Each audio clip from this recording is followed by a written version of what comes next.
Dire team ban.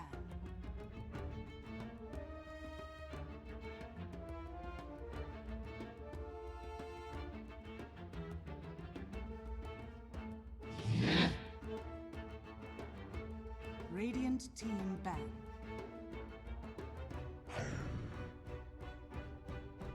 Dire team ban.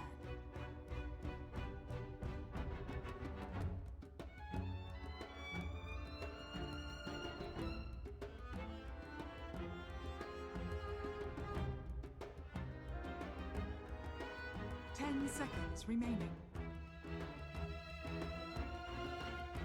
5 seconds remaining. Reserve time.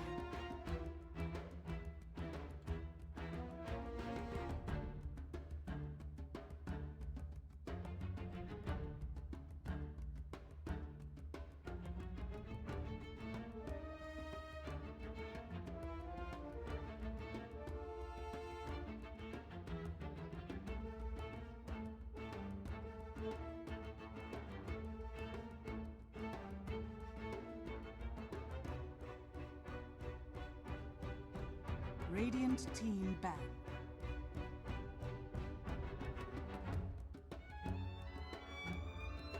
Dire team pick.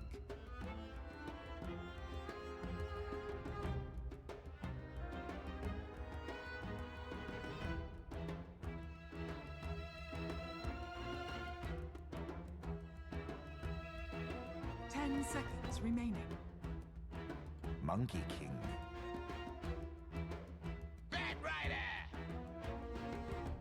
Radiant team pick.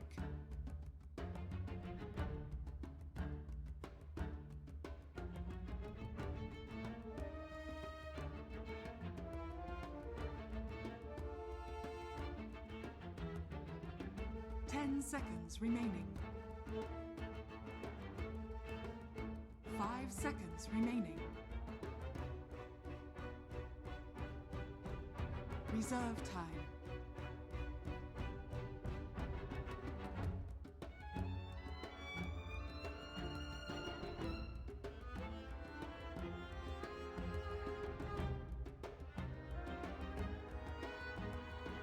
Crystal Maiden.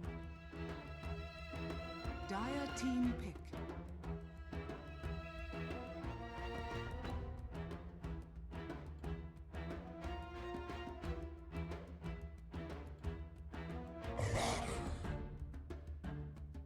Radiant team ban.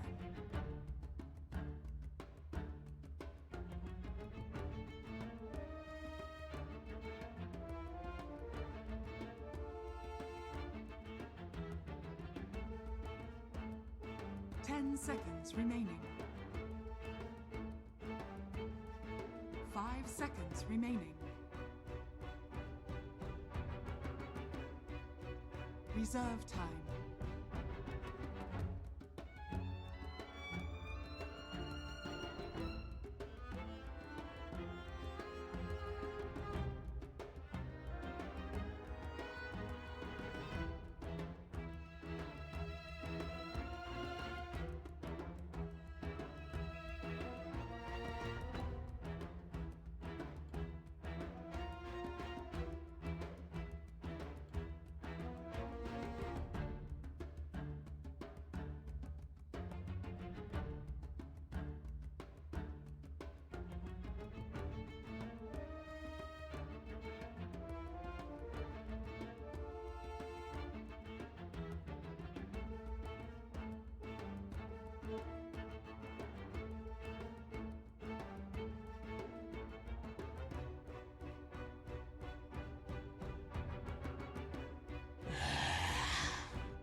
Dire team ban. Oh. Radiant team ban.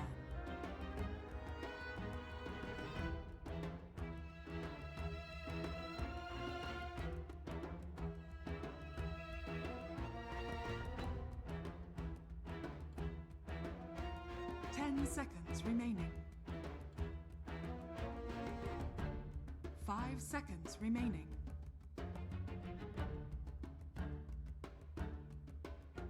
Reserve time.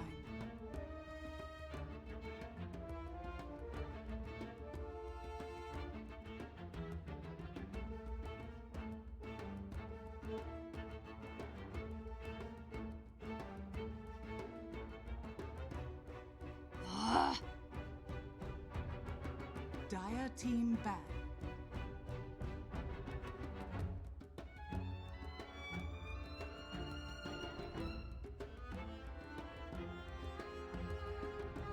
Radiant team pick.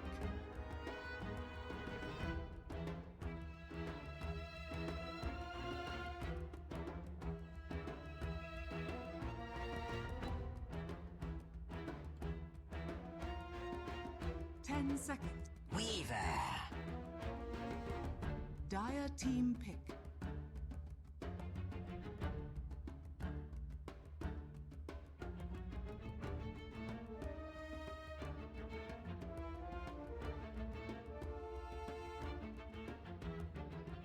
Ten seconds remaining. 5 seconds remaining. Reserve time.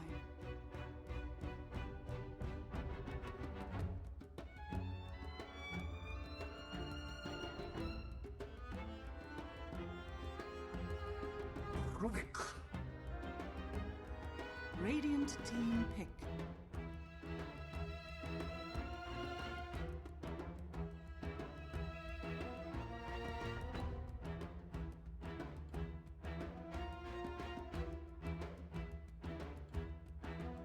Seconds remaining. 5 seconds remaining. Reserve time.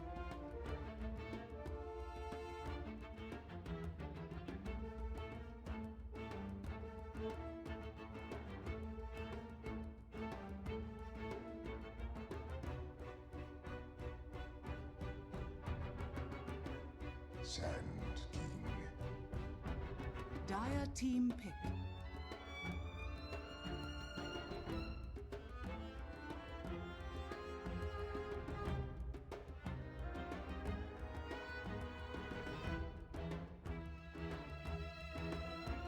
Ten seconds remaining. 5 seconds remaining. Reserve time.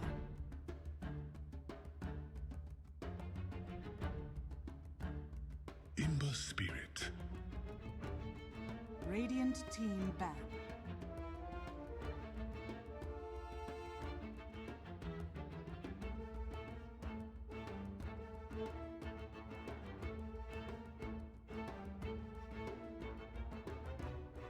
Ten seconds remaining. Dire team ban.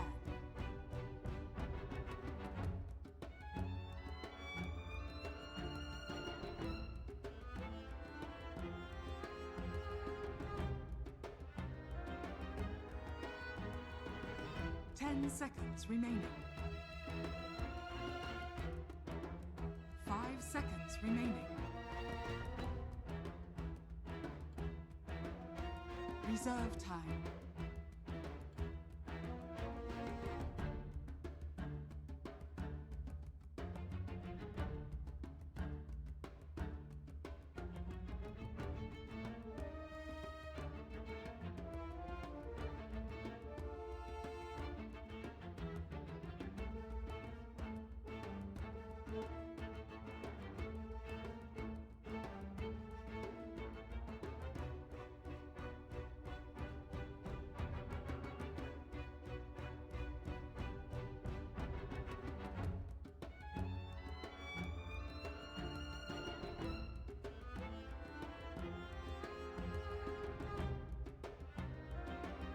Dire team pick.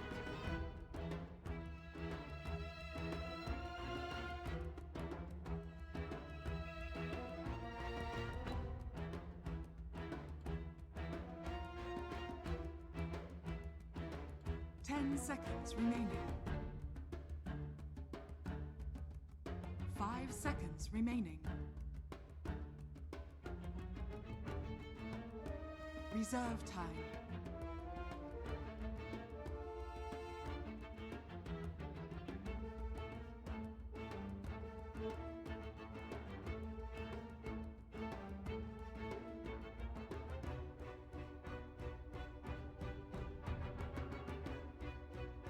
Anti-mage. Radiant team pick.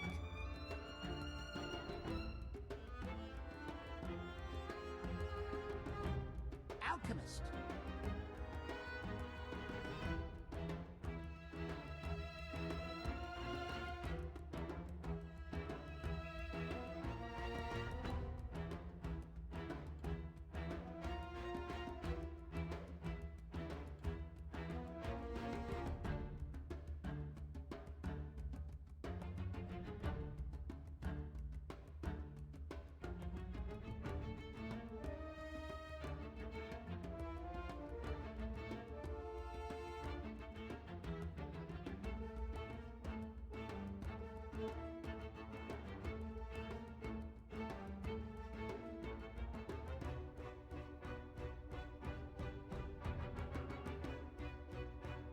Ten seconds remaining.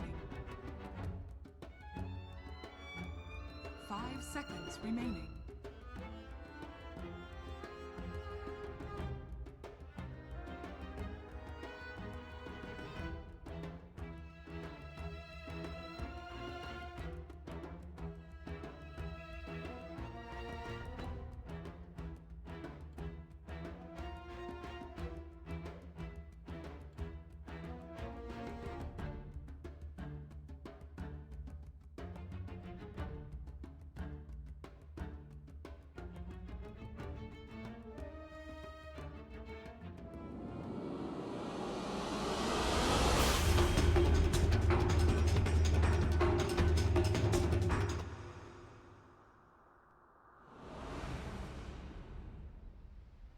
I think that they can pressure this Alchemist with the Monkey King. I think that's going to be the big eyes to watch. Just the Boca Monkey King. Yeah, we witnessed yesterday MP vs IG, and it was IG going against the Alchemist, kind of a lineup, and they did a fantastic job pressuring all the objectives and just restricting the farm access to the Alchemist right away, and he ended up getting starved out immediately. Now, in that game, they had the benefit of seeing the first round Alchemist come out, so they kind of knew what they were going to be in store. Here, another case of the Alchemist. Let's get underway. This is a super important match for both these teams. I know that they love each other so much and they live in the same house, maybe even eat the same food, but one of these teams needs to etch their way into the upper bracket. The other one might be just left behind into that scary gauntlet of a little. I hope to see some like cute little like playing with each other and stuff, just because these two know each other more than like any team, I would say, because they've played each other nonstop Kiev qualifiers in the finals, DPL all over the place, like all these different tournaments that they've been playing. They just always are playing versus each other. Would not be surprised if Baboka got a lot of his early grind of, you know, practicing out the Monkey King, where it would work, where it would not work, you know, in matches going against IG. Looks like IGV might start in a type of aggro to just help in July at the start and just leave the Weaver 1v1 versus the Abaddon, which is a pretty good setup for themselves, being able to pressure. Since Rubik AM Monkey King isn't really that strong of like a tri-lane. I mean, if you overcommit, then you can get punished a bit, but I would say that IG has a little bit more strength with Batrider just being stickies. We got a lot of those similar traits from Lig. Get my control a good time in the offlane and then being... It seems like it's an approach that people are doing. It's either helping the offlaner or just recognizing that it's like, man, zoning in Abaddon or zoning these Centaurs is just way too difficult. They're always just able to force experience, so just may as well make the most of what you can on the map. But as we're saying that, it looks like they're just going to go switch up to dual lanes and just try to maximize experience and pressure, because they're assuming the Monkey King's just going to be kind of running around. And they get eyes on Baboka in the mid lane while he's trying to do some cheeky courier snipe, it seemed. Yeah, I was going to say, there's no chance that IGV should let this occur. They see the Monkey King on the time. They know this guy. There's no way they're going to let him get the access to that. So Baboka instead takes his initiative up to the top lane. Maybe they get some outplay there, but... Top lane, first set of pressure coming in. Baboka springing in. A lot of shots. They get the telekinesis, the pullback right now. He's getting blocked by his own creeps, and he actually gets brought down by it. Very unfortunate for him, because they did end up, you know, they went for a bit more greed to try to pressure the lane, where they went for the caustic on the Sanking, just not expecting Baboka's quick rotation. Yeah, that's the thing. This hero is ridiculous. I felt like we were just acknowledging he was in the mid lane kind of teasing at the courier, and suddenly he's in the top lane getting first blood. The immense amount of mobility, top lane putting more pressure. Dogfights is incredibly tanky, though. He does have a poor man shield. Very much, very more difficult. Burn it. Hot shots in, but kill, but heavy harassment trying to force up Tangos. Fall back maybe with... No surprise to see OP already with a good head start in the mid lane. 9-1 CS to the Alk, who's pressured back quite a bit. 0. And that's to kind of help with a bit of a pressure coming his way, but we'll accept that. It's going to be a slower start for him, but always has that non-stop aggression. Top lane Dogfights again getting hit by the Primal Spring, lifted up, and he gets brought down. 2 kills already. So they are wanting to keep this Monkey King in this top lane by doing this like dual pressure and trying to pressure the safe lane, but they don't want to be giving up these kills. Nuts. I mean, is there anything that IGV can do kind of stop this hemorrhaging that's happening already in the top lane? I mean, it looks like they're going to be setting up the Bat Rider, work with the jungle, but Dogfights is going to have to play this safe, and he's quite a bit. I mean, it's really hard because they just needed their level 2s, really. Yeah, Get off my back! Spanking him right now with the rod. This one hero is just zoning back both of them. Burning just like... I mean, they've got their level 2s, that's the thing, because they gave up the kills. So the Bat Rider and the Sand King, when they have their level 1s with these 2 abilities, they're pretty damn worthless in the lane. They need that level 2. It's really important. Bottom lane with feisty right now. Happy to really take it to dish out all the early. He's actually just like pushing the wave in constantly to just to keep the pressure, just double creep wave stacking on him, because Abaddon versus Weaver, you can farm decently as an Abaddon unless it is that the Weaver does this, because he started with poor man's shield on the Abaddon, so you only have 1 set of tangos, while the Weaver had 8 tangos and maybe even a salve on top of that too. I think actually only 8 tangos, but... Laden now. Top lane. Trying to add the extra pressure because there's They're so much looking for attention. dogfights. Where is he going? Deep into the territory here, trying to juke his way through the tree, but the monkey, Prowl here, able to jump right in. Brings on forward. Burrow strike a little bit, but that's not good. Definitely not good. In July, already recognized that he can't really even like lane up there. He already started to go for the jungle, but Dogfights is just trying to do what he can. He's trying to like hide in the trees, hide in the side, but it's the beauty of Monkey King. It's daytime. He can go in the trees. He can get much better high vision, flying vision over him. Beauty of Monkey King. Pressure back onto the Weaver now. Felt like maybe the Weaver was like, hey, if I cause enough attention, draw some focus from IG, kind of relieve the pressure on the Dogfights, but they are super tense. They know that Abaddon can sustain, hold his own way, and build up to the next. It's one of those games where we might see these Radiants come up. You know, we know this is about to be a big Western pickup, and Chinese are kind of putting it into their own lineups, but do you think they're going to keep a cookie cutter? I don't think they're good. I don't think he's going to be able to get too early of a Radiance, but just because he's getting pressured a little bit in the lane, but we'll see which ones he wants to go for. He doesn't really need to be that kind of carry driving force when he has an Ember and an anti-mage on his team. I think he might actually act more of just being like the, you know, maybe Vlad's, Guardian Greaves, these type of build-ups. That makes sense. Firepower. Then just pressure here for IGV to try to see how they can get a couple levels under their belt, and then maybe. I love this. But Boku's just like, thanks for the experience, bro. Just hiding in the tree line, sapping everything from the Sand King while he's jungling. Yeah. Acknowledge it lightly. They have the tool to kind of be able to scout out the Monkey King, but they still. Nova, the being able to Firefly, maybe could have a grind ahead of them to be able to get to. Yeah, the one nice thing is that IGV is, they're trying to maximize, you know? They're not really trying to do this like tri-lane, which IG did have for a while. They had that tri-lane which was getting kills. Okay. But IGV was, okay, bottom lane, as I'm saying that, XXX getting put some pressure on, he should drop quite easily here. They are burning this boy up. Frostbite should help secure this one.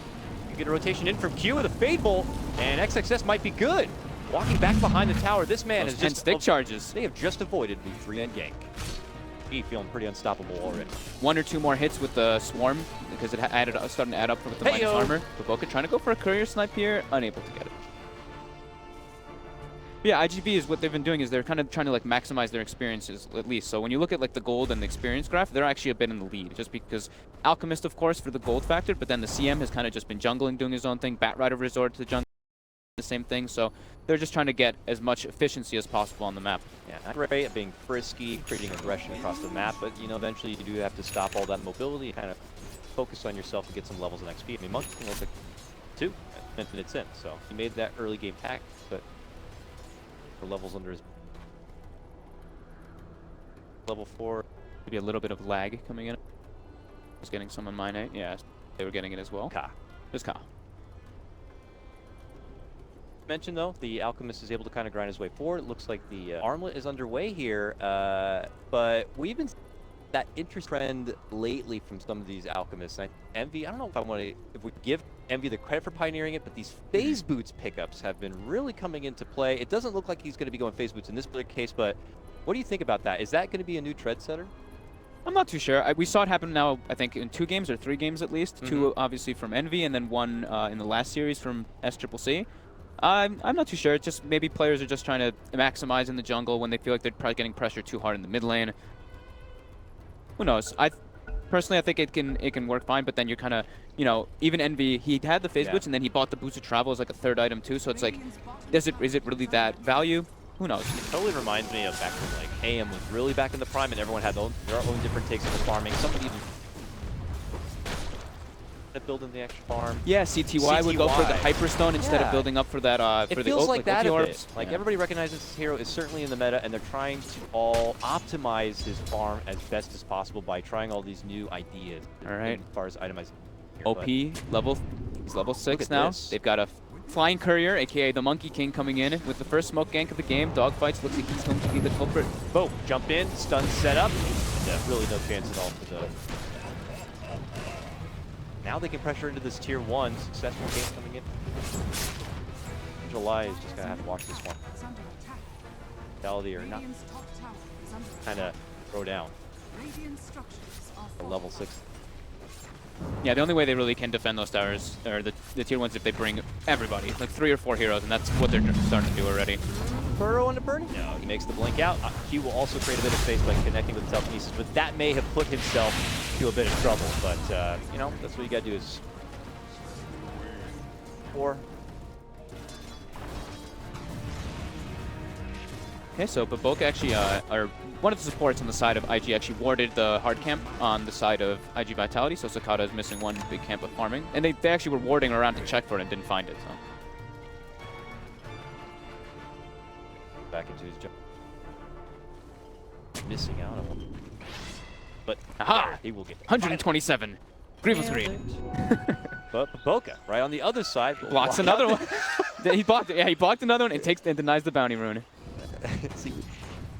Bottom lane. Baden gets his ult forced, so he has to play a little bit more defensively. Yeah. Paparazzi gets the sleeper in this, residing in this bottom lane for quite a while, and could up into a bit. Yeah, it looks like he's going to be going for like early fighting build. He's bringing out, I guess, like treads nice and early on. He even picks up a bottle from the side shop there, but he wants to get involved. I know we saw him go for like in one of the previous series that he was playing with, he actually went for a BKB rush, and I wasn't too crazy about it, but it ended up being pretty decent. Could be one of those kind of games. So if you're not valuing going with BKB, do you just go with the good old Lincoln Sphere? We'll see what he opts to do. He's been doing very different builds, because that game he went BKB Diffusal, then went back for the Link. It was like, we were all kind of talking about it, like, He likes to go for like a bit more unorthodox things and just likes to be more involved with his team. And then that's what, like Shiva was mentioning, IGV is the team that they really like to fight and just constantly bring the aggression. Here they come again, dogfights. Is he going to be ready for it? It doesn't look like. Trying to make it back, but they may be able to get the catch, and they will. Another long ball stall comes in from Baboka on the tree line here. Dogfight still able to weasel his way back behind the tower, but they still are able to pursue. Down. Tough life right now. IG pull ahead 5-1. Bottom lane, Baden might go down here. Okay. Paparazzi, though, looking to get back on himself. Is it going to be enough? No. They will get the finish. Time lapse back for safe measure. He'll at least gets a notch on the loop.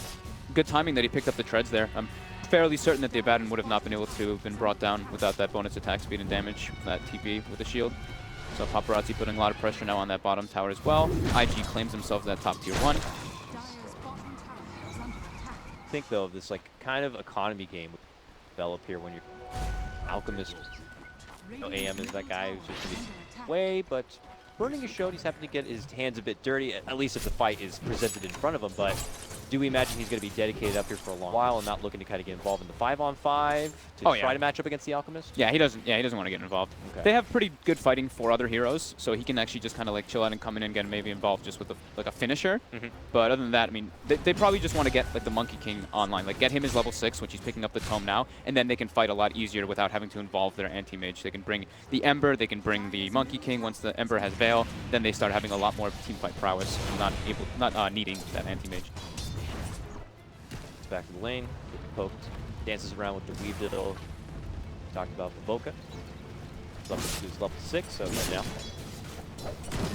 And they'll just continue to add the pressure on forward.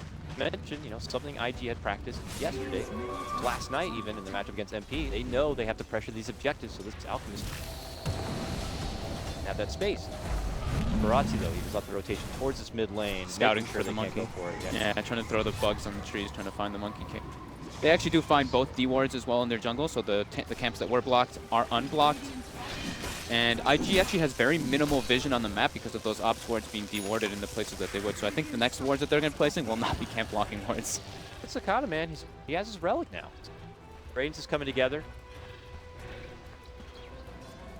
Alchemist is Top lane, Burning. Can make him nuts, but here we go. Dogfights, looking for some redemption here, but he will be simply epicentering way. I think Super got a little bit body blocked by the Weaver when he was trying to go for the Frostbite afterwards, but it still would have been a pretty close. I think they would have actually had it if he got it off with the epicenter follow-up. Tier 1 in the bottom lane is going to be that one. Pressuring a Tier 1 themselves here in the top lane, but a couple of rotations.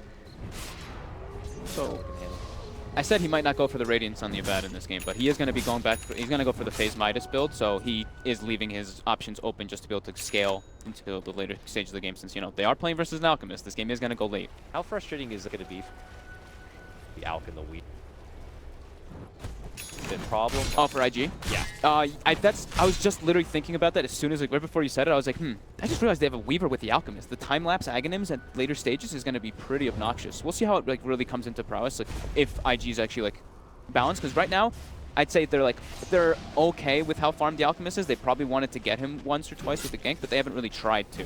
They've been emphasizing a lot more on that top lane to secure Burning. Getting closer into that battle theory. Burning AM should. Pick up with a Frostbite here. No hasty movement forward. Not looking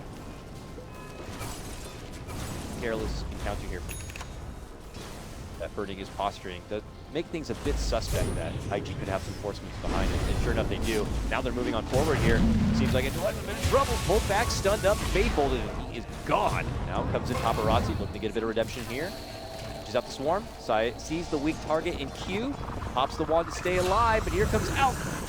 Feeling up stun, no, hits himself, but they will be able to at least get the Rubik. This mid tower for IGV is super important. They can't lose this last tier 1. It gives way too many access points into their jungle, limits their Alchemist's farm just way too heavily. So defending that one is probably the most important thing for them right now. And now they're going to be able to get some own pressure for themselves. And it looks like Paparazzi, I believe, has picked up a Dragon Lance finished up on the career. Yeah. So he's going to be going for that fighting build because he has an Alchemist anyway, so he wants to be involved. OP, deep in on the action, gets a chains off, ends up getting the stun, but Boca has to step in and dish out the ultimate right now, and IGV going to be forced back. Crystal Main going to get slapped on down, and now they're looking for a turnaround onto OP here. Into Light takes the skies, running up over him. Sakata trying to stay alive, but will get burnt on down, but they are going to be losing their OP Ember Spirit. Now XXZ on the back end of his borrowed time, gets bumped to the low ground here, trying to retreat out and away. They put their focus onto Baboka, and he pops the wand, barely able to survive. He's going to try to hop to a tree to stay out of this one, but they will eventually get him. Baboka gets dropped. That's a 3-kill streak. Going to be going the other way. XXC could also be a takedown here. Making it 4, but he gets the shield off kill. Will end up still getting dropped, but he takes one name with him. Double kill for Dogfights at the back end of that. Only Burning kind of outside of that one, farming it in, but Fairly even. Barely even though, yeah. They lose the tier 1 mid though. Alchemist goes down with the highest net worth. Back the way of the being. Yeah, it's like they get the tier 1 mid, but Burning was farming at the same entire time. So IG Vitality maybe got a slight gold advantage, but at the same time, yeah, Burning was farming now. He has that Battle Fury finished up, and now he starts to become more of a hero. We take a look at the fight now really quick. Boca with a great two-man stun. His ultimate starts dishing out a lot of damage, but they're just looking too tanky. Paparazzi's just sitting there full HP, getting every single auto attack off. And with the Firefly and Sticky Napalm, it's just too much for them to handle in that type of situation in the fight. They lured the fight away from the Monkey King ult, too, if you realize. So they were like, okay, very important that we don't fight inside of that one, even at this point, even if he doesn't have too many items. That's their team fight power at this moment. Definitely could have been a lot worse for IG there, but they are so scrappy. You can even hear at the back end of this, just trying to take whatever they can, and pop, they will be able to get even that one here. Now IG back on the prowl right now. Coming in towards the top lane. A big one already heading to the creep. Spot out into life from behind. They're going to quickly hit him up the chains. A double remnant board. Can they burst them down in time? Yes, they can. He's going to get dropped. Dogfights goes for the epicenter, but it's stuck within the trees, and they just evacuate the premises. No, that is just no good from here. I think the edge of the Flame Guard actually clipped him a little bit because he had his Blink Dagger up as well to go in, but I think the fight was already over. Like, he started the Epi channel, and he was like, uh-oh, we can't fight here. There's way too many heroes, and that's when they were just disengaged instantly. So it was a good kind of call from him to hesitate instead of just like stunning in and throwing his life away as well. They only lose one instead of multiple heroes. Not sure if IG caught that Epi or not. They may. It's on cooldown. Paparazzi. The bottom lane, but look who has stolen Gucci. It's a telekinesis pull up, Redmond's forward. There's the time lapse back, but he's still under the tower and will easily. Burning's like, please give me that last hit. Very important if Burning gets those, but top lane, pressure onto the Abaddon. He should drop down very easily here. Well, time forced out here to be able to get away from this one. Tries to pop out the shield, and he's surrounded by 4. You take one of ours, we'll take one. He's got the recipe, he's got the relic and quick buy as well. So he wants to just be able to scale as much as possible and be able to match up versus IG Vitality. Like we've said multiple times, this is going to be a late game, so he doesn't want to have to be just team fight. He wants to be a damage dealer as well.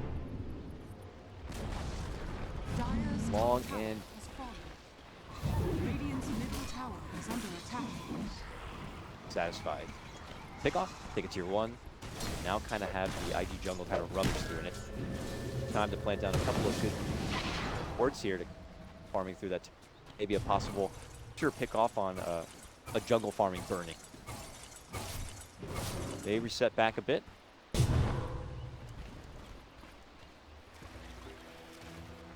Patient at the point to get back into. Yeah, Burning gonna just try to farm on the enemy side of the map as much as possible because now he, like you were mentioning, he probably has a feeling that those wards will place in his jungle, and he wants to limit as much farm as possible from IG Vitality. But IG Vitality taking very quick decision into the Roche. With the Swarm, with the Acid Spray, more than enough to bring it down with ease. Now with this Aegis and this timing here, are we suspecting? Uh-oh, dogfights. Mid lane. Too far past his leash. Caught out and possibly punished here. Paparazzi looks to step in, but by that point, Comrade, fights will go down. Now outside making a lot of plays. Yeah, outside of that moment right there, with this Aegis now online, IGV, expect him to kind of play it now, or IG rather. Do you expect him to play it a bit passively from this point, avoid getting into confrontations, and hope to stall out the Aegis? I think it depends on like the information that they see on the map. It's like just they can just like avoid the Weaver, pretty much. Aegis on the Weaver, just look for the heroes that are showing in the opposite lanes and go for those two picks. Just let Burning farm. I mean, they don't really need to or they don't really want to just be fighting on stuff into that because they have this anti-mage for the later game. They can go for like these small pickoffs, and Q's been, like I was mentioning, Q's been doing an excellent job with the stolen Shikuchi. Now he ends up stealing the Burrow as well, so he has good ganking potential. Akata showing in the bottom lane. He is quite alone. It looks like IG was trying to set up, but you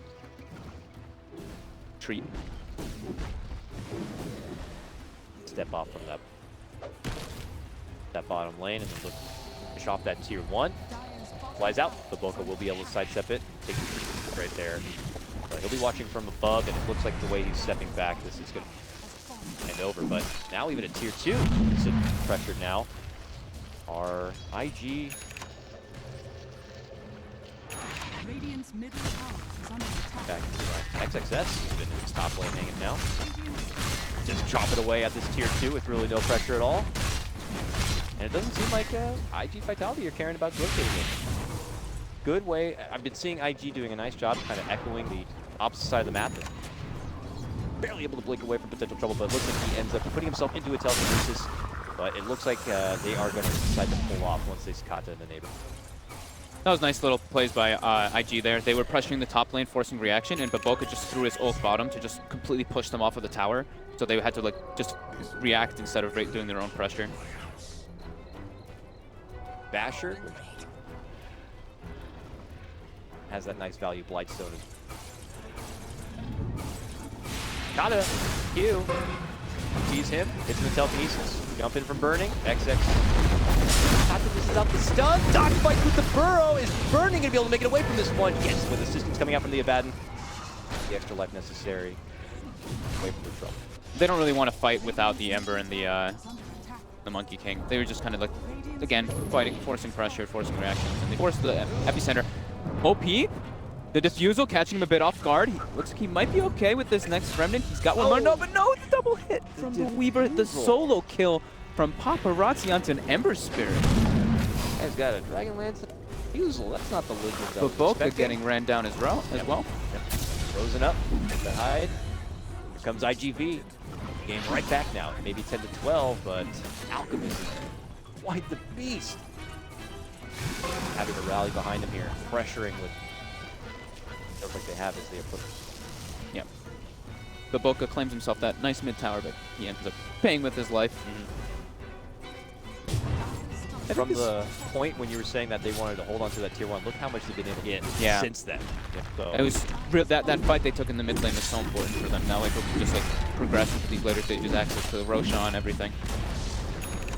You know, I was saying like one of the best things you can do against the Alchemist felt like being able to pressure the objectives, but it is IGV who are taking objectives. Just that's kind of why I was saying like I thought that the Abaddon was going to go for more of those like team fight oriented things rather than the Midas, so that they could pressure the Alchemist in a way. But he was decided, you know, instead of fighting greed with pressure, fight greed with greed.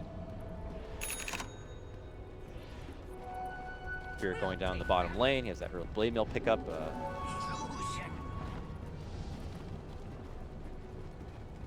Burning trying to fights, or at least pushing them out. Yeah. All with that Buddy Vice system in the bottom lane, fighting up the Alchemist here, and they get a hold of the man himself. Burning, gonna get pulled right back into trouble. Handle right. Paparazzi picks up the last hit. Just as he picked up his Manta's one, he had just used it too, so it was on cooldown. Dead for 50 seconds. See what Vitality's able to do in the meantime. Radiance Abaddon pretty much finished up. He's 150 gold from it. Is that a good power peak, you think, for their team at all, or are they hoping to get back on it more? Just a Radiant. I think they need a bit more. I think it's just a big greed. It's just going for later on, later stages, preparing for later Dota. Bloodstorm is seriously a problem for the Monkey. Scotland gets to jump right out from the trouble. Hightails. They take the bottom tier 2. They rotate on over to the mid lane, and they're another hero. No threat at all. They could fight here. You know, it's a little bit hard versus the Alchemist and all, but they do have the tools that they need now. They have the Manta on the Alchemist, they have the Blink and the Blade Mail and the Veil on the Ember Spirit. If they get a proper catch, if they are the ones to cause the initiation, they could cause a decent fight versus IG Vitality. But yeah, IG Vitality backs up, content with farming a little bit more. Paparazzi's queuing up a Linken's into his items next. Yeah, really hasn't been pressure enough to beat that early pickup, instead of on opportunities on the offensive and now fall back. A bit more security for himself and his Weaver. Looks like IG wants to go for a smoke. They're trying to go for some pressure here. They don't want to lose all these tier 2s. It's like they're like, okay, our map control is becoming negligible. Pretty much nothing. Yeah. Burning looking like he's going for the next item, Aghanims, so that he can obviously not have to worry about that lasso. GM bite, stun, second stun, concoction, yeah. Okay, OB in, gets the chain for some main kill, and that's cute and all, but they would love to get a lot more out of this. But Dogfight fires back, big MP flying on in. It's going to force out the borrowed time, but quickly wiping him out now is going to be more than only IG here. Alchemist also trying to hold his own. Trying to fight within the mist here, but it looks like IG been able to get in the opening they were hoping for here. Can they finally bring down the behemoth and claim that mighty net worth? Yes, they can. But Baboka with the double kill, and it is IG with a 5-man wipe. No burning necessito. I didn't curse them. I was like, they can fight now, and they actually did it in one. Woo! They didn't even have burning there, so that's a massive win. We take a look at the fight recap. 3,200, and 3,200 gold swing to IG, but also 1,000 gold lost from IG Vitality. Meanwhile, Burning is farming the entire time, claiming tier 2 bottom, now pressuring the base tower as well. Lots of access points into the enemy jungle now with those, with the tier 1 mid and tier 2 and tier 1 bottom cleaned up. He's able to just... I gotta see this again, because I figured with the turnaround dogfights, I thought it was going to be IGV's fight. I want to see how much of an impact this Radiance may have had in this fight. Let's watch the bashes as well. So Blade Mail onto Dogfights. Dogfights gets eradicated from that. Baboka jumps in. Let's see how many... I just want to see how many bashes this ult gets. But no, it's just majority of them actually just died so quickly from OP, from the Veil. And just the burst damage from the Ember Veil, Spirit. the Radiance burning all through them. It just kind of adds up and just slowly decays at them. Next thing you know is Sakata, the one-man army here, quickly surrounded by 3. And something extra. Suddenly back the other way here. What do you think at this point? Is it IG suddenly pulling up in ahead, or is this game back square even? I'd say it's starting to be... I would say that IG Vitality should start feeling maybe a little bit afraid. The one thing is that they, they always have the Alchemist, and they have... Everyone can benefit from an Aghanim and a Moonshot. You want an X? You want an X? You want a Moonshot? Everybody gets eggs. Approach. Advantage over IG. See the trouble, they see the smoke, and they look right out. Can they make it away in time? No. Looks like they are going to kidnap Baboka and pull him back. One will pay the price, but I mean, if it's a one-man takedown, he's going to have to tank the gank. That's not the worst thing. Yeah, they kind of had to just like straight up disengage because the Monkey King and Q and Baboka were walking in there, and Q's like, dude, I have a gem. I'm sorry, man. I'm out of here. You're left alone. So he had to bail instantly. They saw the ward get placed down from the low ground instantly, so that was when they knew they were just like, okay, we gotta just cut the casualties to a minimum. Tower is under attack. Dire's structures are fortified. Yeah, he put his gem back at base. He doesn't want to risk it. Buys the sentries. IGV are going to be able to claim what looks like the final outer tower here. It's all high ground moving forward if they can pressure throughout. Looking to go for a grab here. Paparazzi. Whoop. Oh, but there's a little bit of lag coming out. Quick time lapse back. Paparazzi now out the back door here. I'll take your treatment. That was very close to them grabbing. It looked like they saw Sakata and they could have stopped his TP, but they were like, no, go for the others as soon as Sakata TP's out. Unfortunately, not able to grab anybody, but Burning. Oops. Whoops. Whoopsie. A rare mistake from the legend himself.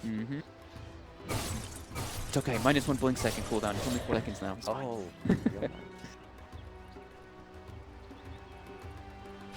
An unsuspecting Ags could definitely make things a bit awkward. They're privy to it, obviously. Another smoke here. Back in the grind last time. Boca take down and plant a couple wards. A couple of wards were already taken away.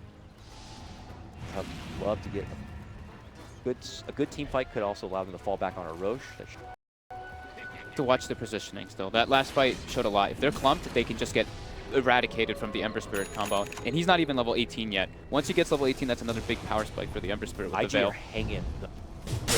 They're smoked up. They get a 2-man burrow. Great initiation. Right in. The pullback comes up from Angelai, and that's when the Monkey King goes out, and the burn begins here. Rumbling down is going to be IGV. The time lapse though from Paparazzi, able to get it off just in time, but both are still holding on with the help of that Iconic Shield. While on the other side here, Obi trying to go for the finish on the Crystal Maiden, will finally be able to get it. But Boca looking to try to run back the way. Sakata manning up, running in, will be able to slash him down. He looks for his next target onto XXS, and he's like, I cannot kill that guy. So opts to pull away. Between him and Paparazzi though, can they somehow surround onto Burning and get the finish? Burning sidestepping, looking to avoid the stun. It will end up connecting though.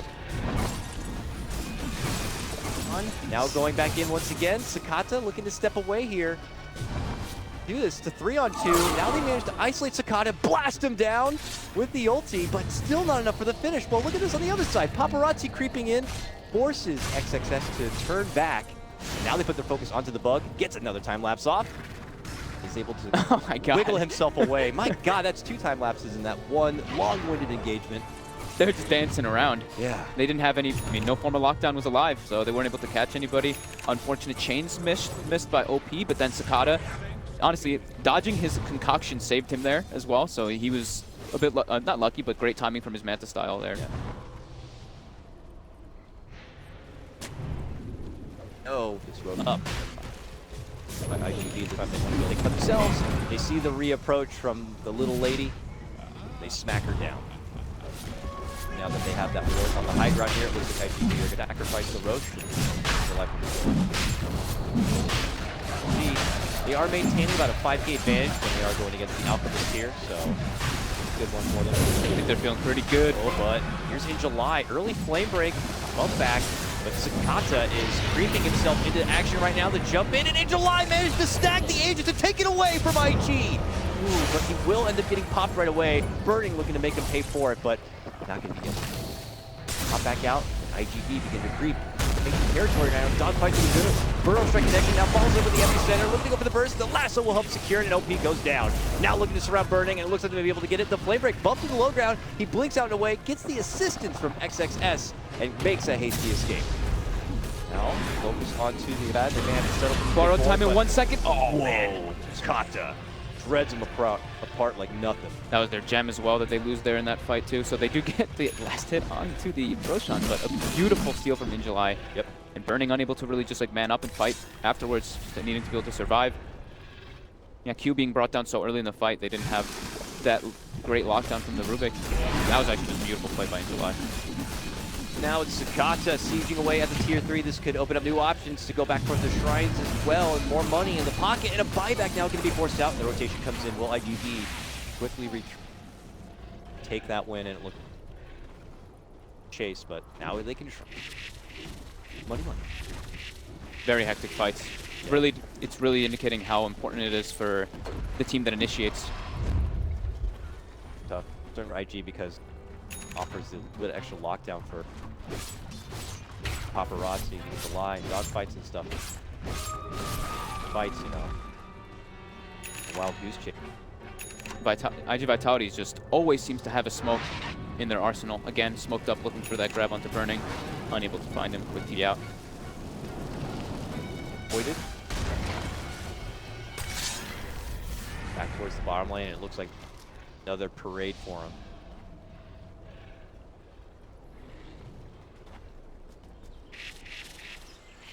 Aghanims will start coming out quite soon. First one's going to be queued up.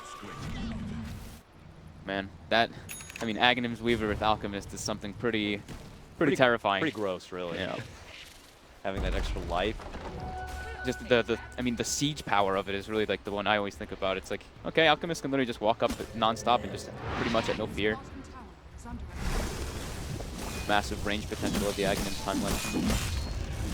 July still on the prowl. Invis, he has a gem as well, so he's able to see if they do have any visions in the area. Oh, they looks like they actually got it. Eyes on Burning. Flex it right back, but that means that In July can step in with the lasso, pull him right into the arms of Paparazzi, and super raining down the heavens above.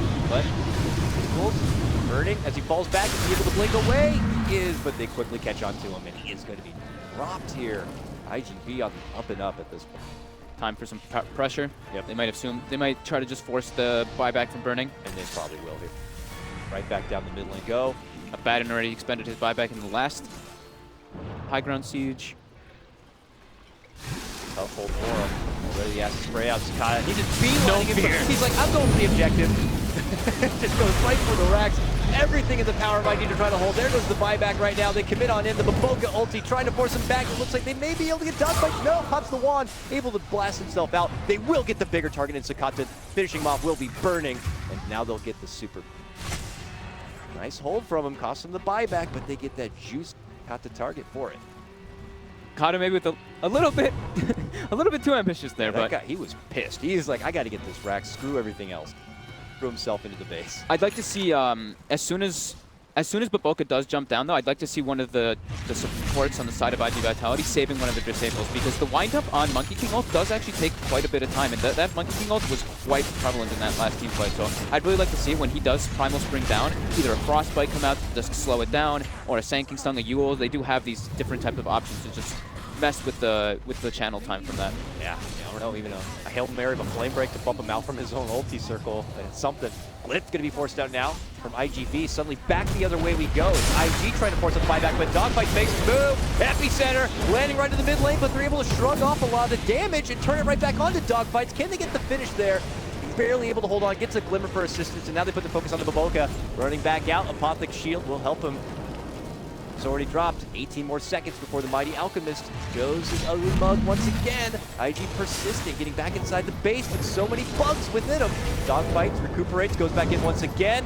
This time, though, not so fortunate to make it out. 6 more seconds. Alchemist will be back. They go back in, looking to go for the racks. It looks like they will be able to shred down the melee racks right here. Good stun and good retreat. They'll make it out. But it looks like Ingolai's been able to snag one precious monkey and pull him back inside the base here. They'll knock him with the stun, and Sakata will spank him down. They got a little bit fortunate there on the side of IG there that Sakata actually, he expended all his gold, so he had no buyback. He had purchased the Aghanims already, so they do claim themselves a Rax because of that. They were probably just trying to force the buyback from the Alchemist, but they're like, oh, okay, he's got no buyback. He must be buying sweet toys for his team. Yeah, and Burning, who had to expend his buyback in the last engagement, now has his Abyssal Blade finished up if he wants to purchase it, which Look at this, he does. Back the other way, yeah. As it looks like IGV are just going to run right back down that mid lane, knowing that bit of information, knowing that maybe some of those big ultimate. You take one of our racks, we're going to take one of yours. Inside they go, and time begins to go to work. Hopping on in, can they slow it down? Do they have the ulti ready? They know there's no Baboka, they know there's no Monkey King ulti back. Kata will be able to get the grind here. Lift. Back now, they pop the Shrine. Source is back. Abyssal finished up from Burning. And this could be huge. IGV kind of second guessing here. Are they still going to look to go in for it? Yes, they are. Sakata happy to run on forward, looking to go for that finish, and will get it. But will he lose his life for it? Oh, time lapse! As mentioned, able to get the stave. He runs back out and gets the glimmer at the last second. As you can see, though, bottom lane at tier 3. Picked up here. IG themselves. As soon as he gives him the Aghanims. I was like, wow, Sakata's being very manly right now, just going in versus the Abyssal Anti-Mage, and I was like, oh, yeah. Yep. Had some sort of serious I'd be lagging. Still. Back to the grind of farm. Buyback good to go. Very even game so far, though. Yeah. Very back and forth. Yeah.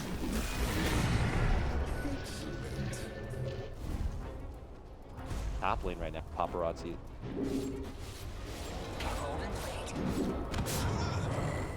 Pull off here. Still a couple of shrines now that IG could take that from his hand. Who would have thought that would be confusing?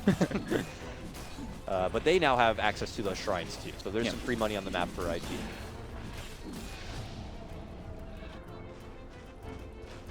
Draw their line, and they're going to be right out through the bottom part of the IG.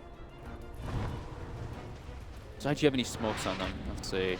They don't have any in there. Okay, they have one for Q. They could even go for like maybe like a wraparound onto the Weaver and trying to go for that, but it's really difficult when the Weaver has a Lincoln. It's hard to get into the back lines when you're playing versus this Alchemist. So I want to see if they maybe try to go for the smoke wraparound. But it looks like that's probably not going to be the option. They're just having a bat and being like, hey, we'll stand at the tower. IGV were pressuring that lane, but I guess everyone from IG added there. They just This'll come in handy. Yeah, super common move you see in like a lot of pro games is just like, okay, force them just to TP back, and then everybody split up and go farm, push the lanes out, rinse, repeat, kind of those type of bursts that happen. 5 is get quick. Marks, Alchemist, net worth here. Burning is trying against him. OP went for the 10 armor instead of the 500 flame guard absorption. One of the rare games that I've actually seen so he opt for that. The Ember Spirit. And now he finished up his own Lincoln Sphere too, so he's got a nice little power peak coming out for himself. And I think their buyback should be coming back online. Alright, yeah. Smoke comes out. He asked for a wraparound earlier. They're looking to take the fight to Vitality before they can even cross the river. This could catch him by surprise. Can they get the setup? Sakata. Happy all. They are expecting on the high ground. Right by the agent camp. Opie's there first. They pop him with the veil, but they're already running the way out. And now be in a bit of an awkward situation on the IG side of the map. Looking back and seeing Vitality coming at them from behind. I like what OP They did go to there. a high ground position. Okay. He blade mails and walks into the Firefly so that he's like, okay, now Ingolai cannot blink and try to go for initiation on anybody. I'm completely preventing them from having their initiation tactic. Are under attack. Did he pull another Aghanims? He did. So Ingolai now has an Aghanims on the back item for that double lasso. awkward here. They look for an opening on OP. The Burrow is going to be blocked from the Lincolns there, and it's able to sight a bit. They look to turn their focus back, and now they're going to be dropping it out. The Monkey King ult going to be committed here. Extra Sense looking to put his eyes on the dogfight, while Sakata waits on the outside to re-engage, avoiding the ult altogether, but they will quickly lose two, including the precious Paparazzi. Burning will claim that one. IG, hold their move. Bash, bash, bash, bash, bash. Got bashed like 2 or 3 times either from the Monkey King ult or by the anti-mage, and then Q getting a nice lift up on him as well. Same thing with dogfights. He was just getting wailed on by the monkeys in his burrow, or in his sandstorm. It's a nice fight there coming out from IG. You saw Sakata, he's like, I don't want any AP. Avoid this ult together. I'm going to avoid the Bash Lord. Poor Paparazzi, man. Bop down, and now it's running back their way. See the talent that Burning went for as well? The minus 50-second mana void cooldown. 20-second mana void in this fight can be very prominent versus an Alchemist. Alchemist sits at like 1,800 mana. That's easily able to get through the fight for sure. Yeah, Weaver as well. All these heroes are starting to have pretty high mana pools, so it's definitely going to be very relevant in this. In July. Lasso himself will need to pop the Agams. There they will be able to do so. Bubble back with Flame right now to look to make their move in, but that is when OP engages forward. Bugs will playing out with Paparazzi on the side. Borrowed time going to be popped, and now they look to step back here. Bit of a reset. Burning has mana void up now. Yep, uses it. Gets 4 people, almost gets them all dead. Whoa! Sakata going to get dropped on that one. Dogfights hopes to reinitiate with his own epicenter. Is able to get the finish onto XXS, but that is all they will get for it. A buyback now going to be forced out from Sakata, so quickly IG run. The Veil mana void onto that Alchemist. Look at the damage that he did. 6,957 damage. I think that was mostly just the mana void. Very clumped up, caught by it, and it's, like I said, it's going to be up every 20 seconds for those type of situations with the Veil amplification. Is going to be pretty absurd how much it's going to be dealing. Alchemist's net worth is peaked now, 28,000. He's been giving away many Aghanims, but now it's going to be Burning, almost surpassing him for the time of this game. Burning.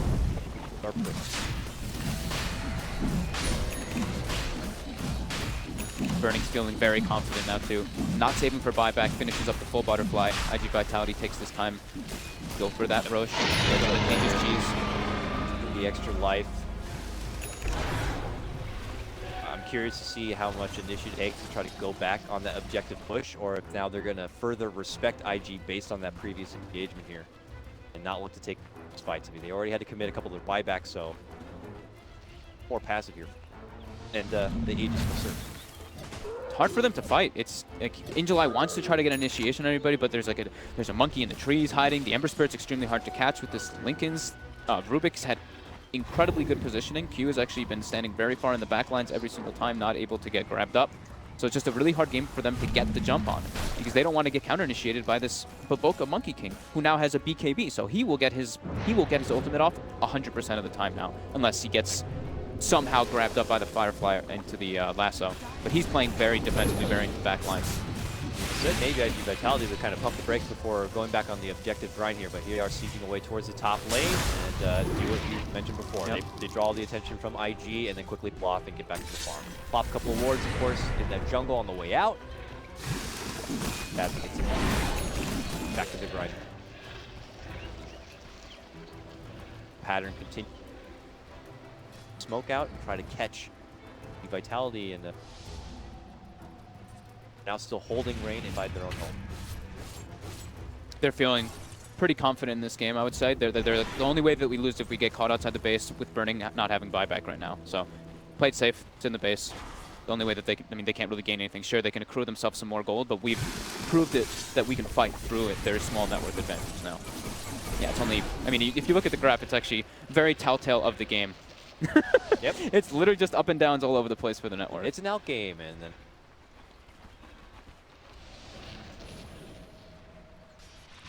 Vitality, pressure, IG locked inside, as I like to say, like shepherds here, herding their cat, pressuring the adjacent lane here in the middle.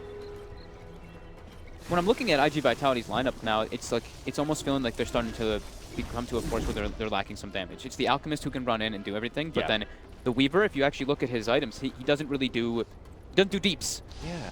He's got a bunch of like small little pick-off items that work for him really well into the mid-game, but now in this later state, he's feeling like he needs to just get tankier because he just feels like he's just getting blown up. outside of that, you're looking at obviously off the likes.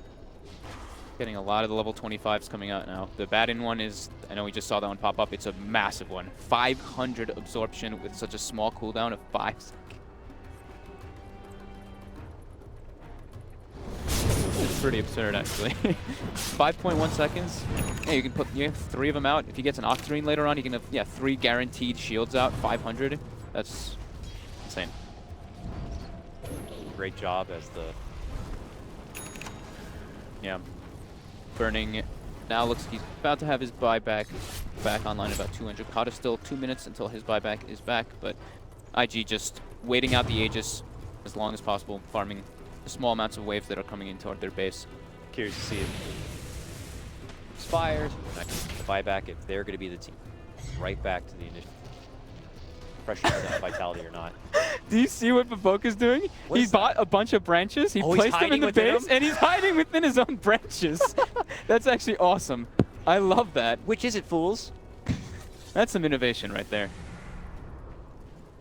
I mean, I don't know what you're going to be able to do with that. I mean, like, IGV are going to go over like, what is all these sticks on the ground for? That's really cute. I really like this.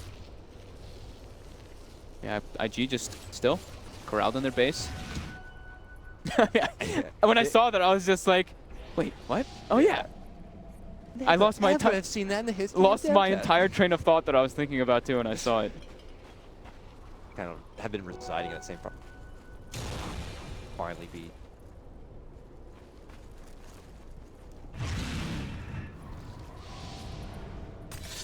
Out the front door.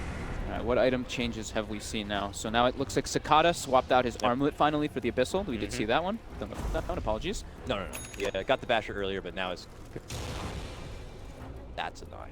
And Paparazzi looked like he was building a Scotty, and then maybe he decided, or his team maybe were like, yeah, we need damage. We need something to pierce through this. Deeps, we need something to pierce through the anti-mage's butterfly. So he's tickling back for a MKB.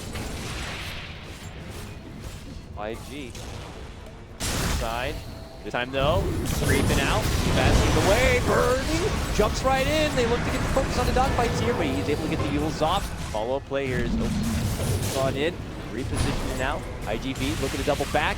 Might be able to catch the Paparazzi. Pop with the Fade Bolt. Now it's Sakata caught within the trees. Are they able to surround him here? It's very frantic as they try to get their focal point here. Sakata looks to turn back. Maybe an opening onto Burning here, but he's able to sidestep it. Gets the pop on the Angelai. Blast him with the ulti, and now they look to re-engage. Dogfights in the epicenter here. A 1-for-1 trade. Look to go for the finish on the Baboka. Can they get it? Yes, they can.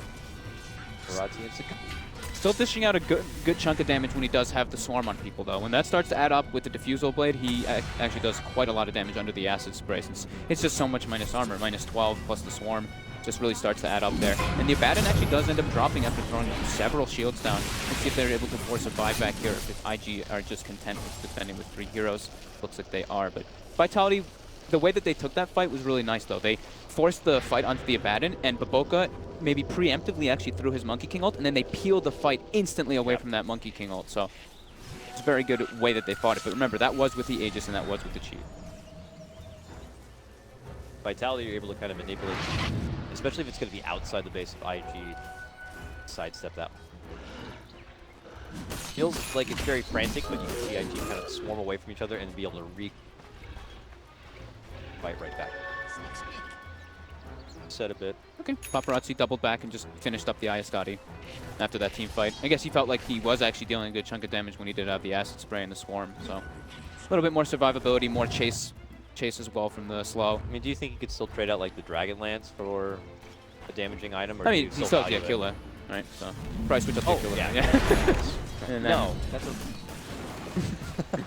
here though. Vitality now back to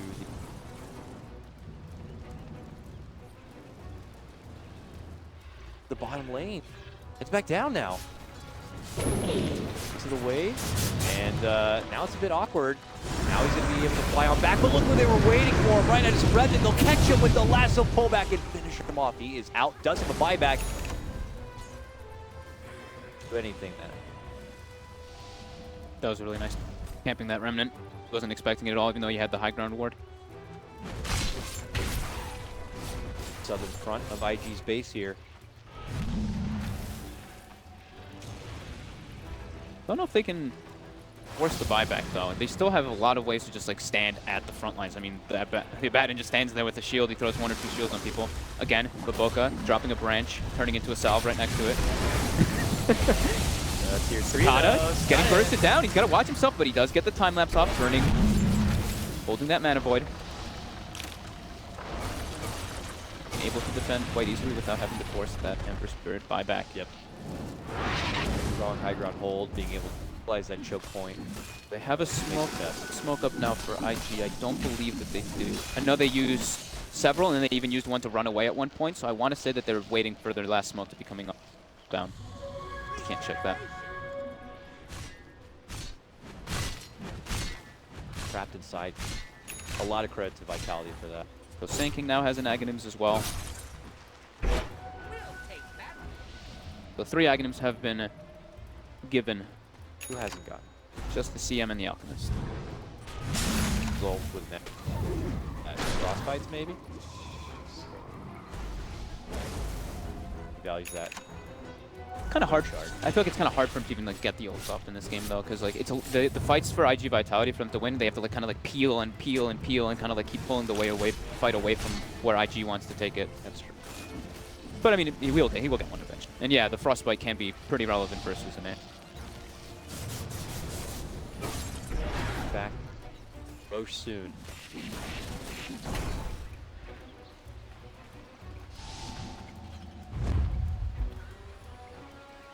Go. Another smoke. IG Vitality seems to have one. Do they have a game plan in mind too? Look at IG has one too. They actually do have one that came up. Hugh has one on him as well. Looks like there's going to be a smoke action. If they can hold into that high ground position.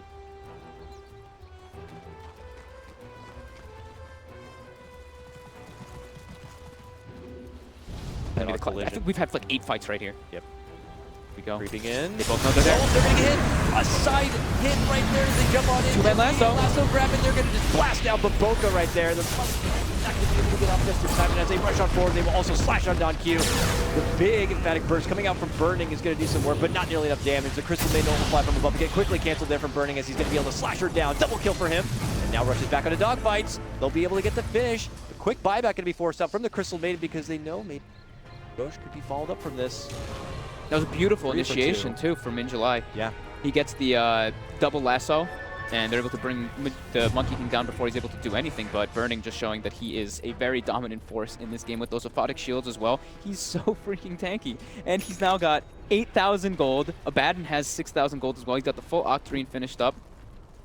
Those 2 heroes are just extremely difficult to deal with. These 2, the Abaddon and the Anti-Mage. Flex the stun back onto himself, and that's when Decisive rolls in. But that's also when In July jumps on forward, happy to get the Aghanims pop so he can get the lasso. But you can see the shields, you can see him shrug off the damage, and he just blasts them down. They're full health. And then they'll stun him. He's going to be able to slowly turn him down. Can he get the finish here? He's chasing. He is a man on a mission. Gets the block with the blink too. Sakata frantic to run away, makes his way to the shrine. And we get the position.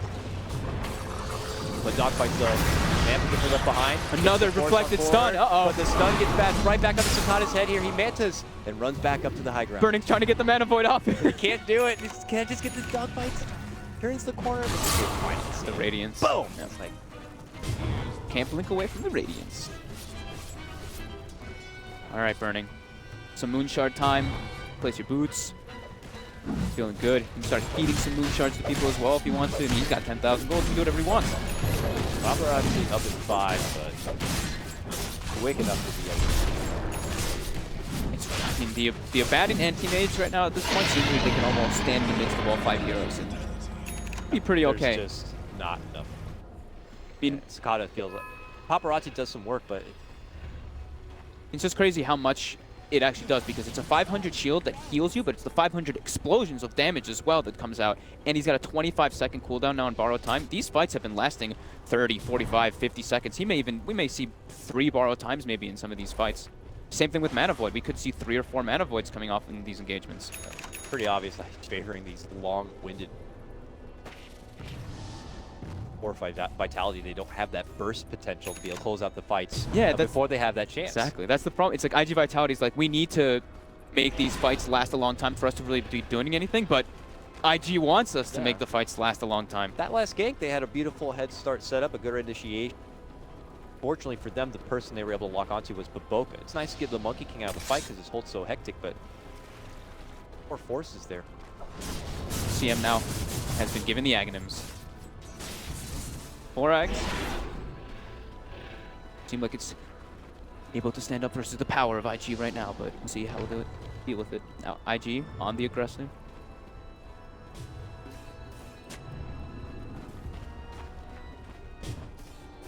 Bottom lane.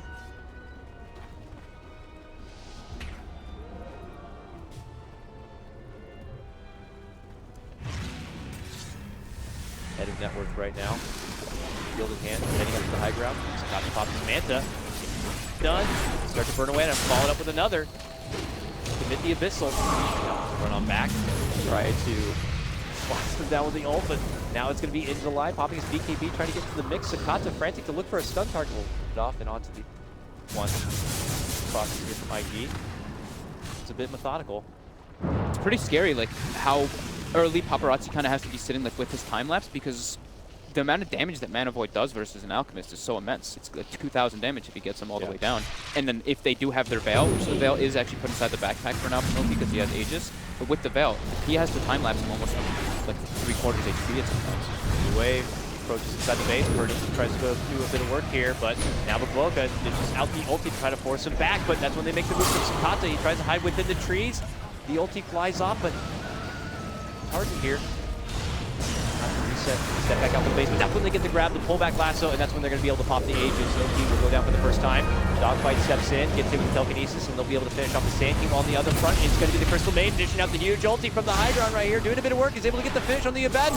Burning, locked inside, trying not to eat too much damage. Will finally be brought down, able to get off the Mana Void the last second, but it is going to be IGV able to hold and hold strong. Paparazzi with the triple kill as they finish off 3 from IG. The MKB pickup just doing massive amounts there. He actually, I think that the mini bash procs didn't allow the Abaddon to get his cheese up, which would have completely changed the entire engagement, because he would have had borrowed time coming up again soon. He could have shielded burning. So those little mini bashes actually, I feel like they like won the fight, because the Abaddon just wasn't able to get that second life coming out and that survivability for the rest of his teammates. Forcing several buybacks now. OP burning also buying back, but both are dropping down. It looks like Sakata is going to be brought down. Bots toward top from those buybacks. Paparazzi here come out with that time lapse. Pressuring through the lane. Ooh, a buyback now going to be forced out. Are they looking to go for the finish? It looks like they are. Sakata porting in it aggressively. Go back towards the top lane. Monkey King still not here. They feel like they have the advantage in numbers, and why not try to close it out here and now? Sakata begins to approach. Starts to slash away at the melee racks. Burning makes his move in. Able to lock targets onto him. Pops his own Manta and will step back. Paparazzi steps in, helps soften. Two-man lasso again in July. Grabs 2, pulls them in, and then quickly blasts on through and finish off Q.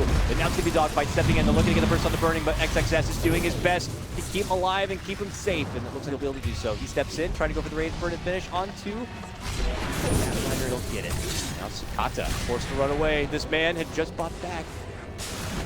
Trouble here. XXS bit on the chase. About going for a pursuit. Burning now. Pointing his side. Are they going for it? Dogfights. Forced to go to a Sandstorm. Self-fuels. Can he step away? No, they get him. Abyssal lockdown. That Sand King is done for. No buyback for him. And the pursuit is on Sakata. It's the Glimmer. He's trying to run out. They ping onto him, though. Can they keep Chase alive? Oh, they might have seen him there, and they did. They caught a glimpse of him. OP. Can he go inside? Can he get the target? Oh! He's got he gets the chains! No TP to get away. Sakata in serious trouble, and they're going to be able to make their move and surround him. A buyback is going to be forced out from Intralai, trying to be able to get there in time to save his comrade. Sakata trying to fight between him. Paparazzi by his side. They put their focus on the burning, and he has to blink away. Oh, he's burning! Another shot would do it! They got him! He's down! No buyback! And now Paparazzi swings around the corner. Another double lasso. Intralai going to get both of them down. Sakata is able to take down XXS, and now OP is the only man standing. Oh my He's God. also going to get dropped, and that might be it. IGV drag IG all the way out from the is comfort of the hall. cold. They're able to get the finish. What a Holy wonderful crap. play by IGV. That was nuts. Wow, Baboka not having buyback there toward the end there really hurt for them not being able to defend that one, forcing lots of buybacks. Sakata's decision-making to just buy back and go for that jump in there looked like it was almost going to cost him a bit, but then Paparazzi coming in with that time lapse in July with those double clutch lassos. That was a very close game, though. Either team could have taken this one. Very well played from both of them. Just some slight mistakes carrying through.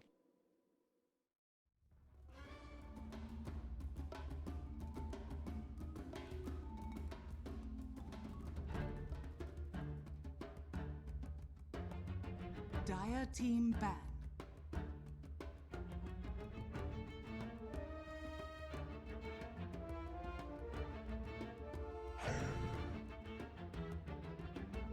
Radiant team ban.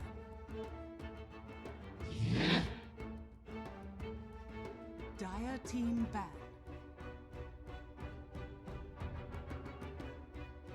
Radiant team ban.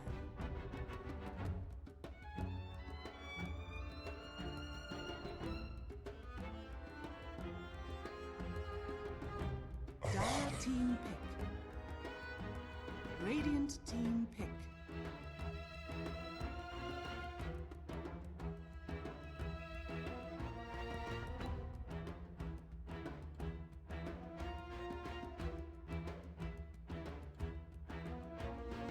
Seconds remaining.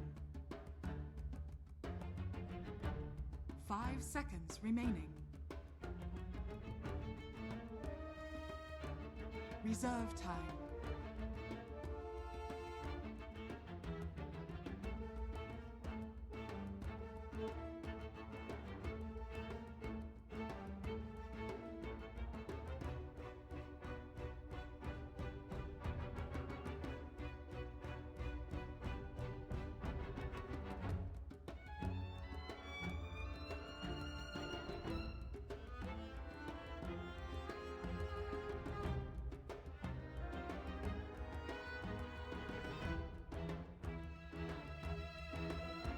Monkey King.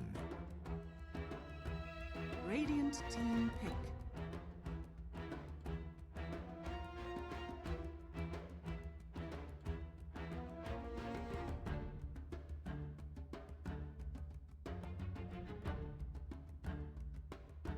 Ten seconds remaining.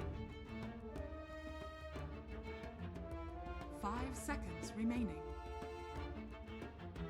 Lina. Dire team pick. Bad Rider! Radiant team ban.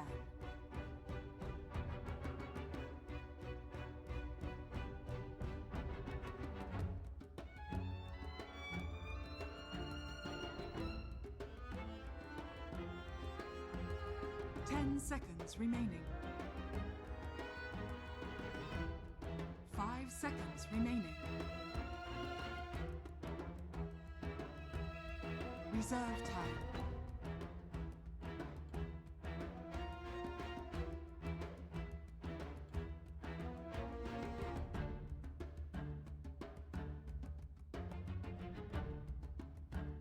Dire team ban.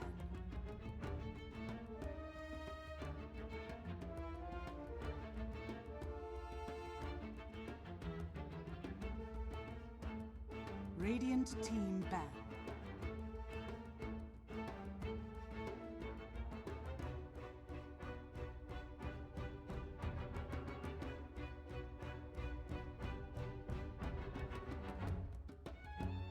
Ten seconds remaining. 5 seconds remaining. Reserve time.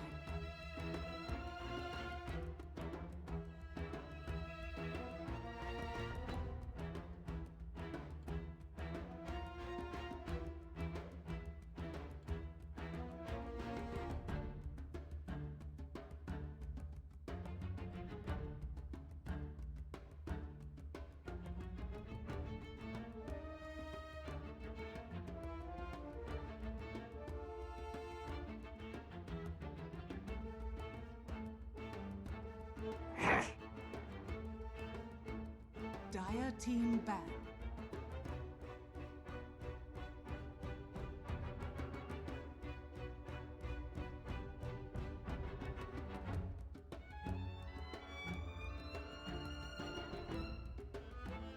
Ten seconds remaining. 5 seconds remaining. Reserve time.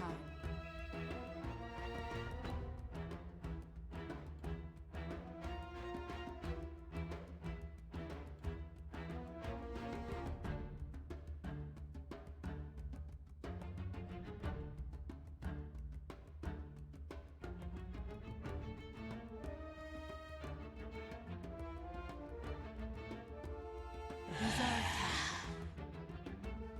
Radiant team pick.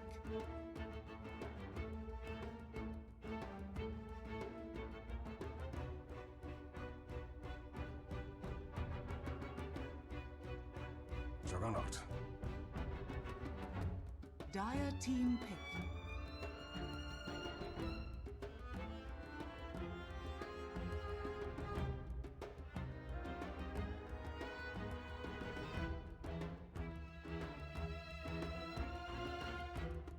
Seconds remaining. Warlock. Radiant team pick.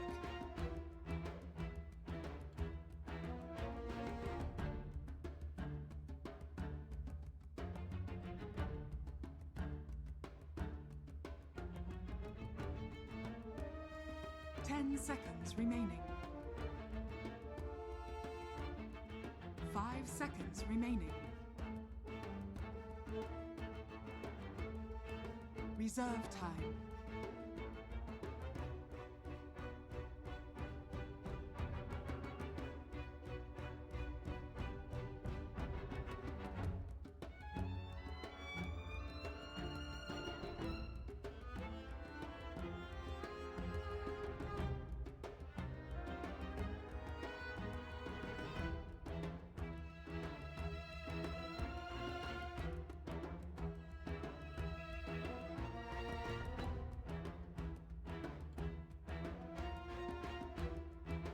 Ten seconds remaining.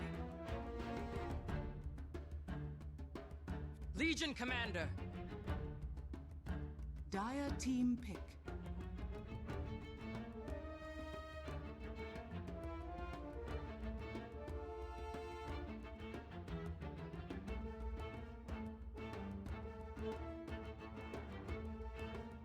Ten seconds remaining.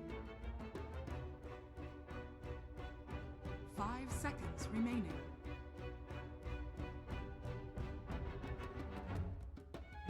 Reserve time.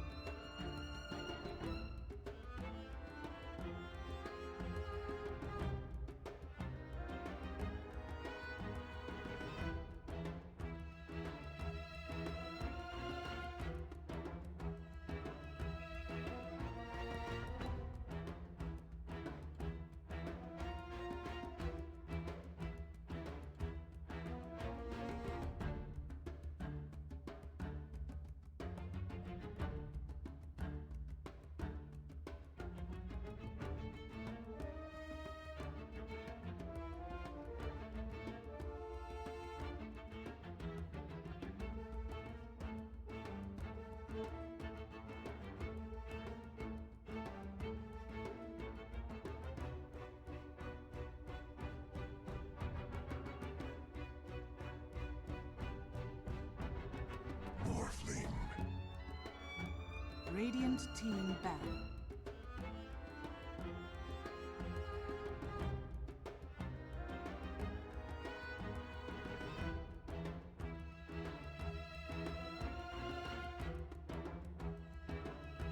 Ten seconds remaining. 5 seconds remaining.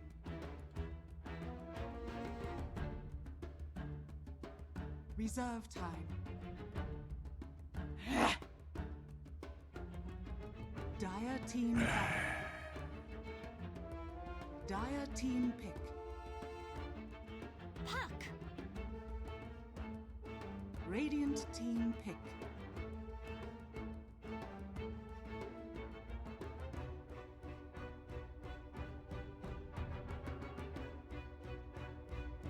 Rubik.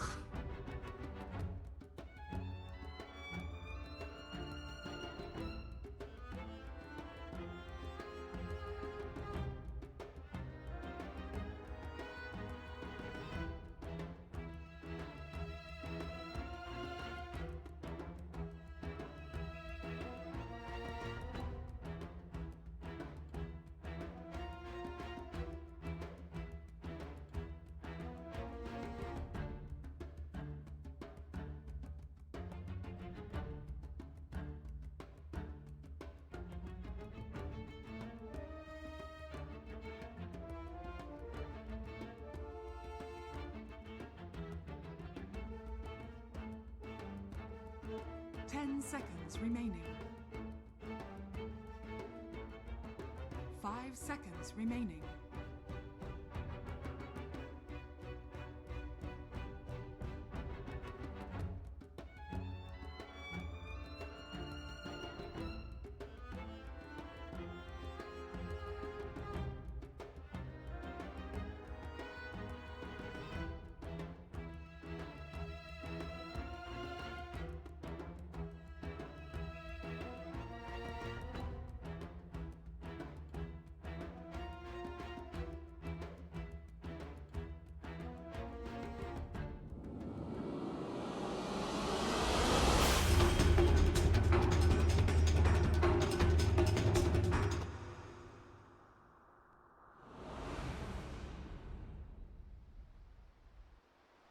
Keep morphing, but which can happen. You'll see the blink in, let's say, and you that morph button before the off. But if it's Legion commander able to get prize jump onto the morphling and gets that duel before a morph can happen, then yeah, like you said, it will mute and silence. However, morphling tends to be a Lincoln's builder, and then you're gonna have to go for some type of like halberd or something like this onto the Legion commander, so you're able to break the Lincolns before you go for the duel. So we'll see how like prominent it really goes. And actually taking a look at the heroes, is that Q playing Legion commander? That is Q, their support player and captain, commander.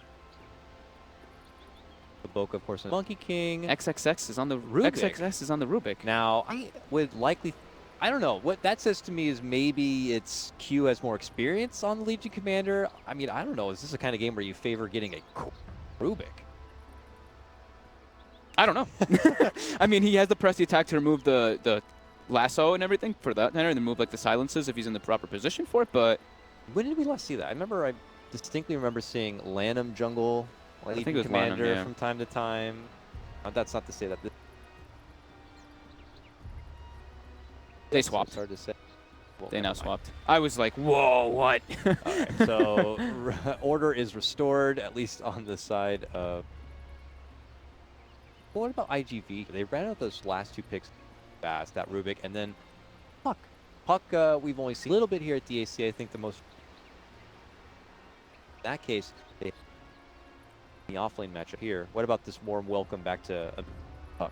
He's gotten, the recent buffs. He got the +3 damage in the last patch. He's gotten a couple other ones just to increase his use because the hero's honestly not been being played too much. I don't know if he actually. As far as I know, he does have a little bit of a jaunting issue. I was playing him recently. It does sometimes stutter. A few of the times, I don't know if it works. Maybe they may have fixed it in the last recent hot fixes. I hope so. I didn't see Universe really missing any jaunts either, so it is definitely one of the possibilities that they did fix that. I would like to just touch on to IG Vitality's lineup just because of they have a massive amount of team fight when I really look at it compared to IG. IG has more of like this split push, go for like these pickoffs. We've been seeing the Bloodstone into the Shadowblade Lina. We'll probably see the Legion Commander as well go for like similar type of items. So it's going to be a little bit of like a different type of game both teams are playing. I want to see if they do like every team that's picked Morphling, I believe, so far, they've got an aggro tri-lane. And I think that's probably what IG is going to do. So we're going to see how the lanes actually end up being set up because I think we're going to see a lot of like dodging. That's like the name. I think that's like the name of this tournament, though. Yeah. People have just been like switching the way the lanes are actually done. It's like you see a Morphling in the off lane, 1v1 versus a carry hero, and you're like, oh, yeah, I guess that's just what's happening now because people are just adjusting so heavily. Yep. Now, as you just credited Vitality, and I would agree, they have a tremendous team fight and bring forward a very impactful mid game. But let's say for whatever reason it doesn't work out for them, maybe the lane doesn't go so well, IG are kind of on the up and up here. Is it a bit concerning that then it would be all the pressure on the Morphling to kind of pull back in the late game? Friends of just get back to the core mid laners. It feels like it is all on the Morphling to kind of pull it out in the late game. That is the one concern that I was going to touch upon. Yeah, single core Morphling is painful, but they do have the fatal bonds with the Puck, so they do have massive amounts of AoE, but it is a support abaddon, so he is not going to be that massive skill, more than likely not going to be that massive skill in the abaddon. We'll hold our tongues a little bit for now, but... Does Injuly have jungle item here? No, so... They're going to dual lane, I think. They're just going to... I would imagine. See that too often here. Yeah, because we've been... Core abaddon's the ones that take a lot of the early farm. I think it's a good approach. Like when you're playing the support abaddon, you're like, you feel like, what the hell am I supposed to do with this? Like, here, I'll shield you, man, go. Like when if you dual lane, off lane, like you cause pressure, you force experience, you're able to farm on your own too. Batrider's a hero that can always just like just leave. And he's just like, okay, you can now just take the lane for yourself. I'm going to jungle. And then that's how they do the efficiency thing, like I was talking in the previous game. Okay, well, it looks like they are at IG going to be sending the bottom lane. So they are doing get that aggro. matchup against the Bat Rider lane. Best part of the IG Baboka Monkey King is what the hell is he going to do in the Turn into banana, that's what. turn to banana, run around, try to find a courier kill. This guy always brings up some fun right out of the gate. I am a banana. What do you? Oh, there we go. He got the courier. He's like, sweet, 350 movement speed. We'll walk back with it for now. Usually on Radiant side Monkey Kings, they love to be able to get that spring approach and Oh, top this is bounty cool. runs, but There's a little bit. They showed the Baboka walks in. He shows himself as the banana. Now they go back and they smoke. He's got the primal spring leveled up. Looks like they're going to go for just taking that top bounty rune. I don't know if IG Vitality wants to even contest this at all. They're expecting that type of aggression. Lips together, and IG just claimed. Yep, and the dodges as we were kind of expecting. Bat Rider moving toward the top lane. He's going to be facing versus Burning. We see the Morphling moving bottom toward the Legion Commander.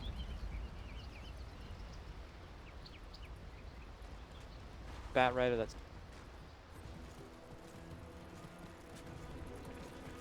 place here. We'll have a one initial Boca eventually going to take. I'm going to be keeping my eyes a lot on this mid lane. I'll be taking glances like elsewhere, but I haven't really seen the Lina versus Puck matchup in quite a while. Now Puck with the recent damage buffs could fare pretty well. However, OP does have a mid lane ward, so he does have the high ground vision. Slight advantage. Top lane, first spin coming out onto Dogfights, breaking the shield. Dogfights obviously in gainer 1, just was punished over and over again. Bad now should be bit. And Boca doing it. And Spotting it. I was going to say this. This is actually a little bit fearsome for IG Vitality. They swapped the lanes into a manner that they kind of wanted, but now they're like, with this Monkey King bottom, Monkey King Legion Commander versus Warlock Morphling. Morphling is going to severely suffer every time he steps up to try to get a last hit. Primal Spring into a overwhelming odds. Here we go. Yo. A little bit off the mark, but same thing. He's got a poor man shield. He's able to just like soak up the damage, and they can't really pressure him too far off.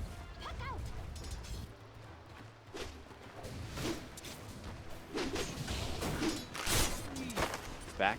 Morphling with Boca dancing. Head start for that mid, by the way, does seem nicely for Link now, but back on his. Getting himself multiple fiery soul stacks because he really was spamming his Dragon Slave to keep that up. And then with that range advantage, he's able to get a couple more extra rights because of the lane ward that he does have. Towards his pull camp here in the top lane, burning up them. I think IG feels there. A bit. IG feels pretty happy with this. This is good. This is content. Mid lane seems to be going well. That's the pulls in the top lane. And see that presence that actually is for a laudable call here. It might Vitality away from the lane for now, but might be just the bounties. Best farm they've been getting. It's concerning. They can't. The Morphling actually can't get anything. He's already has an Iron Talon put into his quick buy, so he's feeling heavy pressure coming in this IG draft. The Boca adding that pressure in the bottom lane.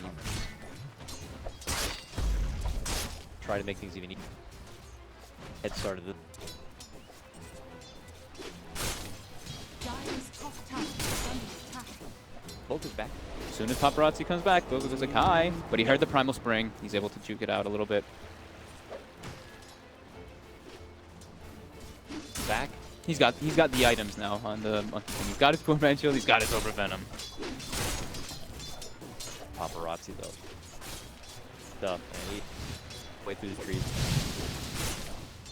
Get the hell out of here. It's already looking extremely one-sided looking at the CS board. 20, 16, 13 to 11, 11, 3. All three lanes going heavily in the favor of IG. At this point, let this happen. They'll know if you can make audible call to change. Away from that top lane in Vitality, it's tough. Boca keeping him back. They're already starting to do some type of solutions. They're like, okay, Abaddon, you're up there alone. July, go jungle. We have to try to maximize something. They're going to have to swap Paparazzi up there eventually. Dogfights off. Also, 19 and 5 for Burning. Dogfights is doing okay, 13 yes, but Jug is kind of really winning this lane right now.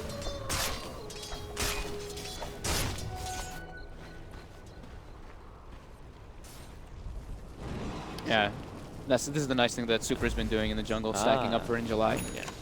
That's why he kept resorting to going back. Yeah. He's not really going to be able to clear both of these camps too effectively. So didn't really get too many stacks on the left side, but I suppose he'll probably still just go back and try to get the initial problems build up. But hey, everybody, how's it going? Team Jungling Book is like, hey! Right into the three of them. Uh-oh. Maybe over. Oh, the Centaur stomp. Okay, then animal friends come out to the system. He jumps to the tree and down, and now he's suddenly pulled the attention of even Puck from the middle. Dire's middle tower Guy is a headache. attack.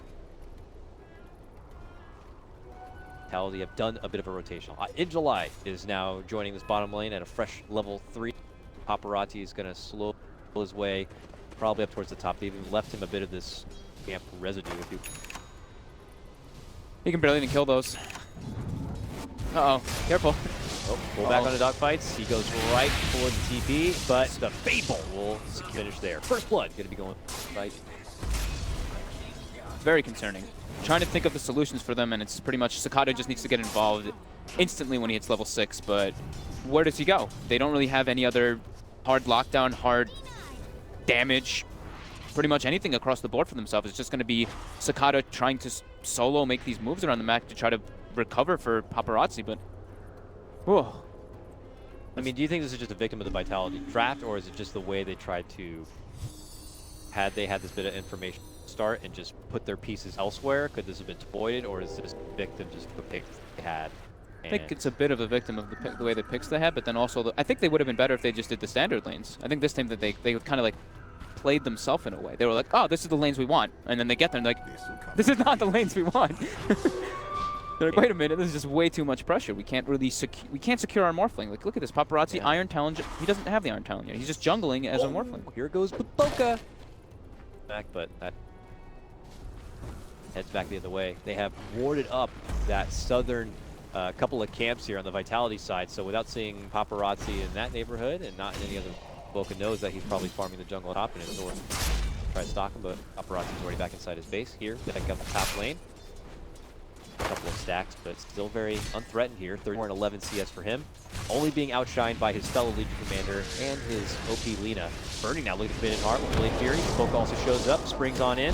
They put their sights onto Evil Eye, and he takes to the skies, but he's not going to be able to make it out. Gets smacked from the stun of Boca, but it's Burning who was secured the last hit as IG claimed.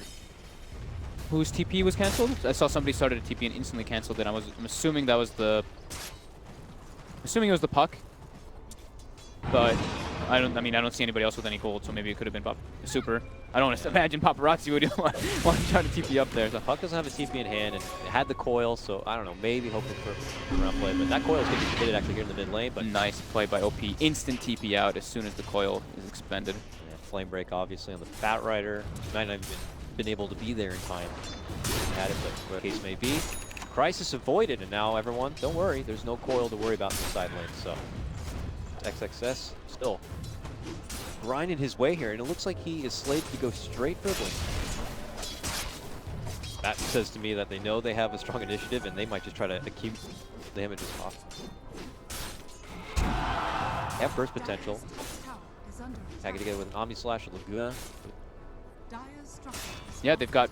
I mean, they're dominating all 3 lanes. Like, it's not even... Like they're winning all 3 lanes. You look and it's already almost a 6,000 gold lead in 8 minutes. Like, try not to make it so dramatic that it's definitely one-sided, but hey, see you later, dogfights. OP with the first rotation. That was a drive-by, I think. I'm pretty sure I've seen a drive-by like that, Carl. So that was the shot down. 3-0 now. IG now pressuring towers. Away. Yeah, pressuring the safe lane tower, getting some access points into the enemy jungle, but Boca has already been kind of hopping around there doing his own thing, but now it's going to make it even easier for the rest of them to get in there. They're already starting to put some aggressive wards down. As you mentioned, Boca blocked the right side camps way earlier, so the farm is completely limited on the outside of IG Vitality. Paparazzi's been sitting. Okay, he finally go. bottom lane. Level 4 at 9 minutes. Highest farmer currently for Vitality is their puck, but firepower if they want to fight. Paparazzi, of course. That's such a detriment, though. Like, their damage is going to come from the Fatal Bonds with the puck and the Bat Rider kind of coming across, but the Morphling and the Abaddon aren't really going to be too prevalent at all. And but IG just too far ahead. I mean, it's going to be so hard for them to really pick a fight. It's going to have to just be them catching IG off guard, but... Tower down. Burning's like, I'm good with that lane. I'll head to the mid instead. Starts going right toe-to-toe here with Sakata, knowing that he has that Omni Slash into the pocket to always threaten with. Time for the next tower. It's there, though. Boca nearby, counting out the trouble. Possible threats. They just saw the Firefly was burned, so they know they have some time before the Bat Rider can come. They're creeping in well behind the tower here. You can... Body language here by Vitality, just so concerned. Coupled by each other, waiting way behind their towers, waiting for opportunity to save. Dogfight ports in, but okay, he is level 6 now. Right. Insta borrow time. The second he does show up to play. Nice coil onto 3. Burning goes for the Blade Fury as they try to hustle back. It's Vitality able to finally get the kill on the board and possible to make it more here. OP is going to get brought down. Follow-up could be there. Burning slowly being crushed away here. Sakata needs one more slash. Will eventually get popped. The boat could be next here, but the duel comes out, but it's a lost duel, and it's going to be handed over. Paparazzi coming in. Paparazzi comes in, is able to claim one. Burning hands over his 3 times killing spree, and even a buyback was forced down from Baboka. Whoa, that is a 5 for 3 trade. Just as we were harping on Vitality for really looking like a non-factor in the early game, they get that done. Let me see this replay. I don't think they expected Dogfights to be 6. Burning commits the Omni Slash, trying to kill him there, and then they all get caught by 3-man coil. I mean, it's beautiful 3-man coil into 3-man Fatal Bonds, and then they just get run on top of with the shields, with the Bat Rider having Firefly back up, with his ultimate online too, and then with the upheaval coming in the backsides. Look how they can't run. They're like, no. Such a shame Baboka's not level 6 for that fight if you're IG. Laid in the monkey ult for that kind of approach, but Paparazzi came out of nowhere too. He did. He picked up a haste rune and just lost duel as well, I believe, over to Abba. Got 310 damage to work with. That swing from almost 7,000 gold lead to IG to about 4,500. Cuts it right for in IG half. Vitality. Caster cursed. Baboka now level 6. Higher here. Flank for him. Back to the grind for IG. It's like that Blink Dagger is now for XXS. Try to get back on the dual path and make it right. Yeah, that was literally just them not expecting. Yeah, Dogfight just with an excellent TP baiting out multiple spells, causing IG to go too far in, and now IGV going for their own smoke rotation, trying to put some pressure, secure Paparazzi's farm. They have the Warlock ult up, they have Firefly, they have Lasso, they have Dream Coil. Ooh, but also a smoke comes out from IG.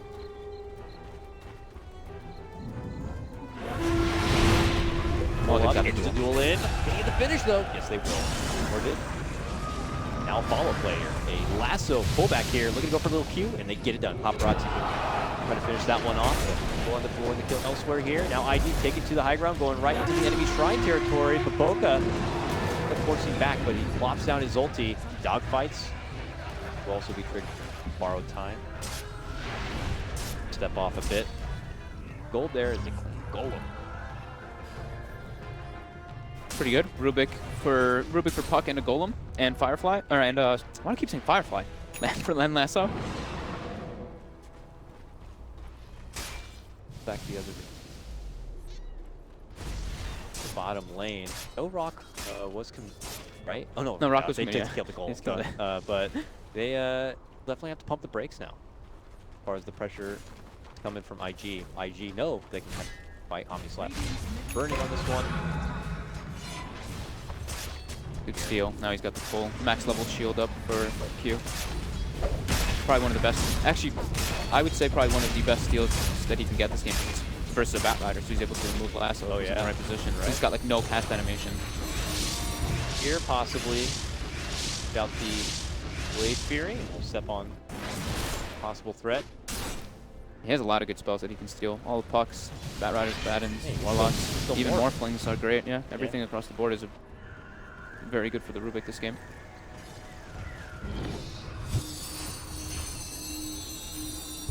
row here with IG after felt like a crippling start. Mid lane, He gets the morph off. He gets the morph off pre-duel though. Yep, they're not going to get the finish. Laguna even to try to do it. No mana, Can they though. still get enough for it? Yes.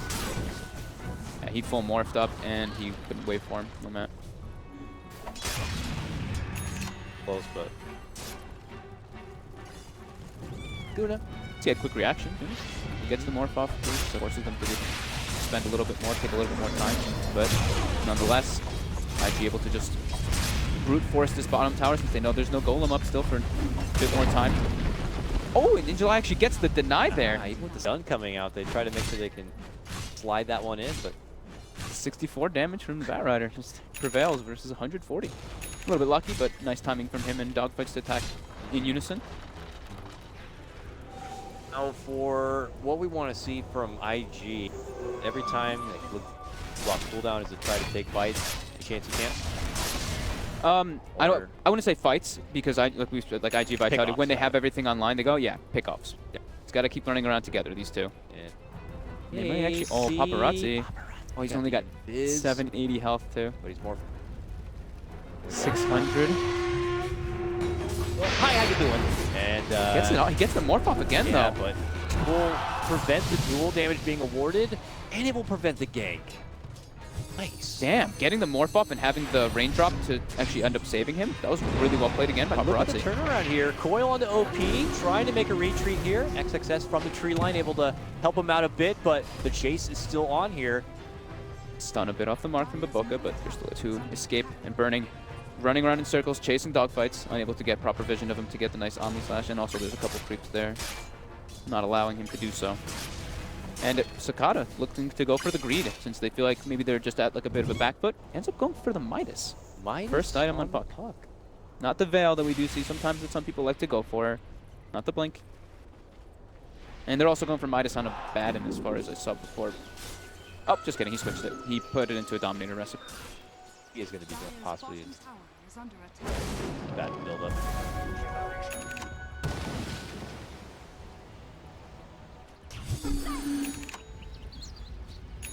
Watchful eye.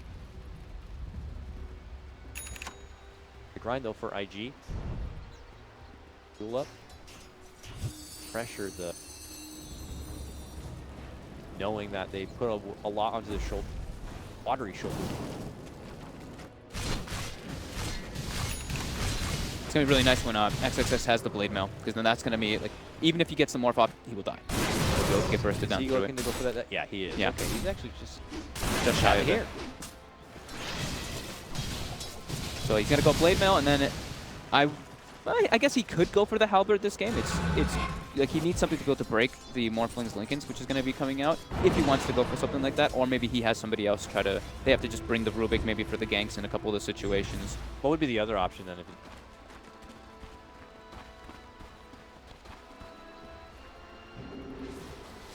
Oh, the Halberd I was saying. Oh, from you said Legion. Halberd, Yeah, sorry. because just to be, he needs something to be able to break the Lincolns. I mean, if he wants to be able, like, if him and the Lina want to be able to make like their duo ganks come out, that's the best way for them to be able to set it up for the duels. I think that, I mean, it depends on how he wants to be playing with it. Does he really want to just be going for those, or does he want to be able to be more of like a team fighter in the later stages? Or is he just going to play around pick off? We'll see what he opts to go for. OP gets his Bloodstone finished up, going for that Shadow Blade, which we've been seeing very often on these Linas. on territory. All their ults, IGV, all their ults are up, looking like they're trying to start some action. They know that they do have what it takes to take the team fight, but ooh, beautiful scan coming out from IG. They predict the movement from IG Vitality, and Burning just gets. And now the smoke coming out in response from IG. Ooh, this could be a nice clash here. Trying to flank and maybe catch Vitality from behind, who are already committing in deep, looking to go behind the tower here. They may have spotted Burning, and July goes right up to him. Catches him with the lasso and the pullback, but Boca's there. Hits him with the stun, but that's when the Rocket's going to get dropped. Jumping duel is going to get the connection. Can they get the finish? Yes, they can. It's going to be July going down, and now the focus is going to be around the Abaddon, and they will slap him down with the help of Laguna. On the other side is Sakata and Baboka going toe-to-toe, and Sakata, after a bit of a jaunt, will end up coming back and getting blasted. 4-man takedown. All credit to that IG scan, reading the situation and setting up the play from behind. 4-man takedown, and all ultimates expended from Vitality. and they get nobody. That's crazy. That's a big testament right now. I mean, what was even the sustain power outside of maybe a ward that would allow them to shrug off all that damage? It was misfires from Vitality not getting the best connection possible. Healing ward, and then they just, they weren't able to get the proper connection, and the Rubik stealing Golem in the fight. Able to just turn everything around. IG. Back right through the tower. Farm a bit more. It's on out. He sits on top of the network. He's open. Uh-oh. Duel coming out. He's got the blade of the morph. Was not used pre-duel. He kills him so quickly. Kill right there. Paparazzi now not feeling safe in his own neighborhood. He's going to have to get some of the stuff there to get some wards down so they can have a lay of the land, know where is safe and where is not. Because right now, nowhere feels safe. Here comes IG now. Just doing that bit of a pressure. Taking out the objectives here. Just any sort of potential late game for Vitality, man. They're going to go running right through these dudes. Just starve them out. Fight's trying to dance around with them, but well, they might as well just do coast to coast, go all the way up north and do. Oh, they spot a stack in the meantime. How come? I'll take this one. Money. Oh, Morphin's keeping in. So they're trying to get an engagement going off here. Step out though is IG, Boca. Puck has his blink dagger here. Able to catch it.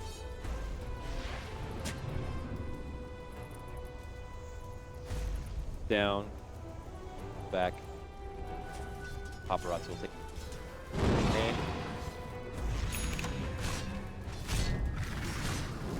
stepping away from objective. Why trying to fit from behind on this one? Posting through lane, and they're going to see if they can flank onto him with the coil. Oh, instant deny onto Lina, who will come and see him right back into the fight if she can. While he'll be a bit up in arms, the duel goes off. Can he get the finish? Yes, he will. More duel damage going to be awarded in July. Was the Lina even low? I mean, she just gave up. No, I think he just used that. Canceled? He's used it to save Burning. Burning was going to get bursted down there, and he just suicided to heal him up with the Bloodstone. I didn't actually, I didn't get a chance to see how much health that the Lina had, but I know that Burning was about to get dropped down. Yeah, she had like near full life, so that makes a lot more sense. Yeah. I was watching the Lina that one. Yeah. Didn't see that Burning was so low, so that makes a lot more sense. I was like, Burning's I was like, wait, what the hell just I was so confused because Burning was like almost dead, and then he just full healed. I was like, yep. There's no cheese. Yeah, Bloodstone heal. Very well played there by OPQ, using his Brock there because the cooldown was about to drop out from his steal. And now they go for Roche. Yeah, that was... I mean, he has instant respawn. He doesn't have boots to travel. His TP was on cooldown, so he wasn't able to join into the fray of the fight right away, but saved Burning. Yep. And now they're going to be able to double back and go right for the Roche. No threat at all. Burning here. Fixed top. One. With a multi-core lineup as well. Multi-core. Near 15k damage. Look. It's looking very hard for Vitality. Yeah. The Legion Commander sitting on 3,000 gold for himself now. Lina almost finishing up the Shadow Blade. Burning pretty close to the Manta style with the Diffusal Blade, so he has a massive amount of damage potential from him and survivability. So much like that. Back and forth.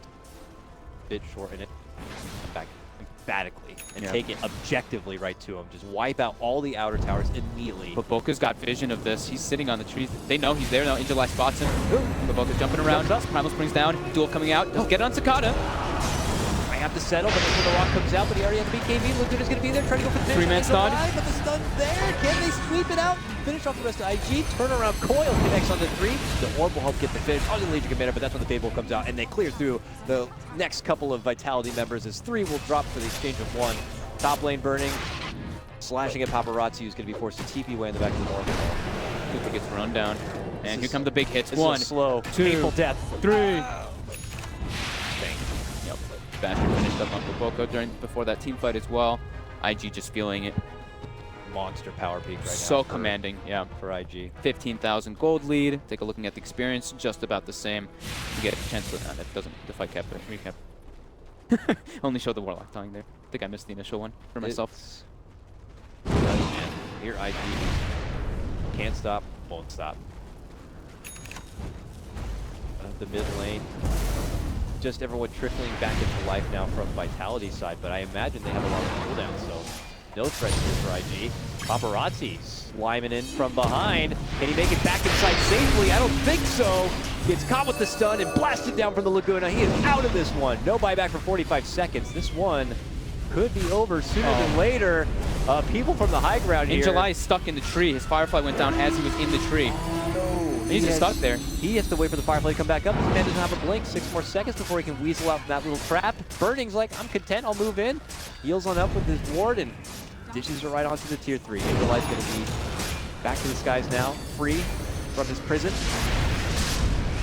Bonds as he gets out. We're going to finish back into the Blade Fury. We'll be able to get it. Borrow time. We'll be popping up this one. They're going right to the racks. And quick cancel of the lasso. Wonderfully done from the LC.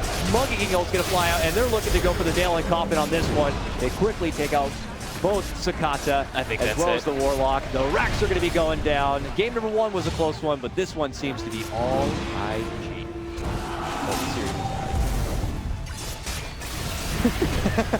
Yeah, this one, I don't think that they can come back from this, even if they're able to like, swing it and wait for a long time. Yeah, but Martham just gets blown up again anyway. And it should be IG just closing this one up with another set of racks. Well, it's 1-1. I don't know who's going to get the bragging rights at the lunch table, but I guess for both IG members, happy they got a win off. So that game 2 is one of the more dominating performances we have seen here at DAC. They got, I mean, Vitality seemed like they got the lanes that they quote-unquote wanted, but then they were like, these are just not, this is not possible for us to do anything in all 3 lanes. The Puck was doing pretty decent versus Lina, but Lina was coming out ahead. Yeah, just losing all.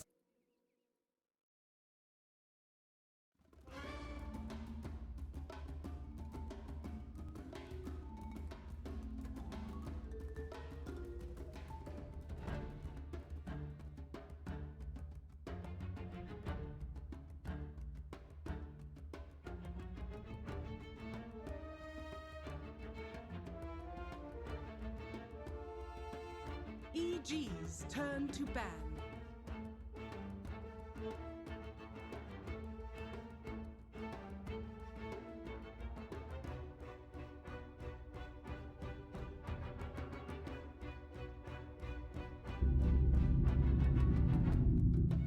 Liquid's turn to ban.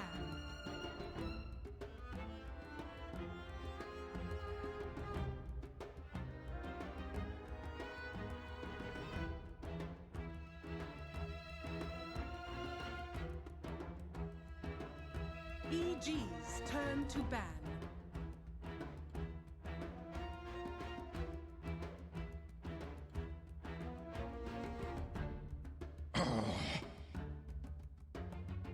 Liquid's turn to pick.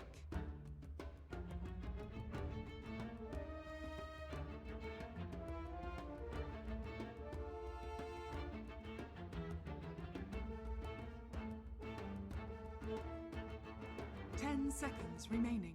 War Chief. EG's turn to pick. Life Stealer. Dazzle. Terror Blade. EG's turn to ban.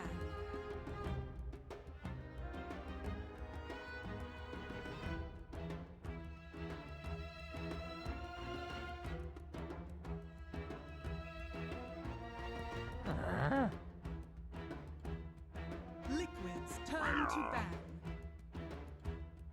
EG's turn to ban.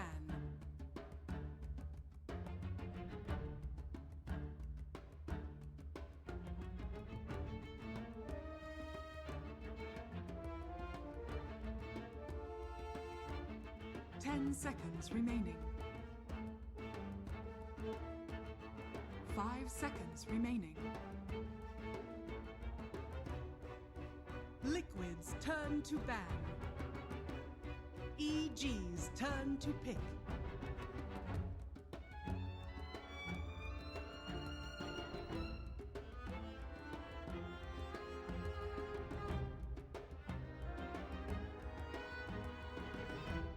Ten seconds remaining.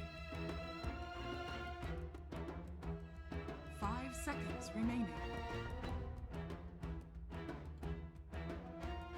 Reserve time.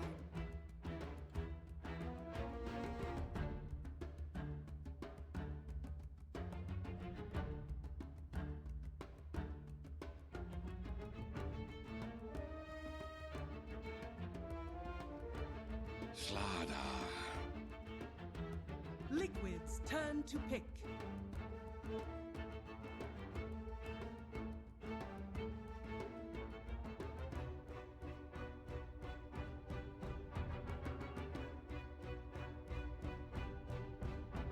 Ten seconds remaining. 5 seconds remaining. Reserve time.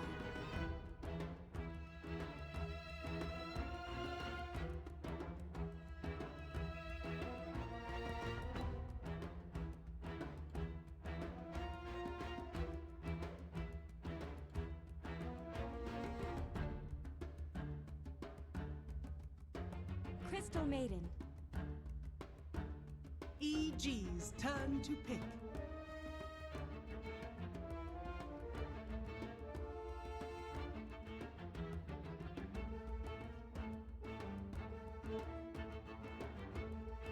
Dark Seer. Liquid's turn to pick.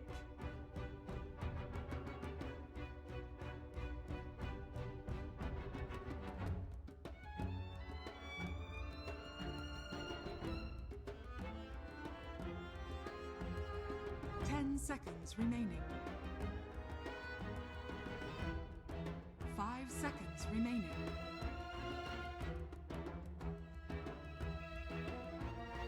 Reserve time.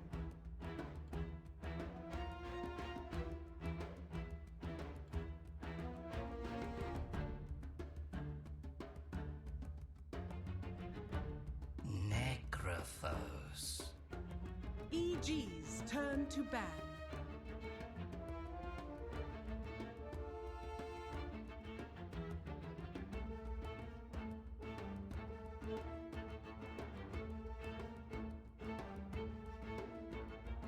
Seconds remaining.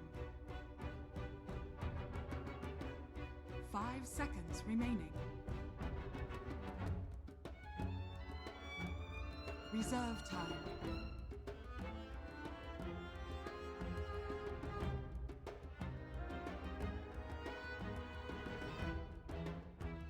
Liquid's turn to ban.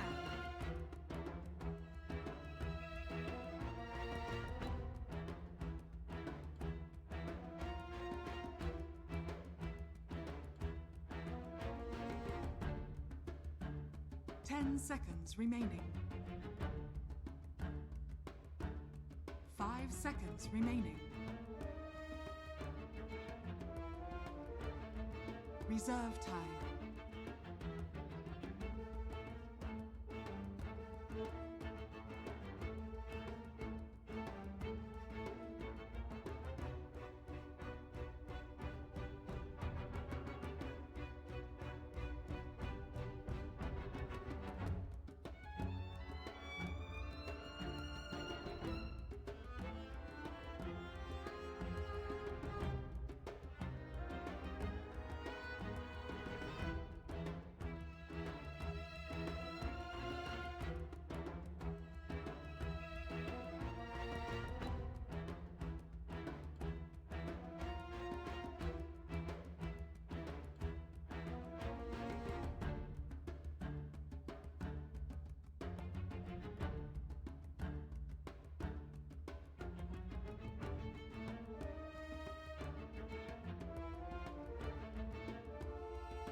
Seconds remaining. Liquid's turn to pick.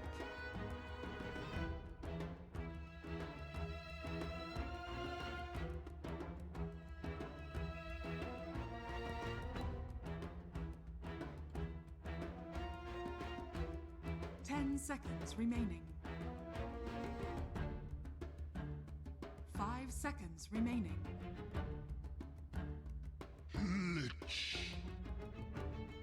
EG's turn to pick.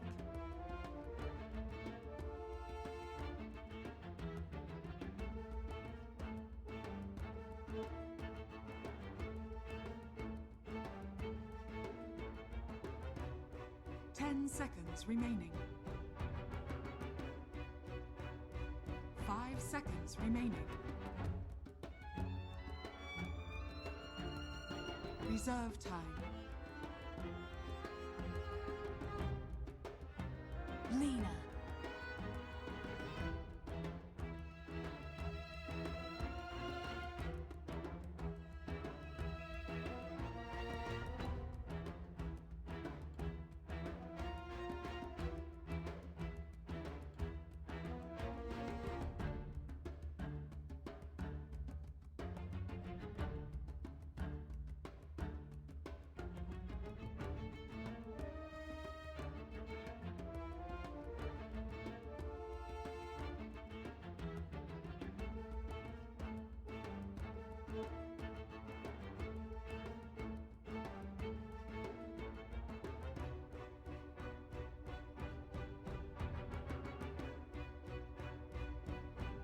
Ten seconds remaining. 5 seconds remaining.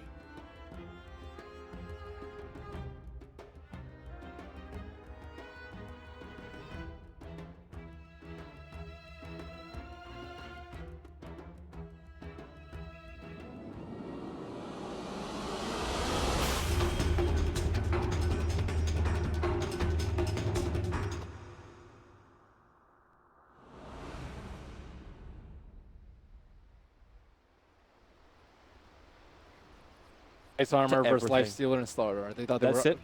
Well, they could have potentially all in committed for physical damage. Did have last pick.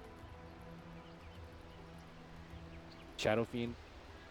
Yeah. These heroes are pretty decent.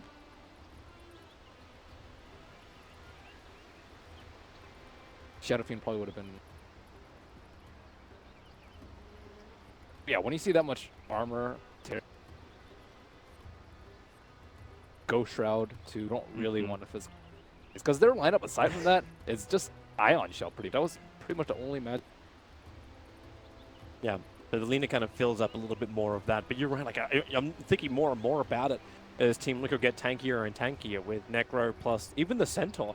So do they have enough sustained damage? Like, do you have to turn the Lina into this kind of physical DPSer going into the game and just use the mid-game magical burst damage that she offers? Sorry, I was distracted by The- Zai's effigy. Yeah, don't. We're not going to bring that up on stream because What? It's in the game, dude. It's, yeah, fantastic. So people who are listening to us on Dota TV can go click on that. Meanwhile, we'll be appropriate. I'm just Appropriate echoing line Zai's sentiments. Now everyone's curious. Yeah, Look but what you've done to him. you won't be able to do it. Maybe later on they'll show us the wonderful effigy. But that wasn't meant to be it. That was meant to be, I saw on Reddit, it was meant to be a Bloodseeker one, not that. I like this one more. Yeah, okay, there we go. Now we're actually showing it. So thank you very much, Weppers, who is our observer for the game. Which block is it that is red? Heroic effigy of the Fall 2016 Battle Pass. Anyways.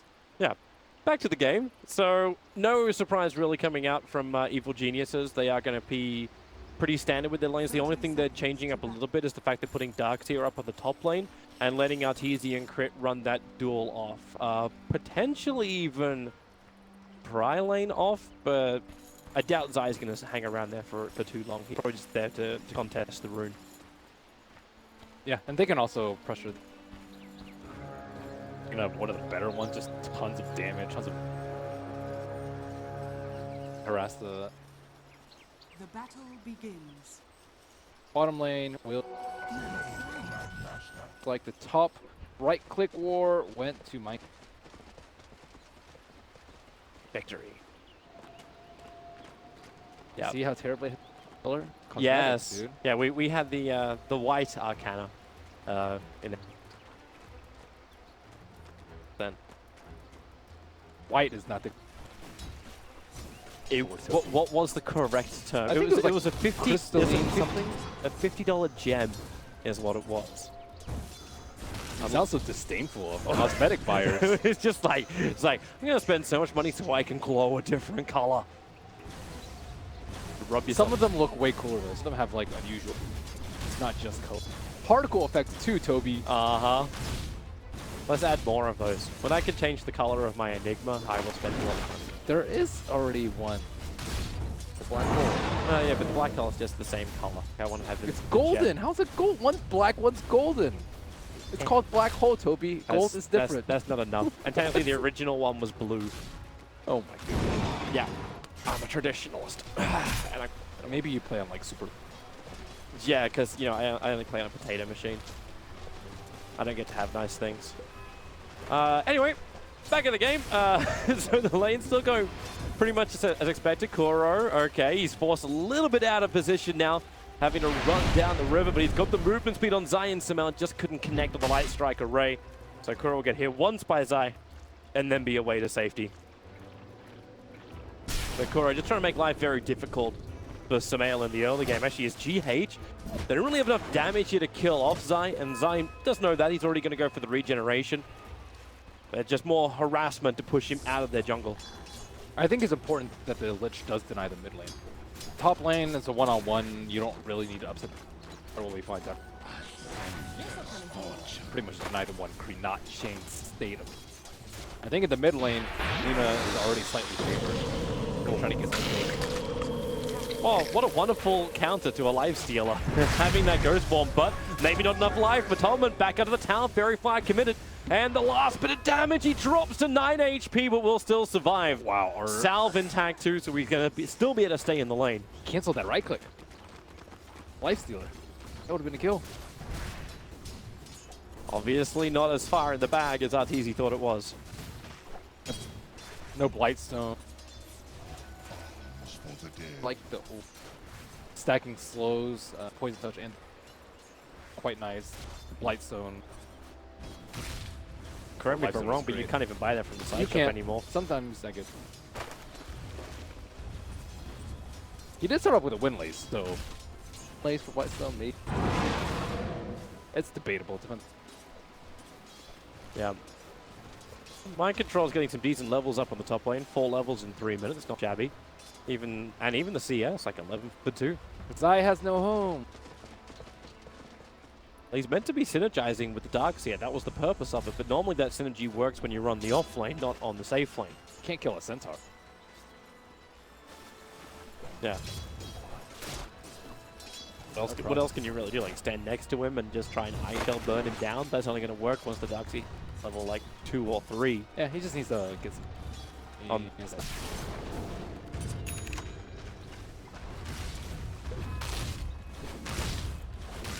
Zai purchases Oak.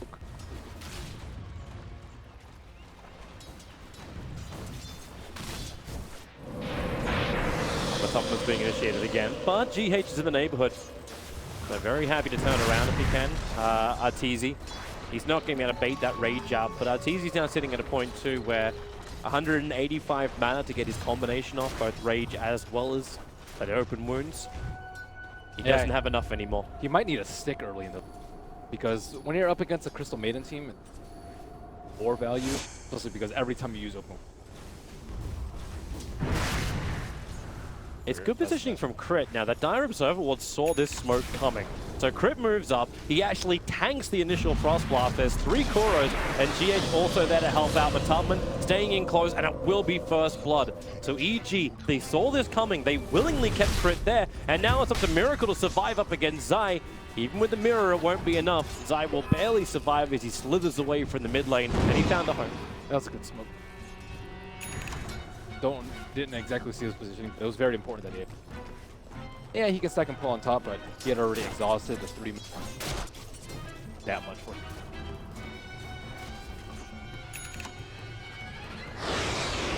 Zai actually moving down to the bottom lane. Look, Dazzle will be.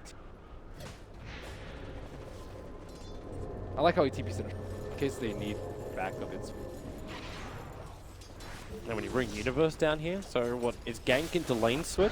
As GH very quickly on the Frostbite, but Arteezy going to rage up, and there's your crush. They want Matubberman. Has to go into Ghost Form, starts his TP, but Universe, the early point up in back, is able to cancel that one out. Matubberman will fall. 4 heroes from EG, they come in force. They take the kill. They also cancel his TP. Need a long time to get back to the lane. Dire's top LG should be able to stay on the lane still. You still want your Necro. Yep. I think very big in this one.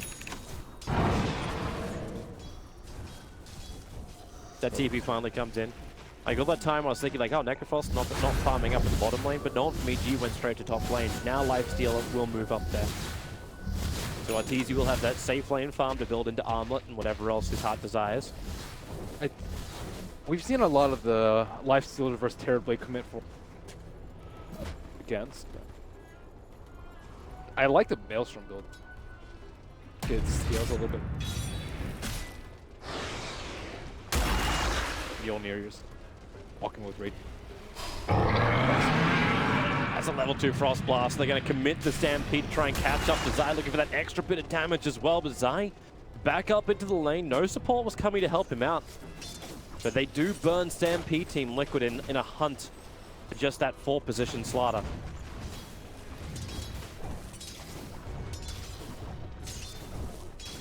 And meanwhile, the mid lane stays safe. Terrorblade's gone to the jungle.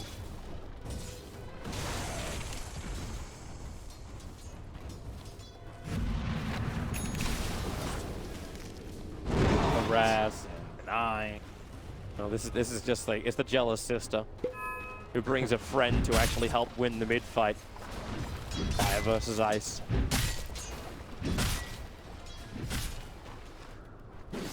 Sorry, I know, I look over to your screen and all I see is you just looking at Samael's cosmetic. He has the new Laguna Blade icon. I was like, what is that Laguna Blade icon? Apparently it's from a cosmetic. It does look pretty epic.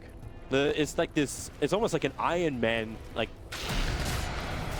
shield thing in the chest. Mind Control, a little bit of damage. They're trying to slow him down, and Mind Control very smartly starts his TP. If he waited any longer, he would have died to the rotation from Samael. Instead, that'll be up to GH to do. Running away, Zai close behind, but Samael still has enough physical damage to do the work all by himself. Samael's also going pretty. In almost exclusively Arcane or right click. A lot of times when we have Lina, there has been somebody to buff up her D. Amplify, I guess. On the run forward, again the Stampede going to be used, and nothing Zai could do about that. Thor will be the man to get the last hit. A little bit of a chase from GH to Samael. GH able to deny the regeneration rune at the 6-minute mark, and now at the 8-minute mark, and able to deny the double damage rune for the Lina. But yeah, Bloodstone Lina, the immortal Lina, is going to be what we've seen most of the tournament. Now she is going to go with the Spectral Scepter. Space Boots. I like Yo's a lot versus. It's also really good.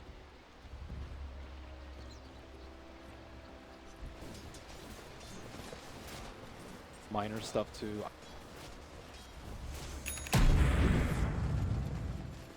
Control trying to cause some issues for E. Got a little bit of help floating around. It's mainly Kuro who's back up next to Secret.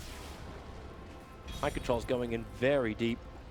He leaves the Radiant Observer Ward behind, so he's got at least a little bit of a warning system if someone does run at him. But without the Stampede, Mind Control could be in trouble. Just commit the Laguna Blade. Samael with a double damage rune knows he's got enough damage to kill off that Centaur. Was really, really deep. It's actually going back. Under attack. No early blink coming up. Hood only for double edge and Lina pretty much. Little surprise actually. Radiant's bottom tower is under attack. It also helps him out. Help him when Dark sees everything.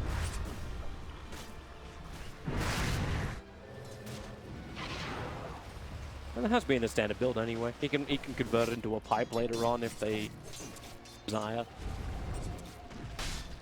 There's not any big AoE wall, I suppose.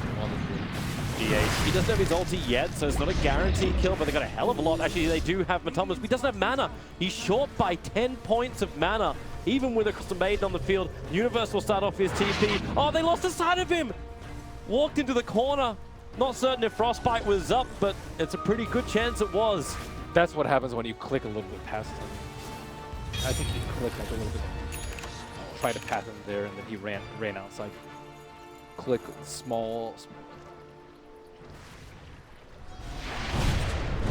That's a good get out of jail free card for Darkseer. Now Samael with the Iron Shell burst. Tubberman. Wow, he was so close to popping the Ghost Shot before the Laguna.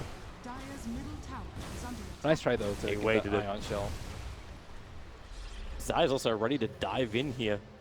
He knows there's no support coming in from the jungle thanks to the Observer Ward. Now GH comes up. He still has his Frostbite, plus his Nova, so he can keep Slider slowed up. But that Arcane Rune, he just keep moving forward. Another Crush available. The 6-second cooldown on that thing, and GH will fall with the help of Crit and Universe. A lot of pressure being applied by EG on the bottom, but Miracle, the Terrorblade. Normally we're talking about Terrorblades forcing down buildings really early on, but we're 11 minutes in and still no Tier 1 tower fallen. He's just playing it very consistent, very safe, and still sitting at #1 in the net worth. They're trying to eke them out, and pretty close in terms of the net worth, but experience, Radiant side is pretty far ahead because Terrorblade shifted to the jungle, so Dire's top tower. not looking great in the. Is that when you look to see like scoreboard. EG then and start to invade the jungle more? Maybe that's what Universe is. Once Lina's coming over ready, to do. Lina needs her Yules before she can. It's not great to fight before. I guess you can get some now and then.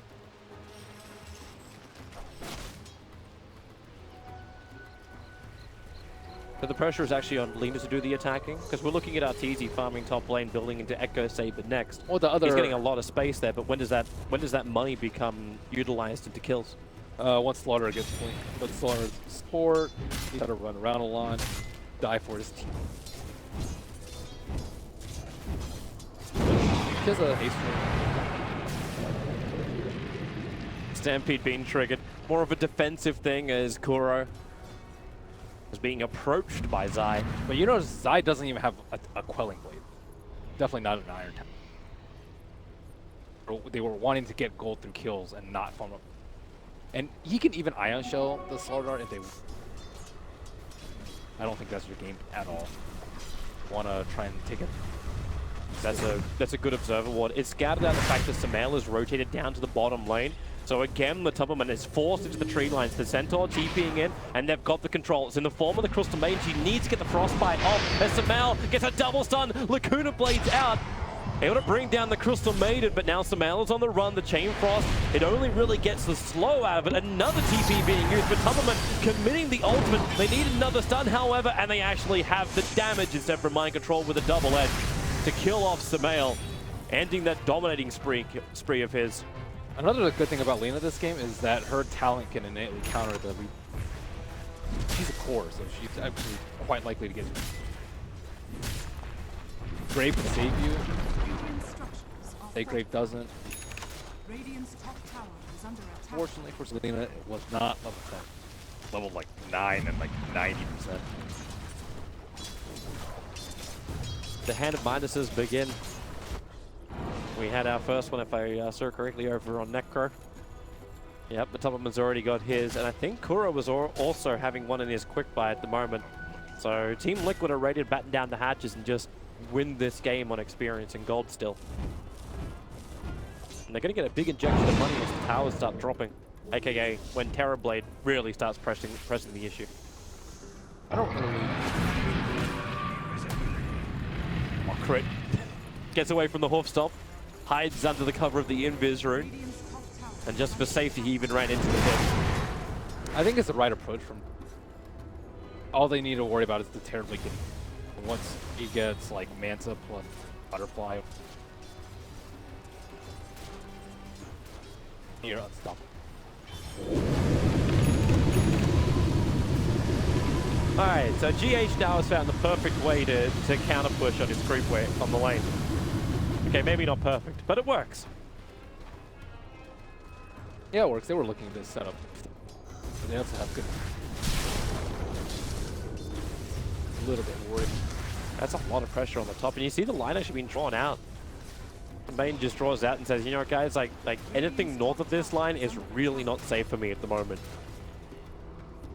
G could be hunting anywhere around that secret shop area into the Tier 1 tower, and they do have 4 people in position. The only one not present is going to be Universe in the bottom lane on that Dark Tier. Male and Arteezy can do more than enough work just to go tower after tower, but the mid lane pressure is also arriving from Team Liquid, and Sumail already there to return. An attack in. If Mind Control was thinking about a blink, then it instantly got cancelled when the salve connected. Mind Control's quite farmed. He has 4 mana. Oh, now this one's easier. Blink forward. But some of them potentially could have thrown down the ulti for that, but they let it go. Basic kill for mind control. But they're just taking it slow. They're, I guess, Eve up. Regeneration. I don't know. Lich is just like really strong. Talents are like pretty lackluster. The right click build is just atrocious. What, It sounds gone good, now? but it was fantastic it was before, right? It was never there before. No, Really? it sounds good in theory, but it's just so awful. There's so many things that stop Lich. That like no matter what items you get, I think a 6-slotted lifesteal will always manhandle a 6-slot. No question about it. I wonder what else. EG want to keep pressuring right now in the mid. They've already committed their weave to this. It's going to wear off in a couple of seconds. GH is the one that they could potentially jump on just because they had the vision of the high ground. Good patience from the Slaughter, making sure he didn't just amplify up the Crystal Maiden, because it would have revealed the high ground vision. They just need the kills to be quick. If they go, if it takes too long for them to get the potentially like even the one from like that are gonna stampede in and counter initiate. They just need like a quick blink, crush, fast kill. They try to set it with a Yule. Give him one of those camps as well as the bounty rune and he'll have it. Only 200 gold to have that blink dagger. Possible. Gage is just playing in the trees on that top lane. He's so close to Arteezy. If he gets caught out, like he just throws the ulti out. Arteezy will take the damage and look for the fight. Mind control now running forward. Arteezy that rage. Oh, the Necro ulti's going to be there. They'll cancel off the TP with the double edge. They'll find the kill. Was GH the ultimate bait? Yeah, I like the way he's using it. Is under attack. Not any team fights going on. Like he needs it for that. He could farm neutral. Pushing out the lanes, that's perfect.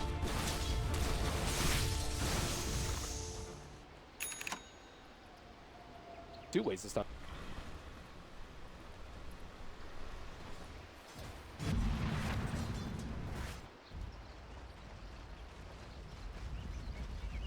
Mal is just wishing he can find pickups like that. There's the blink there. Radiant's bottom Yep. tower. But they just smoked right on top of the Observer Ward. Dire's top So while the time might be nice, Team Liquid can be very prepared for this. They have a dire Observer Ward up, so EG had the vision. They see the Matumbaman is lagging behind at the moment, so trying to pick off the back of the pack. Is there some kind of saving? Matumbaman goes into Ghost form. More support is there with a Hawk Stopper double edge. Zai is unhealthy. Crit tries to keep him up. They can turn this one around now. Team Liquid, they turn their attention towards Arteezy. Zai back in with the crush. They're doing the damage, but it's into Mind Control, who just got his Stampede back off cooldown. So they scurry themselves, Team Liquid, back past their own tier 2 tower. That was a really tough call from EG. They saw the heroes running away, so they knew that Liquid knew, but they tried to actually catch them off guard with the mass movements. So he had sprint on him, he had smoke on him, and then he eventually had surge on him. So the timing for the smoke was a little bit earlier than Liquid. But the trade-off is that your team is not close. Lina was nowhere to be found to get that little bit extra from the Necro. Liquid are coming. Liquid have the Observer Ward out in front of the pits. They understand what's actually happening. Mind control. This is a lot of patience. Roshan's almost down. Now the Hoofstomp and double edge. Roshan so low on life. He'll clap down. Mind control's dying. The Laguna Blade will actually kill him off, meaning that EG will secure Roshan. Maybe GH, no, the interruption, the back will pull him down. But Tubberman does have the space to get back up towards the Radiant Ancients. And GH with his control, Kuro, no ultimate available, so he'll take the stun as well as the death for Team Liquid. The tier 1 tower not close enough to give him that protection. And Stamel will have the double kill, EG claim Roshan and Aegis. There was no follow-up from Liquid. Necrophos doesn't have a blink dagger because he did go for the Midas. And that trade-off is bad. If he could have blinked and Reapered anyone inside the pit, either the Lina or the Lifestealer, I think they would have come out pretty far ahead in the fight. But instead, they can't burst down the Necrophos because... Also, Lina misclicked Yules on herself. Could have potentially led. still haven't felt Terrorblade. Like, that fight happened without him. Terrorblade just stayed inside the jungle, farming the entire time. Generally, Terrorblade's fight wins the game. Yep. Now he'll be ready. Really big increase. Do you actually force it yourself? Like, for now, it seems to be EG who've been the ones smoking. They've been going around. Like, they went in for Roshan, so they are the ones to initiate that. Obviously, Liquid don't really have a great Roshan lineup, but is this the point when Liquid just say, you know, we force down a lane? Like, I see the ping coming to the tier 1 tower at the top lane. Is that the next place it goes? You just mow down lane after lane and wait for EG to engage into you? I think you take at least one tower. You might not even have to commit. Depends on if they're not defending with anything.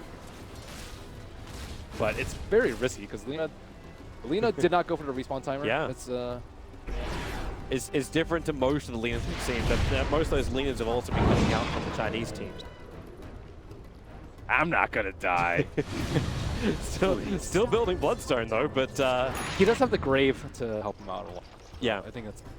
So the trade-off is you just get the Light Striker, right? But that could bite you in the butt later in the game. It does help you to shut. Normally you need a Light Strike and.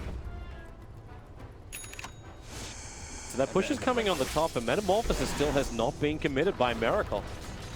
Yeah. Just illusion spam after illusion spam. EG is not getting involved. Fighting in the ages. They're actually TPing out. So EG is just running through the Radiant jungle. So they'll let the illusions and the catapult do the damage into the tier 2 tower and then prepare their own defense team Liquid. And Zai wants to fight. The infested Lifestealer sitting inside the Slaughter. But they need the opportunity. They need the vision, which they don't have on that part of the tower. They'll get it when Mateleman jumps forward like that, but then forced up. Arteezy already raged up the stampede. Mateleman will survive. The back almost killing him with the damage on the wall, but it isn't enough. Zai has to take the shallow grave as he was taking the tower too much. And then Miracle. Now he'll commit the Metamorphosis. That was really risky by Liquid. They didn't even have the Frost Armor on the Necrophus before that fight started. He has all that burst heal with the Ghost Shroud and the double heal from the mech and the Death Pulse. They already used meta, so can't get anything off. Yeah, and I'm wondering why he did. Like, Miracle used that after the fight happened. So it's almost like you're either using this for farm or you think that this fight is still going to happen from EG. Which Sumail is trying it. Yule's up. Here comes your Terrorblade looking over towards Universe. Zai does get a good crush off, but so does Mind Control. A double versus a one, and G8's the perfect positioning. They put the Slaughter down. Arteezy sunned it out, and with the Chain Frost, the damage is huge. EG, he infests into the one creep that's running next to him. Sumail did the damage to it. It was going to die anyway to the dire creep wave that was coming in. But Lifestealer will fall. The Blink Dagger is now followed by Matubberman, and 3 heroes with no buyback available. Team Liquid will push to the tier 2 tower potentially. Not enough burst for Terrorblade at that point because Lina had already committed her spells earlier to try and kill the mech. They just did not have enough. They got so close though when they did it. No, it's just before this fight happened. Yeah. So she already committed her volley to kill Drenko for Miracle, and then Miracle gets a Sunder off like near half HP. Yeah, and Arteezy couldn't remain up. Like when that first Horf Stomp came in, he had to rage to try and dodge what was coming at him. And then just executed at the end. Yeah, they just... So they actually did go for the Maelstrom. Oh. Pretty important. I think that would have been a big mistake. You could also potentially, I think, go Diffusal versus deal with the Ghost Shroud, but Diffusal is terrible versus Maelstrom with a nice mix. Terribly movie. You'll still... What do you think about the pickup of the Aether Lens on the Mail? Aether Lens is really good. It makes the Dragon Slayer, and it helps in...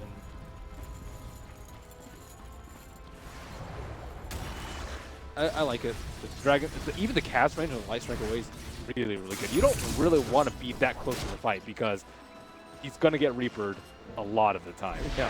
And you definitely want to keep your distance. Like, imagine yours without being really at risk. And the only problem is he might have to replace him pretty soon. This looks too good. Right. The support was sort of nearby, but I think you can see from Sumail's hesitation to take that fight. It's not a gank for him. Universe can try and pull GH back, try and bring him in range of the double Iron Shell and GH. Well, he's been bait before. Universe has his own pipe to give him a little bit of protection. There's no other stun, or is there? No, there isn't. But Tubberman was trying to go for the side to cancel it. That was really close. The Stampede being used to try and close the distance, but the Stampede came too late. Yep. I feel like he didn't really take any. Was a level 2. He triggered pipe. Yeah. Any kind of protection. Pipe is really good.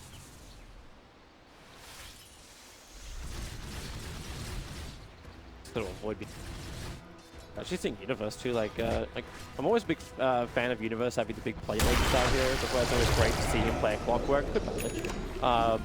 And in this game, he's actually going in for a Shiva's guard next, so there's no Blink Dagger. There's none of this like jump and team fight control coming from Universe, as opposed to just it's kind of like more the run at you or counter initiation he brings. I wonder what he's gonna go at. Looks like Shiva. Yeah, I have heard talks of an Echo Saber on the darts here. Plus damage talent. He has 120 damage talent at 50. He didn't get it this game. He got Health Regen instead. So you crap on the Lich DPS build, but you're all for a Darkseer DPS. Darkseer can actually get in there. He's tanky. And he's like kind of ignored in the fights after you cast your Vacuum Wall. Whereas with Lich, I don't know. You can't get Echo Saber on Dragonlance, but I don't know. And he has like at least some mobility with Surge, helps you farm. It was theory crafted. I never said it was good. I'm saying it's a possibility. Yeah, the crazy thing is that when you come up with theories, they normally become reality. He has a Weave and Amplify. Yeah, he would survive for a while. There is no doubt about that. And EG are looking for more damage. But for the moment, he's going to go for teamfight control as the Universe style. It's too late to commit after you take it. 120 damage is also a lot of damage. It always feels weird, though, when you see the 14 health regen talent over on a Darkseer when you have your Tranquils and you've got your pipe. So your regeneration, like you see him sitting at 35 a second already. Yeah, that's the thing. Normally the 120 damage. Yeah. It just feels like you're just lacquering on a hell of a lot more, almost to a point where you have the Darkseer running around with the equivalent of a heart. Just powerful, but still.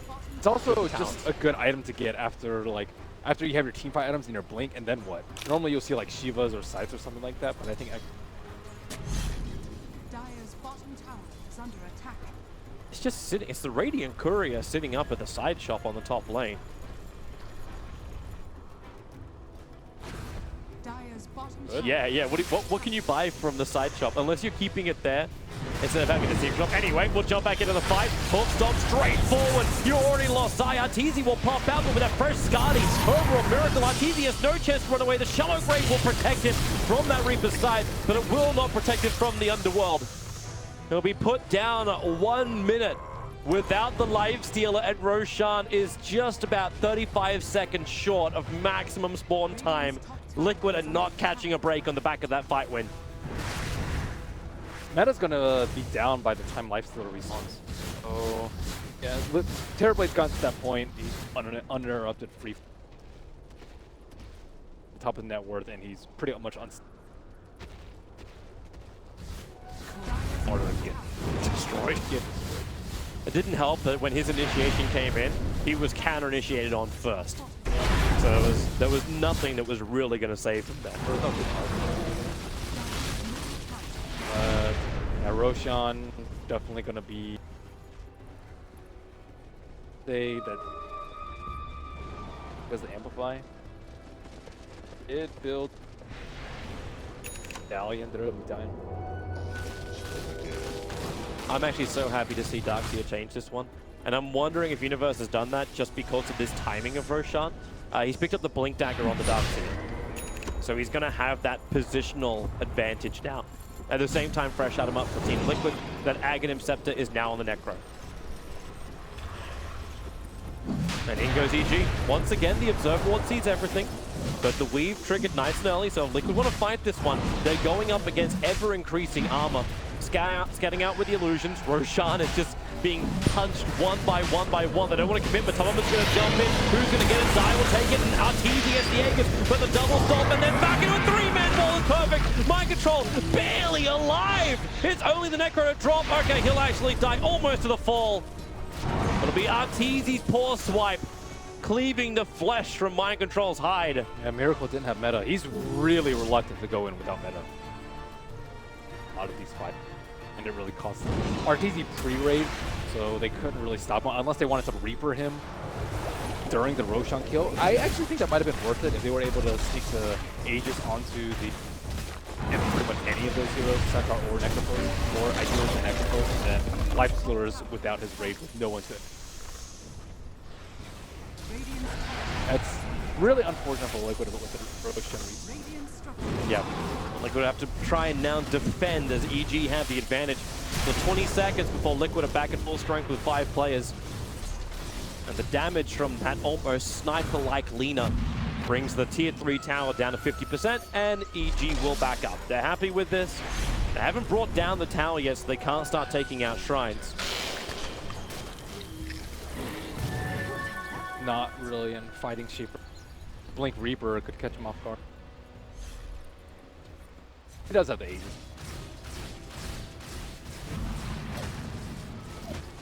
First fight was Liquid with meta. Fight where Liquid no meta. So you just see a fight on. This'll come in handy. Magic resist. Necrophose's job is to actually. Yeah. Your Heart Shepherd is like. Resistance makes sense. Going up against them. But at this point, though, they might all willing to. They might need more damage output from it. Well, now the Terrorblade finished up the Butterfly. They have to use all the magical burst damage to try and bring him down. Yeah. There's still 2.5k life they have to get through. They really need to Ags on Centaur. Once they get Ags on Centaur, Terrorblade should be able to get a Sunder off most of the time. Yeah, you see what he's also building into. Even though it's got nerfed, he's still going to enjoy the range for it. The Hurricane Pike is the other build coming in for the Terrorblade. Once he completes that, he'll have the distance play against the Lifestealer. It's going to be really... I think it's tough for both sides. It's tough for Terrorblade to actually survive, to get his Sunder off, and on the dire side, it's really hard to like chain all their stuns. If he's low, they could potentially like Yule them to another stun. Do they have the coordination to do that? Oh, Centaur, Stampede, Hawk Stomp, they found a big target. Sumail, Shallow Grave will make sure that the side won't do its work. Sumail will still die.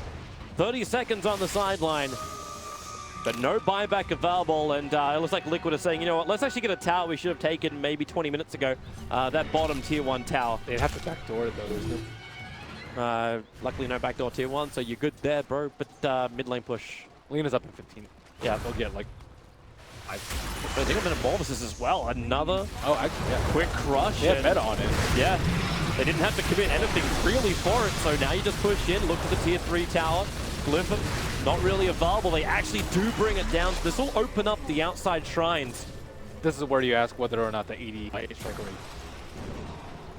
The 30 seconds this time. He would have been up 4 seconds after he died, but Tubman's going to get Glimmer caped up. Still has to stick around. Wants the Blink Dagger to come off cooldown, and it will. Blinks away at the same time as Zai jumps forward. He held onto that for half a second, almost baiting out the initiation from Zai. Zai was waiting for him. Really good play there. Not put his team into compromising. It could have been really bad. They were really close to their shrine. Not really in a good position.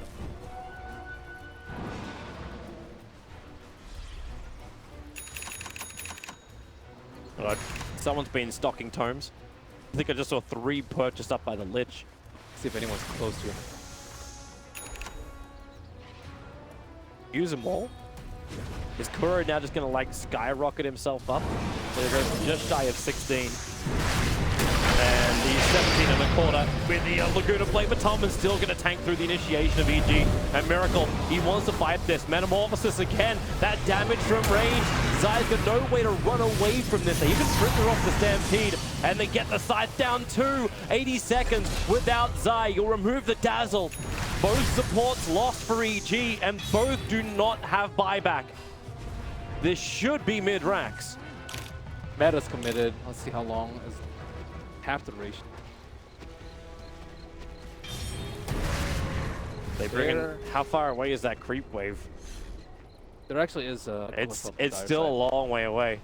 So this time, like the backdoor regeneration is going to be a bit of a problem. A little bit of a problem until you get the back wall, double light strike array. Miracle is dropping quickly. He's got the Sunder available. Trades alive with Universe. Universe surges himself away back past the tier 4 towers. Another light strike array control from Samael, stopping Miracle from attacking. He's going to walk back through his own wall. Laguna Blade, but Tomlinson barely surviving. The light strike array will connect. He's held in position. He still needs to survive. Maybe with the hook stop, the damage from the side. They bring down Arteezy, but the cost is still the Necro. Universe once more. Surge forward. The Yule Scepter up. Light strike array. A little bit of miscommunication on the timing as GH invis, thanks to his own little glimmer cape. The Sentry Ward doesn't reveal him, and GH the TP. They don't know. They don't get him inside the trees. GH will get away by the skin of his teeth. They allowed the Terrorblade to get Thunder off that fight. I think he probably could have used them and then waited for another down, but that would have been a really big kill on Miracle. And they trade the big cores, Necro for the Life Stealer. I don't think that was actually a Reaper.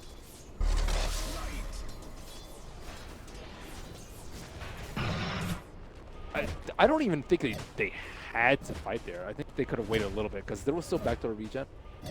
Drax. You can see the amount of damage the Terrorblade was pumping in. Maybe they just, like, okay. They saw it have glitch. They saw it glitch, though. Okay. So Well, we're going to watch it again anyways. This is Matumbaman escaping at the very, very start. A lot of control. Severe lack of detection. They have no Sentry Ward. Make a quick kill on the Necrophos, and no Sentry Ward for the Crystal Beta until a little bit drops it right when he left. I'm not sure if we actually flagged it during the middle of that fight too. The Centaur picked up the Aghanim Scepter. He didn't use an Aghanim's buff Stampede during it because it came to that point. But it's something to note for the next fight. Terrorblade is gonna be a problem. Same with Necrophos. These are heroes that you want to burst out. You have to burst them down very quickly.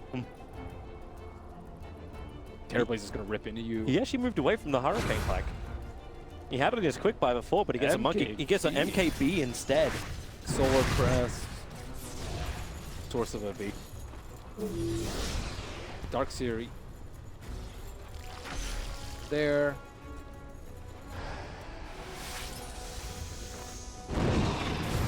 Happy to have Mini Bash. Full stomp in towards the mid. They initiate onto Samael.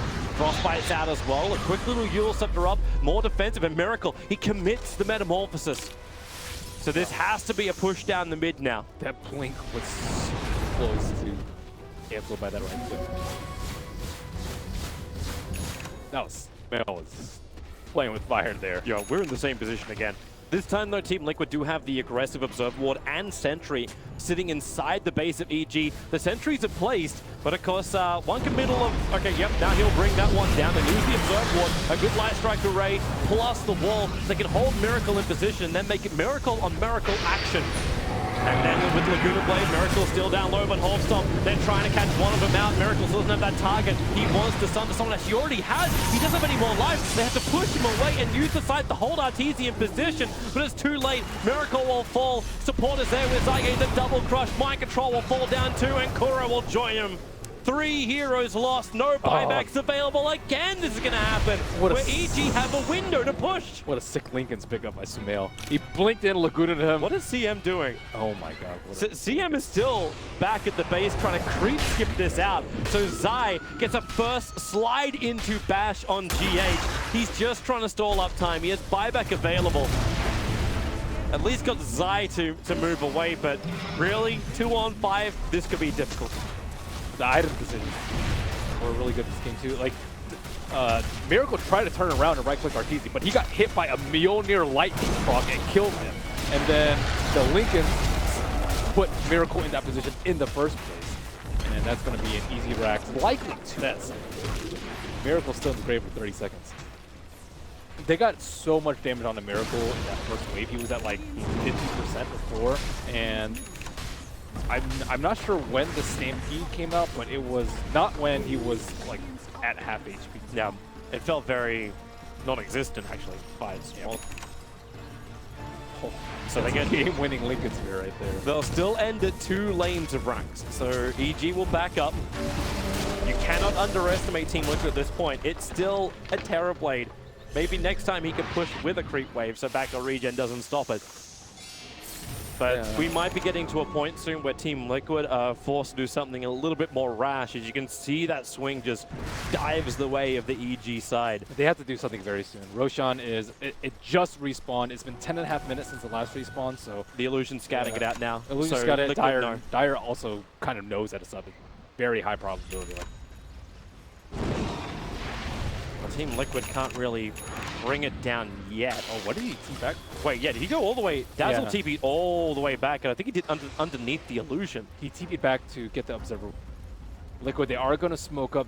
Are they going to try and sneak Roche themselves? Doesn't really And maybe want just to. smoked for movement speed to get back to Roche. Like, Liquid ping out the fact that Roshan is up, but they're smoked up and waiting next to the shrine. So if EG come and they scuttle themselves to get over there, the smoke will break from both sides. Artee's on the front lines, but top of them, mind control. They missed it initiated, and a huge back wall from Universe, catching out more of them. But top of them, BKB will try and protect them, but they've already lost Koro. The stun's on the back line. Maybe Miracle is the bigger one. Zai gets the crush. He's protected right now by the Lincoln Sphere of Miracle. He needs a target. He'll have to sunder his own teammate, Mind Control, and the damage is still too much. Mind Control will jump back in again, but he was the sacrificial, very large lamb of meat. 3 heroes lost for Liquid. They're going to find as well GH in the tree lines. He's starting his TP. Now they see him. Now he's dead. 4 heroes gone for Liquid, and EG could end this right here, right now. Beautiful vacuum wall from Universe. You set up that fight. RTZ actually has hid inside a wall of replica illusion for some of that fight too. They were trying to focus him down during the raid, but it took them way too long to do so. And Safety megas or is GG push? Is GG. And they'll realize there's no buybacks from Team Liquid, and Team Liquid will admit defeat in Game 1 of this 2-game series. EG, they have done it for Game 1. I think that Lina really pieced it all together for them. I think she played very, very well. A little bit risky with the Light Strike Array over the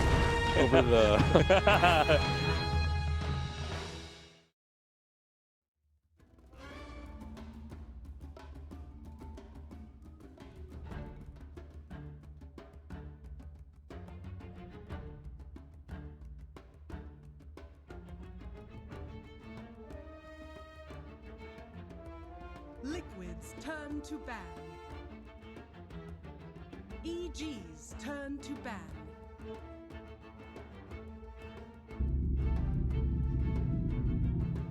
Liquid's turn to ban.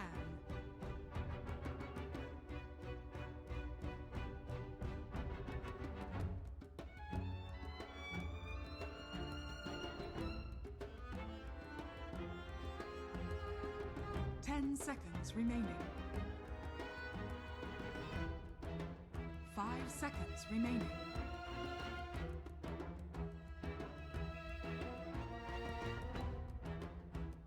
EG's turn to ban.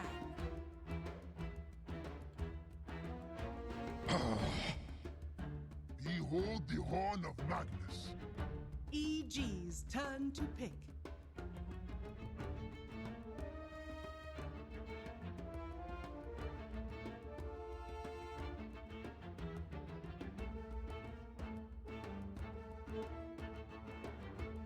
Seconds remaining. 5 seconds remaining. Reserve time.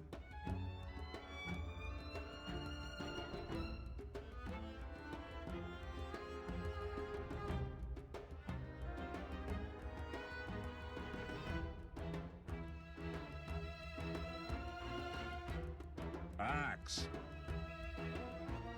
EG's turn to pick.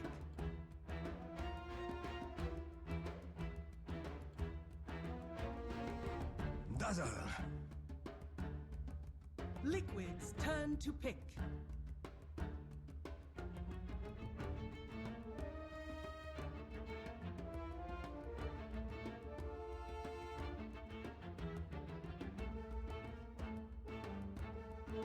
Ten seconds remaining.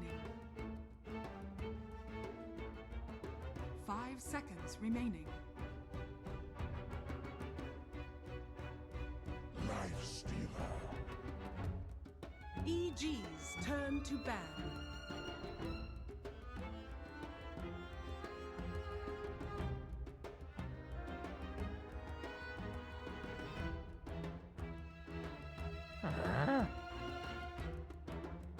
Liquid's turn to ban.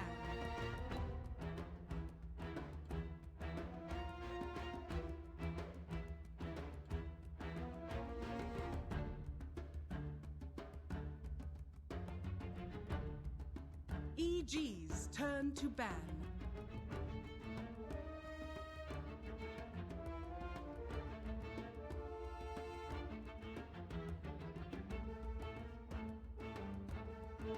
Liquid's turn to ban.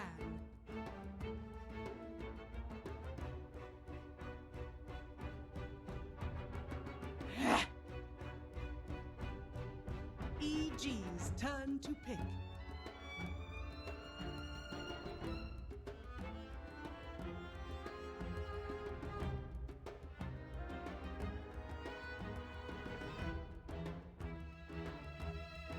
Ten seconds remaining. 5 seconds remaining.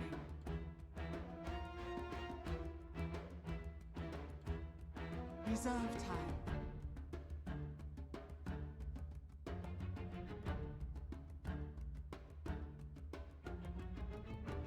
Monkey King.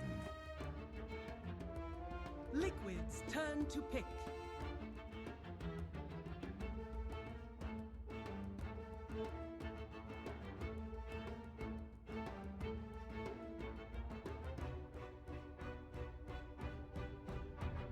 Ten seconds remaining. 5 seconds remaining.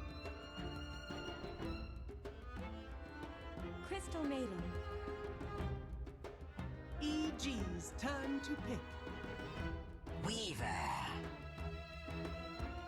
Liquid's turn to pick.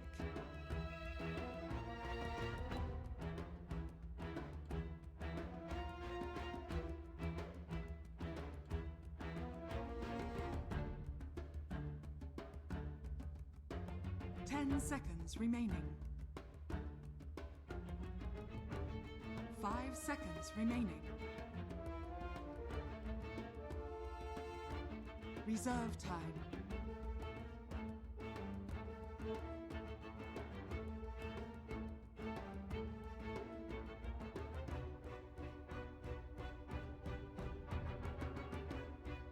Sand King.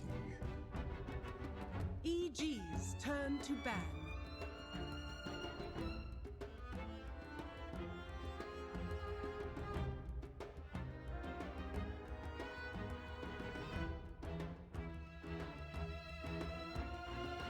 Ten seconds remaining.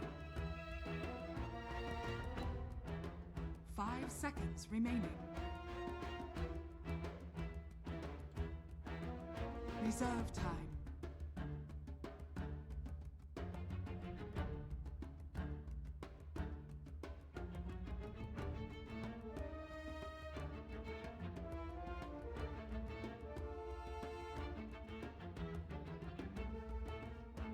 Liquid's turn to ban.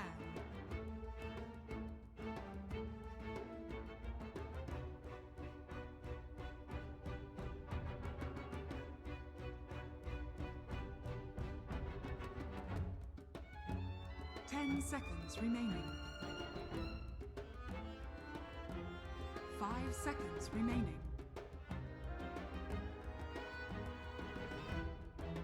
Reserve time.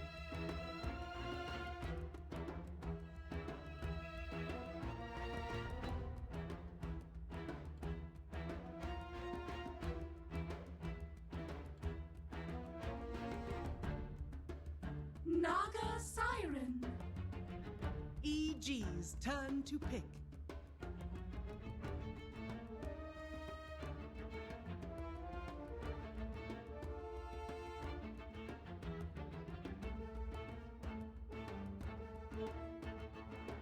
Ten seconds remaining.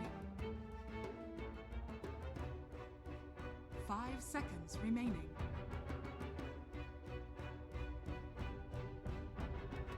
Reserve time.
Shadow Fiend.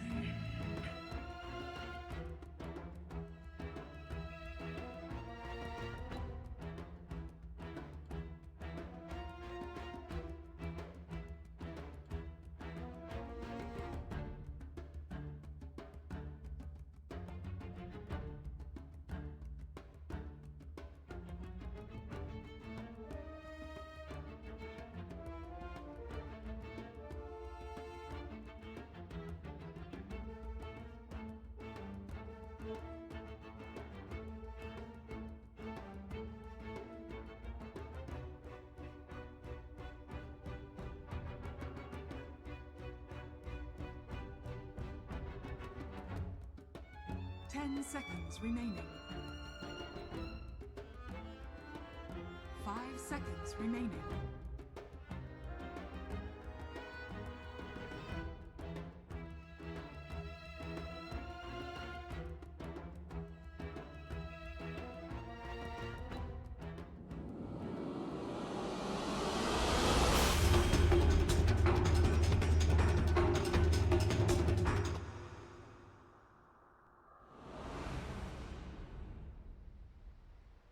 Does become that control factor comes to the team. Very difficult. So that may be the other approach. But they have a BKB here in the mid lane. Shadow Fiend Yeah. BKB is really good. You want things that you can't actually BKB out of.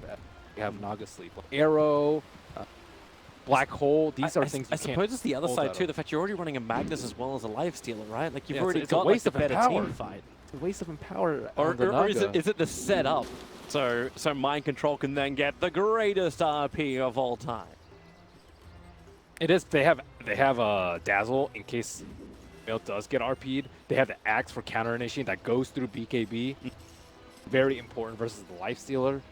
But they have time lapse on Weaver just in case of down. So I do think their team fight was good. I think it could have been a little bit better, but I don't think the Naga. Yeah, the team fight's good, but with Naga, it's not like, oh my God, sleep into RP. 30 Not seconds. at the end all be all. No. It's not.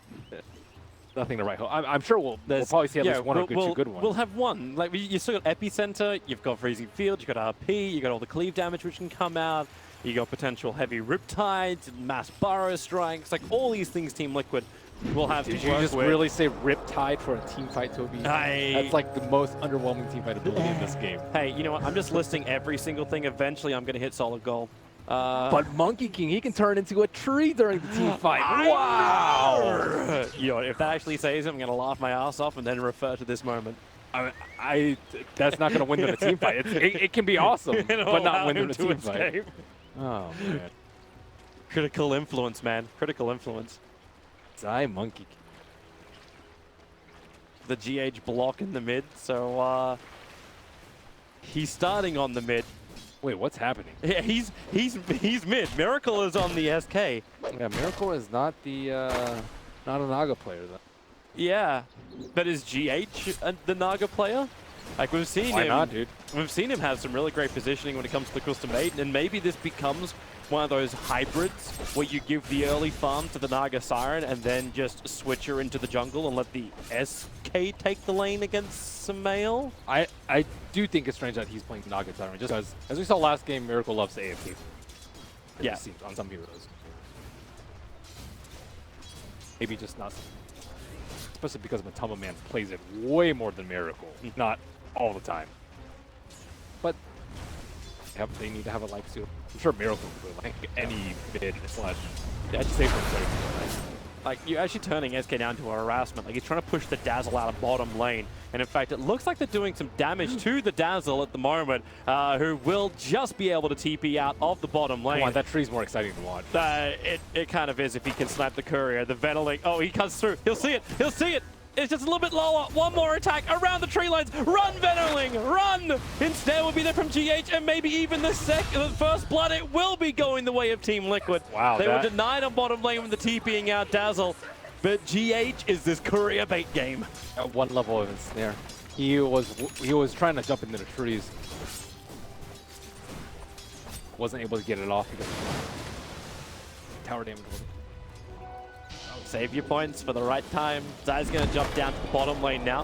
Quick fall to the ground, looking for a little bit of harassment on the Kuro, but Matubman's already making his way over as well. So Zai trying to be as aggressive as he possibly can. With the support from Crit, he can survive a little bit longer, and in fact the RTZ bugs throwing out, so Matubman losing that armor and has to back up to the T1 tower.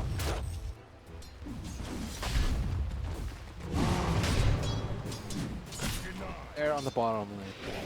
They have been favoring these. Who really wins that? Like, Universe has got to be very scary to come in close up against the World of Death. I think Axe versus most melee. And on top of that, he gets better. Forest Strike. Miracle's going to be here to gank onto Samael. GH started off with the ensnared. Zai now jumping forward. It's going to be Miracle to be the one who dies. GH needs to back up to the T1 tower, or does he? He knows Samael is low, but not low enough to find the kill. And GH is happy. He's got a regeneration rune to go with.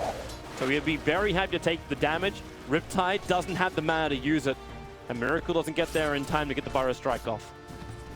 Time 3-man Shrine. They're really good about playing Rust. Dazzle TP.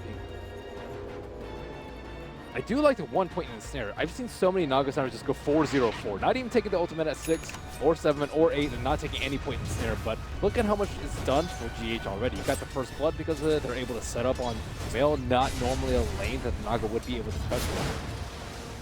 Really holding on to that. But level 1 mirror image is also pretty lackluster. It takes 600% damage. So one raise is...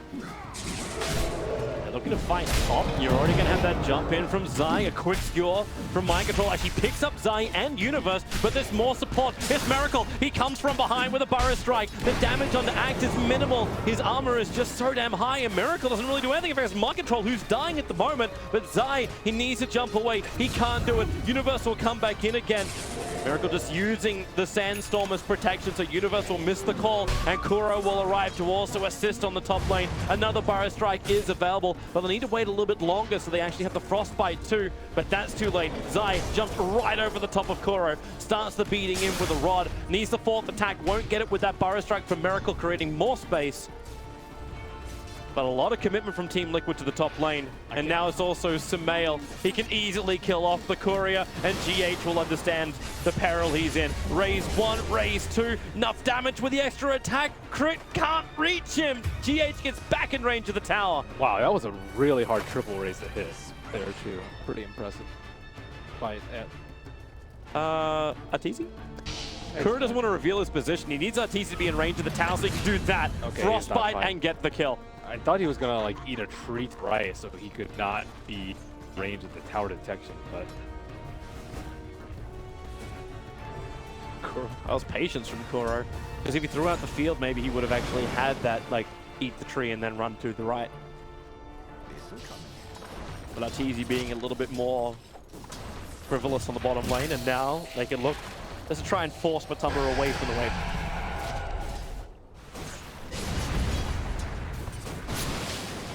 pressure, and Naga's gonna have the sinking.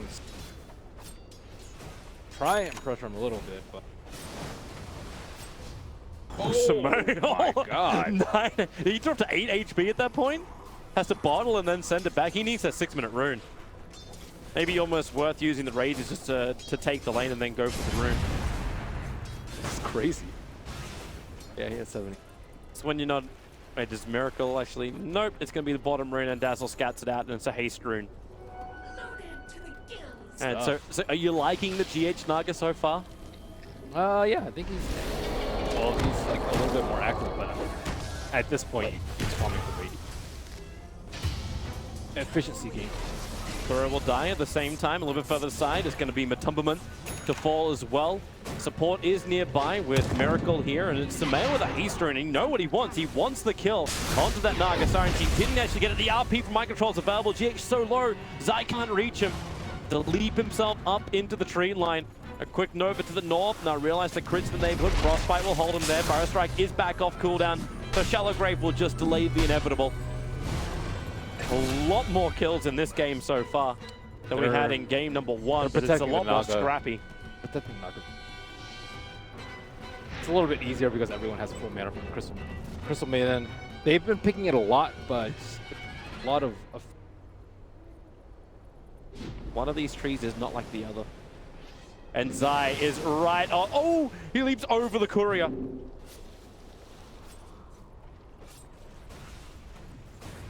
But no one's sitting in mid. It's like he's trying to stop GH from farming, but GH is farming up the mid lane with the illusions. Okay, that's a moving tree. So GH is just farming the 2 small camps in close, keeping the creep wave push back out again, stays top net worth, and also continuously harassing down Samel with Riptide. Wonder if he's going to take. Would have been really nice. RP is available. They're going to look to try and kill off Arteezy now. Arteezy's going to Shikuchi his way through, but Tubberman's pretty low. So he's going to open wounds, rage up, holding on to that rage. Now he'll use it. Where's that RP? It holds him in, but where's your detection? You're doing a gank on a Weaver without bringing a sentry ward. Problematic to say the least, but Arteezy with no Shikuchi, but he has time lapse available. He's away. They thought they could get the frostbite on him. Now Matumbaman's actually in trouble. He has Infest up, so if he... okay, he's going to open wounds and just... Okay, there's your frostbite. Matumba's going to have to jump inside of a creep sooner or else he's going to die, and he knows it. Into the dire creep, Arteezy very, very low. Burst that back out. The damage is not enough. The Nova also misses. Arteezy running the edge of this AoE damage and then gets the TP away to safety.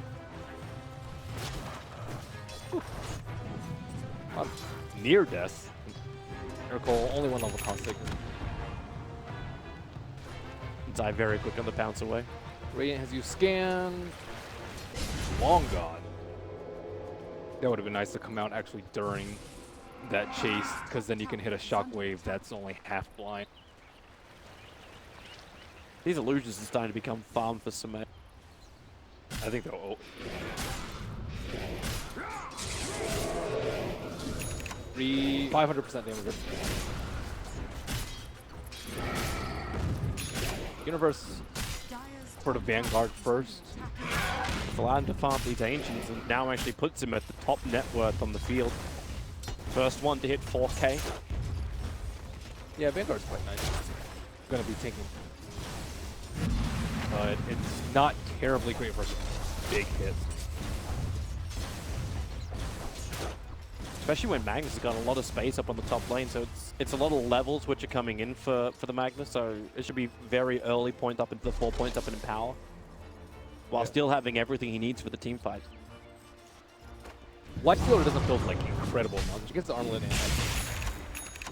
It's not like stacking agility on agility. Armor cup power stacking. I wonder if Nagasana is actually going to take the... Just become the really hard to kill. Kuro, trouble. TP's out. We'll be safe. Matumbaman looks like he's going to let the tower go. Actually, no, that's Miracle. Miracle just TP'd himself into the bottom lane. Now he is invis for the moment. He'll have Zai. He'll cop the stun. Where is that epicenter? Matumbaman's leaving. Well, it's up to Miracle if he really wants to do anything with this, but what's he going to do? Double Burrow Strike? They don't have into stun up. Epi? He can just stun Epi Zaya, I think. They'd have to use Grave on him, but he'd probably die in the... Actually, they don't have a detectable. Yeah, there's no fortification, and he'll let it go. Unless he can get a solo kill on someone, but when Crit's got Shallow Grave, that's not really possible. Radiant's top tower is under Where's this attack. team? Okay, that's one kill you can potentially get. But you need to hit the Frostbite or Burrow Strike. Crit's coming back down again. Kuro's going to reveal himself with a very quick attack. And Miracle is now back out of the invis. Kuro needs the space. Only because he's going to get the bugs off him. Dire's top tower is under attack. The whole out of nothing, which is good for Naga. Good for Magnus too when you build a Hand of Midas as your first item. It's not... Is Arcanes and Midas even before Blink Dagger? Usually Echo Saber is you can farm neutrals incredibly quickly. But I can see where he's going with the Hand of Midas because his limiting factor is actually going to be a number of neutrals, not time. Because you're on the team with him. Yeah. Naga's still working your way towards that relic. It's taken time. It's taken a lot of time. Like, we're 12 minutes in, you went to boost Iron Talon PMS, bottles in there too, and you had to run the mid lane. Mind Control has to TP out. Universe needs the call, and Mind Control realized that ain't gonna happen. So he actually gets out of range of the call, but he has no TP scroll available, can kill off the creep wave. Even the Weave's trying to help him out with a little bit of extra vision, removing the arm from Mind Control. Another jump forward from Zai. Mind Control, very tanky. Support is on the way. He goes for a quick RP, actually committing this to escape. And looks like he's able to achieve it. They will not kill him. Nice quelling. Good escape. The left side. Is under attack. Kuro trying to take on Sumail. Yeah, he's got 1 point up in Frostbite. I don't think that's enough. Even if you let your freezing field go, you need one more person to bring in some damage. And the Riptide could have maybe tilted Sumail close enough to death. And more Hand of Midases. On Shadow Fiend as well. Probably one of the most uncommon pickups. Shadow Fiend. That kind of game. And we're going to start to add it up. It's like, oh, we're up against an Naga Siren. All right, cool. Let's just Midas, Universe, Blink. Gets the call off. Is able to actually catch the real GH. And with the Shadow Wave damage from Crit, GH doesn't really survive too long. Perfect Blink timing coming out from Universe right there. He didn't have that for a top fight, so he thought he would need to farm neutrals. But nope, right then. And such a big hero kill as well. Like, you catch her out while she's banking money for the relic. Wow. So Naga did go very greedy.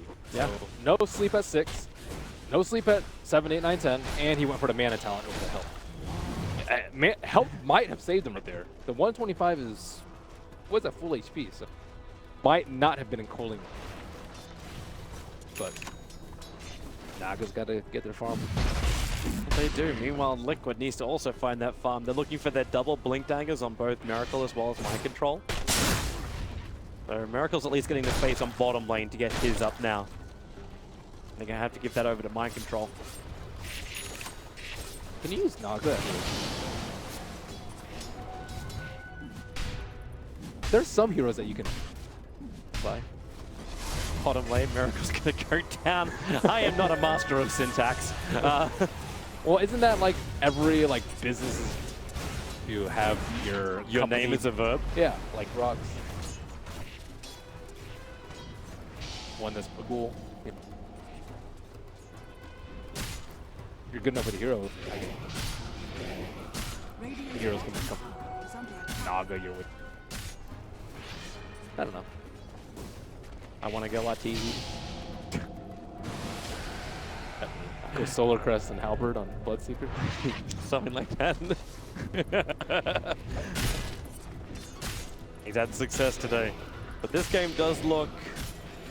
It still doesn't look like it can go either way. Neither team has an overwhelming advantage. RP is generally king later game. Yeah. That's a very loose statement. So is Naga for the split push. Again, also running. Dire's top tower Because is a under lot of it depends on Shadow Fiend and Axe. Weaver is Weaver can do damage, but like your first life stealer, you're not gonna be able to like burst anyone down or like make Here's your timing from Liquid. They just got both of their blink daggers. Now, EG, if they force this, it will actually come into the point where Liquid want to fight. The live stealer inside the Sand King. They have to worry about Axe and the Dazzle though. There's 2 heroes that can counter an EG. Blink dagger just got revealed. He just blinked on top of a Dire Observer ward. So if EG was paying attention, they'll understand this with Miracle right now. And in fact, he's going to walk on top of the other Dire Observer ward in the map. Where's the smoke at? Literally 2, and they're very visible to both. The thing with the Naga strat is you generally don't need to save your smokes. Like any half decent opportunity, you see the smoke, you smoke. Look at Monkey King knows. He's inching forward as bark. Let's see if he can buy Miracle. Up onto the tree, he's going to miss the target. It's the flying vision, but a quick blink away back to the tier 1 tower. And EG potentially revealing they have vision there, but it may not matter. You can just still put it down to the Monkey King, and you're going to take a tier 1 tower. Radiant's top tower is under attack. But Still hiding. Liquid get what they want. They're going to get this fight. Mind control under the cover of smoke. Samael and Axe are pretty close. They could potentially both get RP'd, but Zai's going to throw a spanner in this works if they do initiate. So Miracle misses his Burrow Strike. Universe now pops out. Zai's going to jump in, throws the ulti out, stays on the tree lines. Mind control. There's still no RP. Song of the Siren has to be committed by GH. Getting rid of the Scarab Beetles, and they're actually just bailing from the fight.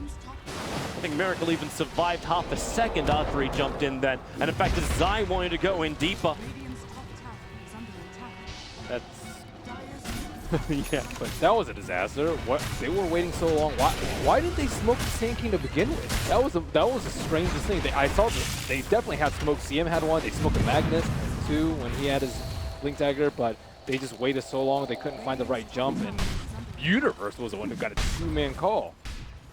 Of course, one on the ever so. The jump positioning just looked really off. I mean, they didn't really look like they were in a position. They probably understood through the tree line the Monkey King was sitting up there. Yeah. So if you come in close at that on that side, which is where you probably wanted to have like the SK even closer, but he couldn't be. So you're kind of being choked out of positions by EG. And but finally, Radiance is there. Radiance is generally a pretty big deal, but like, let's say he had that fight, they wouldn't have been able to make out. The jump forward, mind control, caught out, he'll go down. It was Liquid who were the ones meant to find the kills. Yeah, if you had Radiance, that'd be great, but you still reveal both blink daggers on Team Liquid. Don't get a kill, and it's EG who finds the opening. They're gonna roast. Radiant's middle tower is under attack. Very, very easy for them. Medallion is up. What level President of the Dark Lord? He's level 15 with the Midas. That is the level 4. He hasn't picked up level 15 talent. This is turning into a full split. You can Yeah. see Miracle getting into position so he can just blink out, intercept the creep wave, go for the full split. Crit, okay, Universe jumps in. Fresh Blade Mail reveal, and then Culling Blades down GH. A lot this week. It's like Mickey. All around the map, just.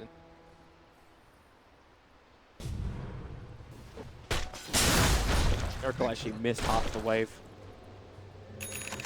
And there goes the TP. Actually managed to force one TP back. Ooh. Zai thought he may have been quick enough. Doing the Basher Rush too? He Doing is the Basher Rush. full on control with his ultimate. And he had the perfect position.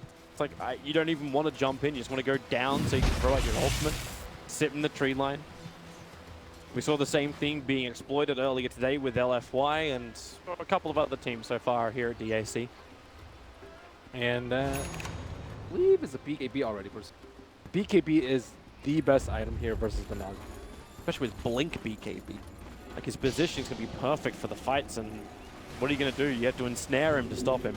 And you definitely need the weapon. But the smoke did hit, or sorry, the Radiant skin did hit, but it made them think that they're going to roach, likely. But that's why Matumbaman's coming out. He's well out of position. The smoke will break, the Observer will get the vision, and Kura, there's nothing he can do. Live Stealer will go down, and EG so have a ticket unlucky. for Roshan. Even GH is caught on the wrong side of the river. That's so unlucky for them that the smoke actually hit and they weren't doing Roshan. What? When the scan hits, yeah. Oh. So now EG will take it. You do have Naga Siren. She's sending illusions down, and they're coming from the Dire jungle. But this may be causing a couple of mental problems for EG. The fact that it's surrounded on multiple sides. Miracle as well. This could be the moment with that Blink Epicenter. They've got to put it to work, but Roshan's so low, they have to go now. Song of the Siren comes out from GH. Roshan is low, but he's not looking inside. It's Kuro who's being killed off by Universe in the meantime. So they don't have the Crystal Maiden. Another shockwave through, but Roshan, it belongs to Evil Geniuses. I don't know if they saw the BKB, but if they had gone on that, they would have been obliterated. There's no way they can stop this. Even with perfect timing, you still can't do it. Play in between this.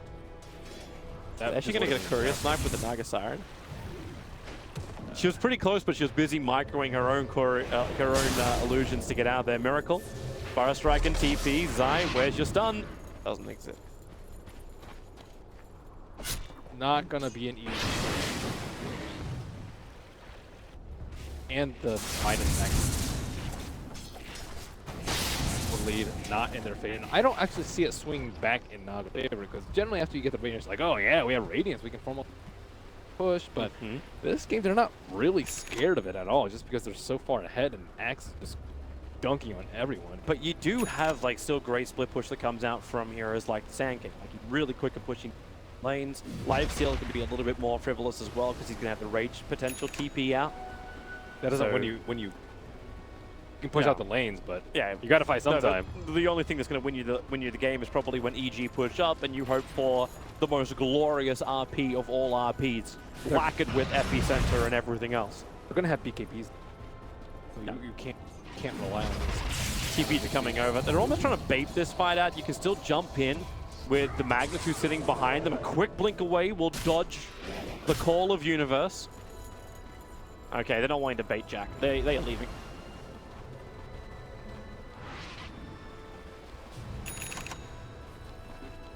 Very dicey.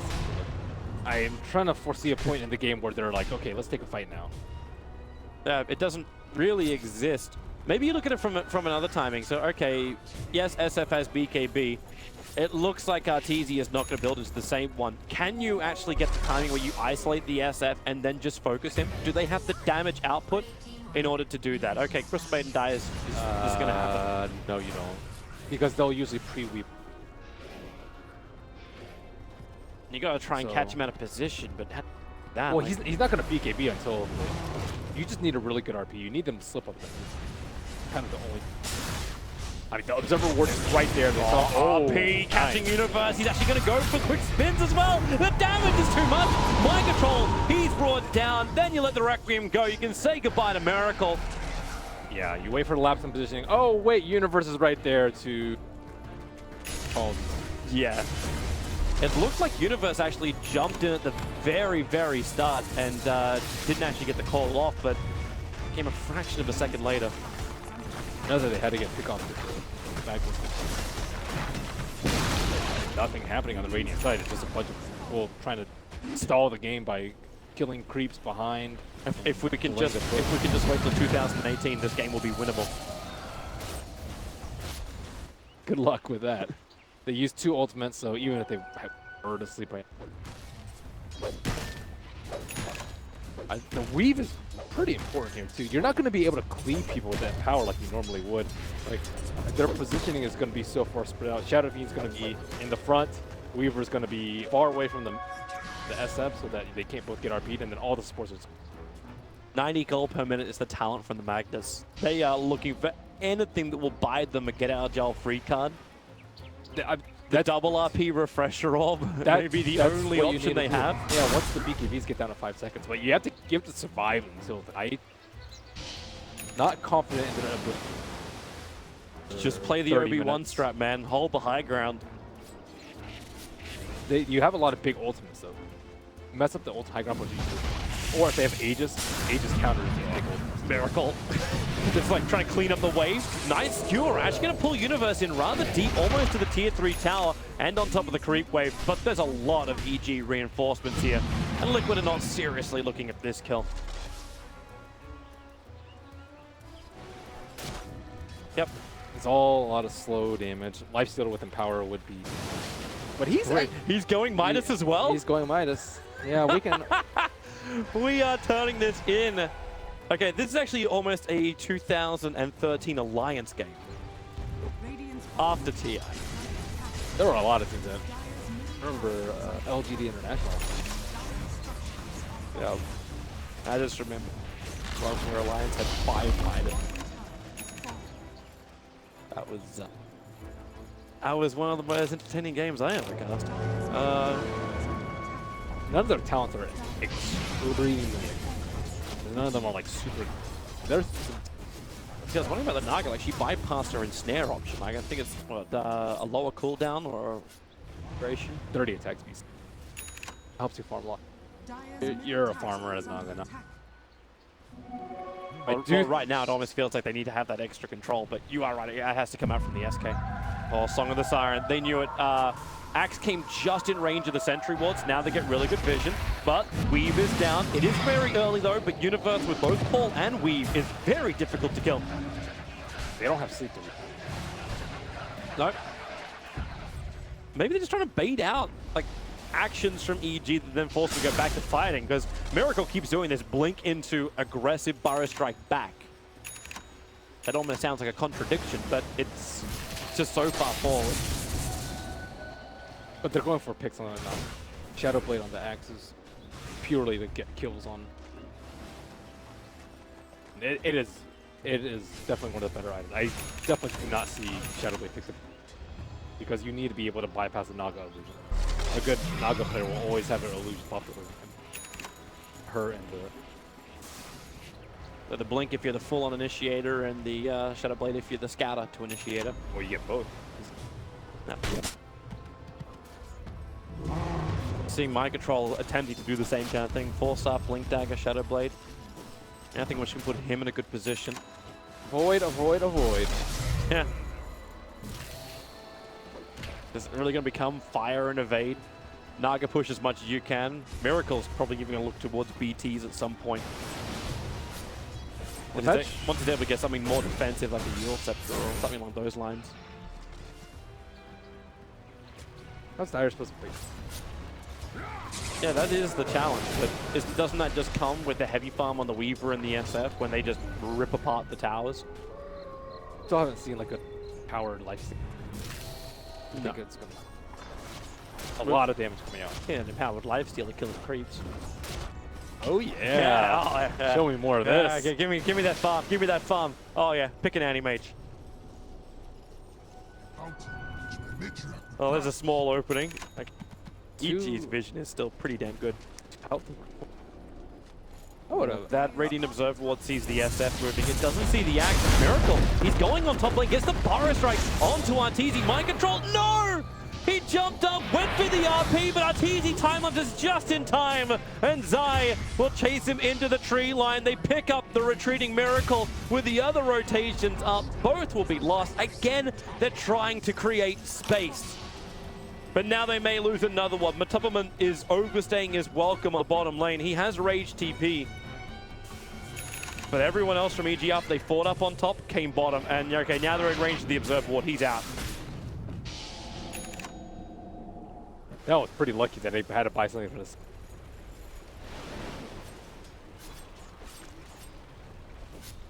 This is just...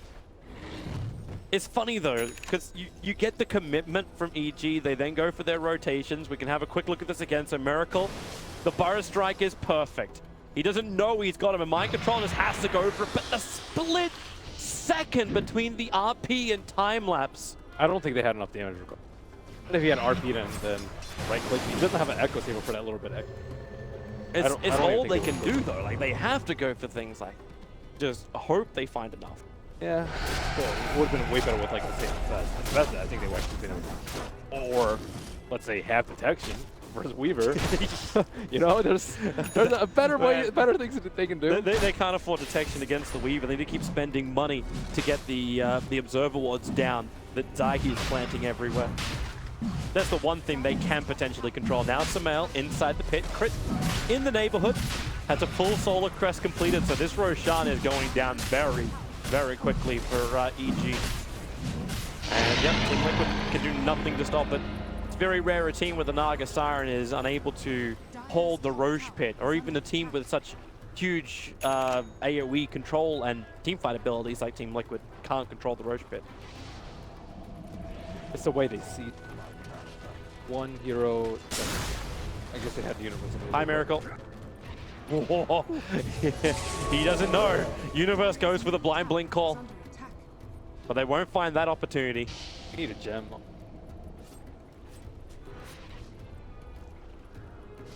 Yeah, they need a gem on someone, but actually the one. Oh, they have it on Zai. Yeah, they have it on Zai. I think he needs it. So they can get more pick. Universe is the one hunting heroes that Monkey King can do it, but he can't.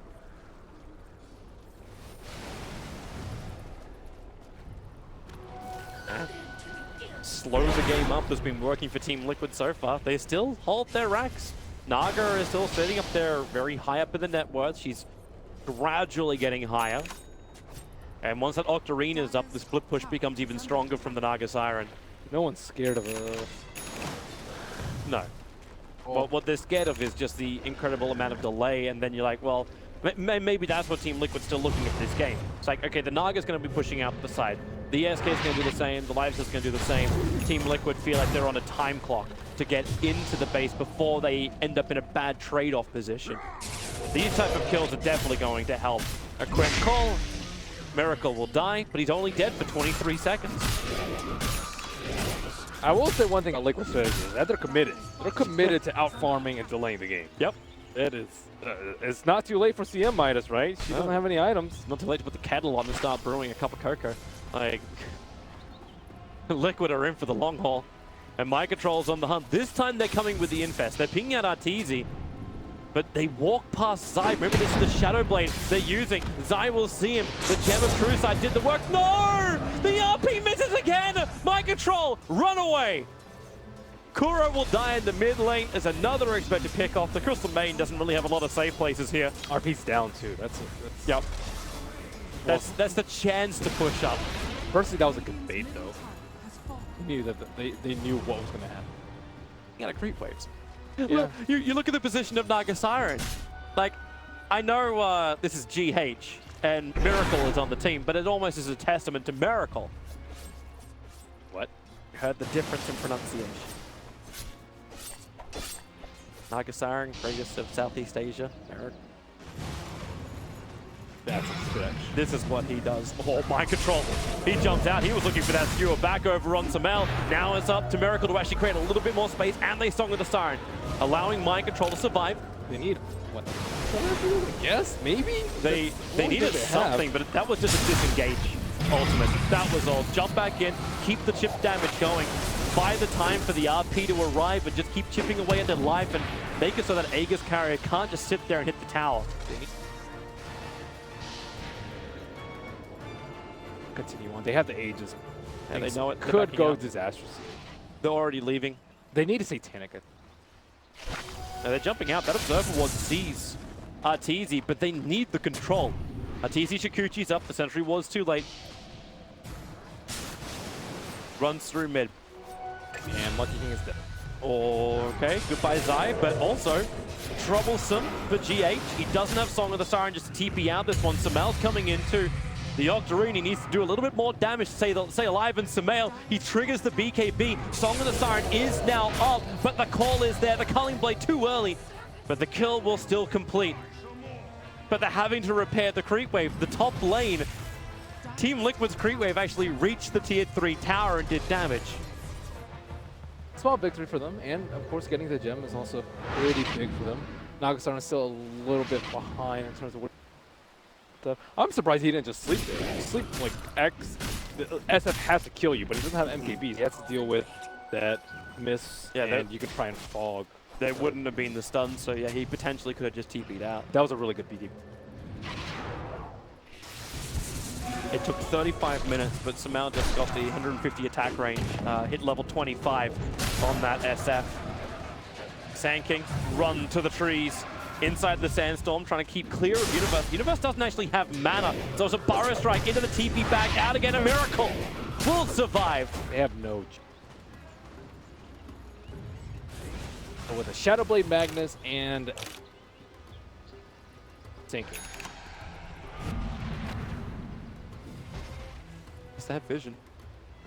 They had it before. They lost the gem. Yep. So I died. That was when the Monkey King died. They have to wait. That or they just find Kuro. He's the man carrying it for Team Liquid, but he's... Actually, I think he put it back on the courier. Because they really don't want to lose that. But he's looking for any vision, which is going to catch out the Naga, catch out any of the split pushes. And he's still holding on to it. I wonder if they're going to try Ensu. I guess SF can still buy moon shards for other people, but he's pretty close to 6 slotted. Okay, that Observer Ward sees so much. They know mind control as well as Tubberman are up here. Universe runs forward, the blink forward, able to get the battle hunger, so the movement speed, and GH will just let the Song of the Siren go. And everybody TPs away to safety. The game has been delayed. And GH gets bigger and bigger and bigger. Now only about 1,000 gold away from completing that butterfly.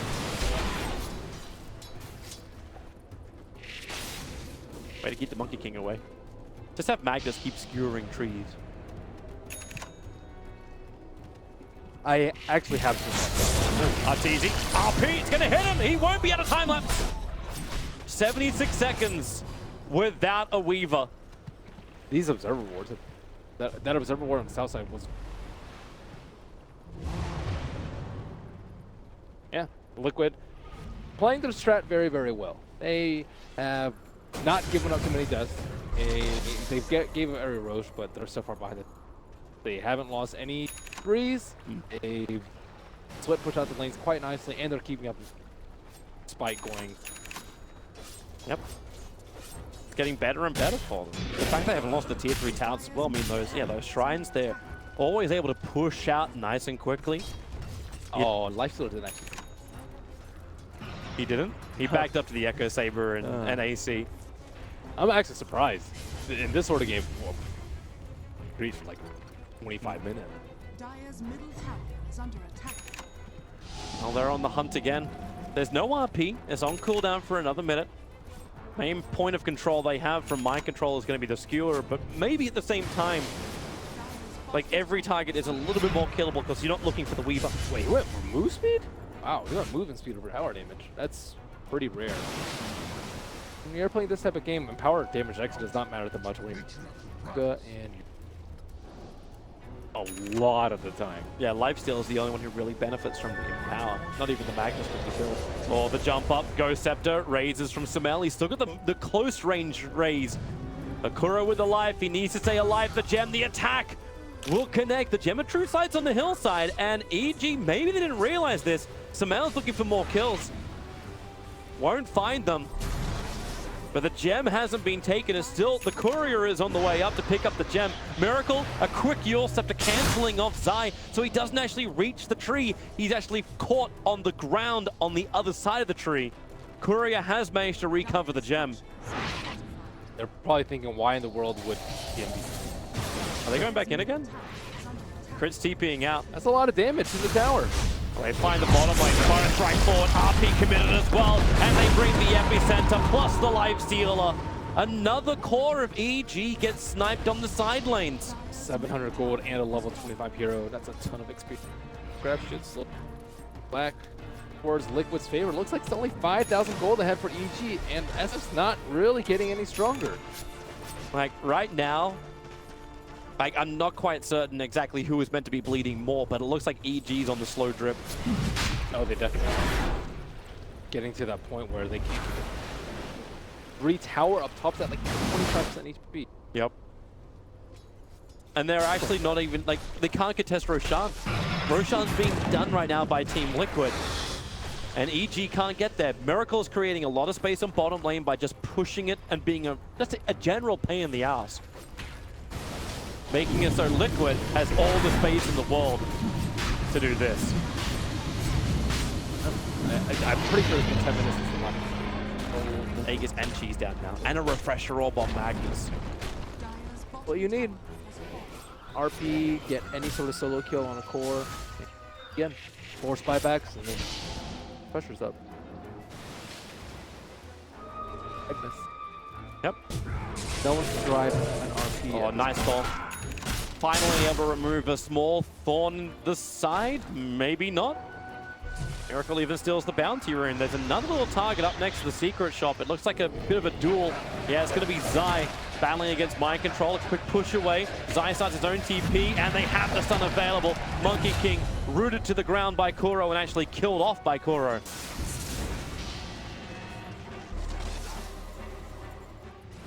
Five. Game is just... The game plans work perfectly. Beautiful call by Universe.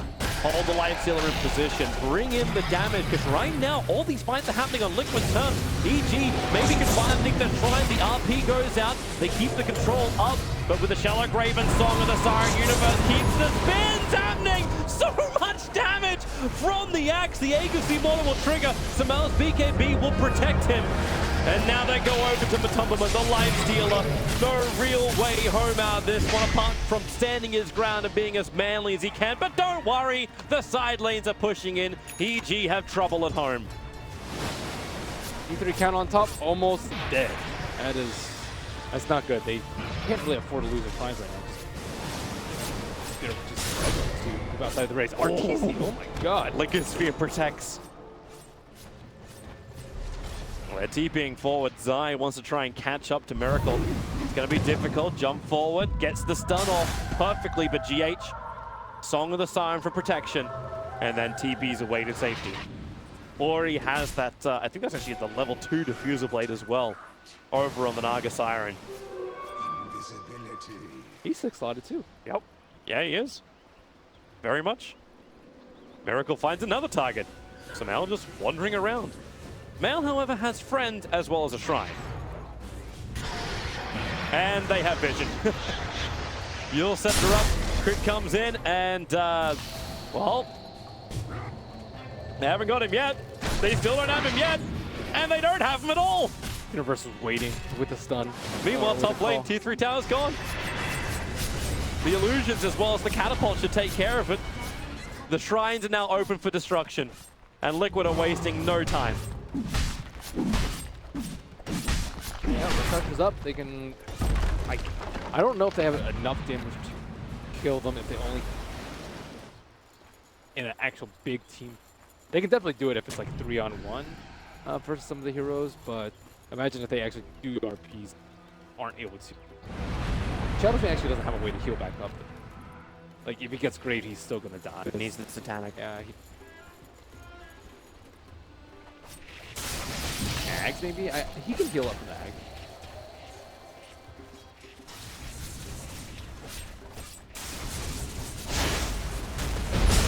Staring down Arteezy, playing Burrow, Epicenter. Miracle commits. Arteezy already used his time lunge. He's so low and ensnared up. There goes your Weaver. 84 seconds. Buyback is available for him, but Liquid again are leaving. They get the kill they want. They keep the pressure applied, and Universe is the one to jump in. Observer Ward is up. Mind Control is trying to push him away. There's another force up available for Miracle. So Ibarra strikes up one. There's your RP committal. SF, the Shallow Grave will keep him alive. Remember, there's still no Naga here, but now Matumbaman will arrive, battling against Samel. Needs more damage with the Burrow Strike. They get the double stun up, but Miracle will sacrifice himself for this, and maybe not a great sacrifice. They'll lose the Life Stealer as well. Mind Control is on the run. Zai bouncing around through the tree lines, hoping to catch up to him. But the distance is a little bit too far for him to reach. No follow-up after the RP. So close to killing. Wait, Mind Control TP down to the shrine?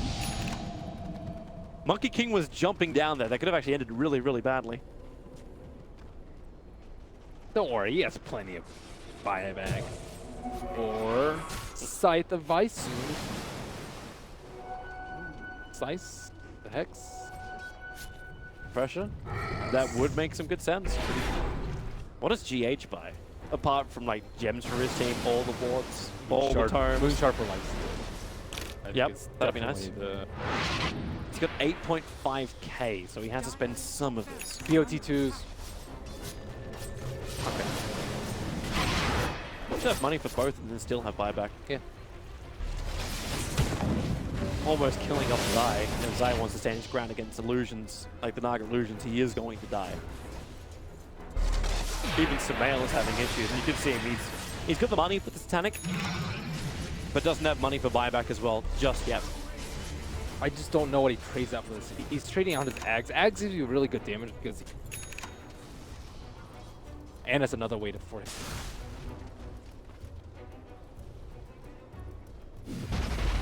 Way more reliable because with Ags you have to BKB, channel it, and then wait for the souls to come back. Titanic, you just pop. So how the fights actually work for Samael to do work with this fresh Titanic? Oh, that's done. It actually connects on both the Magnus as well as the Crystal Maiden, and they just defensively song on the stars. Like, they have to have vision, right? But no, I don't think they did at the very start of that. We got no gem. My God. That has to be so frustrating to pit. They're just never finding us. We can't catch anyone. And that's actually where you go with the axe. He went for a plus 100 battle hunger DPS. That talent is really good. Over the 15 Over armor 15 to armor. try and survive? Yes, I definitely think. Dude, 100, it's ridiculous. 140 damage per second. Insane. It's great. In late game, there's stopping sometimes, but the cooldown's really low, so you can. Well, they find an opening. It's going to be mind control. Committing quite heavily. Matubamon pops out of him, trying to hide with him in the infest, and they knew it.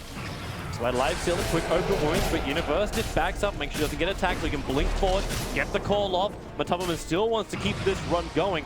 He needs more help, but up on top lane, the Naga Illusions are pushing in the creep wave. She's expended, and Matubamon's still going to go down. Heavy spin plus the damage, but now Miracle in through the bottom, Naga in through the top. You get these victories, but what does it really gain you? That Burrow Strike range is ridiculous that Miracle can just escape. They only have 3 heroes that get able to incredible amounts. They just lost another tower. They lost another tower, and Mag doesn't have to buy back. Lifestealer also doesn't have to buy back. People are just constantly getting stuck. GH can also buy Refresher, I would say.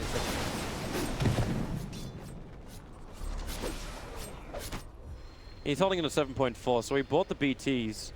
Okay. He bought a Moonshot for himself. Okay. And then an extra independent courier where she now bought a Refresher orb on. Yeah, Refresher's really good. The only problem is you can't chain the sleep together back to back. Just be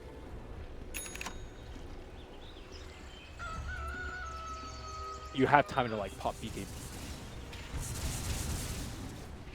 Well, Miracle again closing in on Arteezy. More invis. This time it's going to be the rune that gives him the cover. Stalking Arteezy as far as he can. Arteezy just trying to use that Mjolnir to push in the lane. But it's the Magnus who is arriving. And then the BTs as well. They're bringing in friends, and I think they remain undetected so far. The RP, it'll push them through. They'll connect. Miracle, the Burrow Strike, the Wicked Spear has now been triggered. Now their secondary RP. Weaver will drop. Samael will arrive and try and stand his ground. Already triggered off his Titanic under the cover of BKB. But the BKB doesn't last long enough. So they don't find that opening, and it's Universe who's caught out of position. Diffuser blade charged up, held in the position. Zai needs to create more space, able to do so, throwing down the ultimate as we're in a split-up fight. Samael is the primary target, however, of Liquid, and they will bring him down. But Tubbleman's on the run, but he's wasting the time for Universe, and Zai, who get double stunned up by Miracle. Mind Control's coming back as well. He's looking to help out. Crit can't get close enough. He's got GH on his tail. Diffuser blade charges galore, keep him low. Another little bit of a quick stun by Miracle. Cripple fall, and EG are completely losing control of this game, and they may be the first team to actually lose a full set of racks. This is one of those games that makes you hate. You're just like, we're gonna lose like this, and they pretty much are gonna lose. Peter was saying before, like every solution is solved by winning. Losing in this creates so many more, like by this creates so many more issues. Magnus is such a hero though, and why you see a first ban often. They expended 2 RPs to kill 1 hero last fight, and they still won the fight. Yep.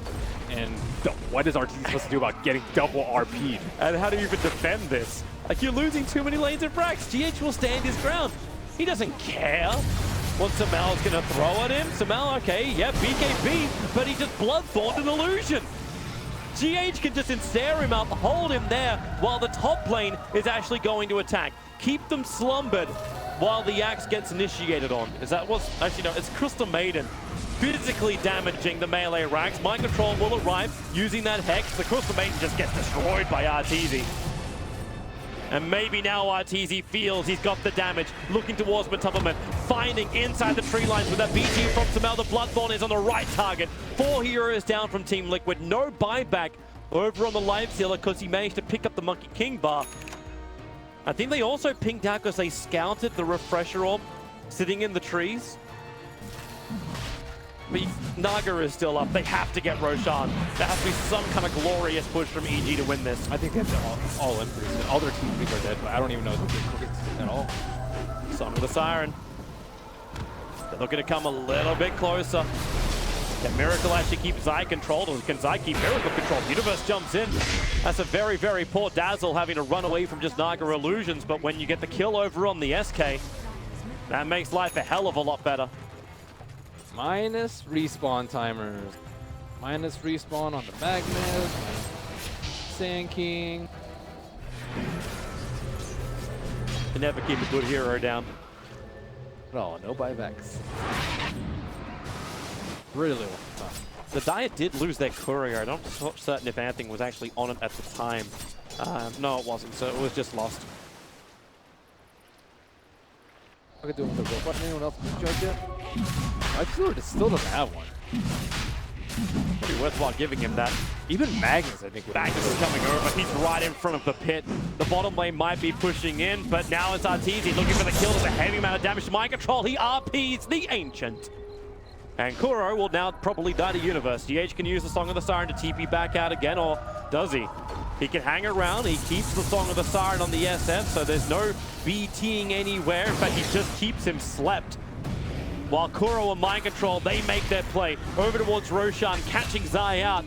So the hexed up Monkey King will fall, but maybe the kill. Arteezy needs something. A kill on the Naga can create so much space if he can do it. I think Miracle's actually looking for the kill over on the SF. He's Burrow striked up, he's put Samael down. And actually found the kill. No buyback available. Universe needs to kill off Miracle. With the help of Arteezy, they can do it. But Roshan gets taken out by Matubberman. So Liquid have Roshan. But there's no SF for 100 seconds. No Monkey King for 40. And you're still under siege. Miracle's been making such big...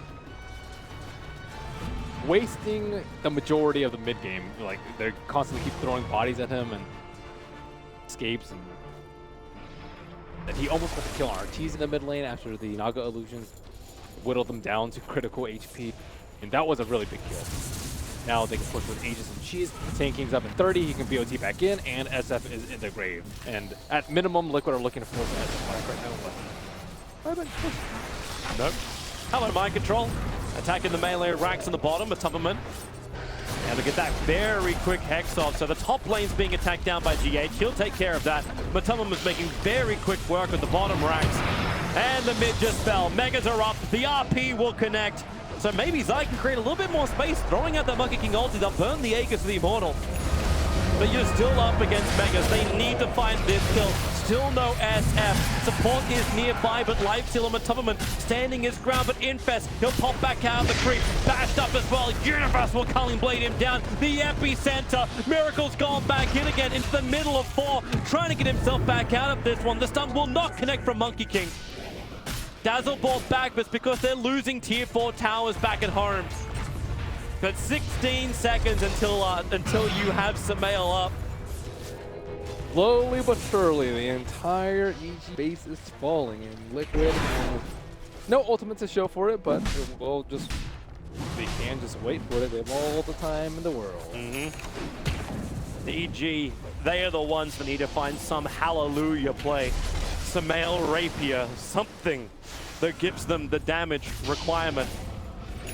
No, he's going Monkey King bar instead. He'll have to give up his Blink Dagger if he wants that.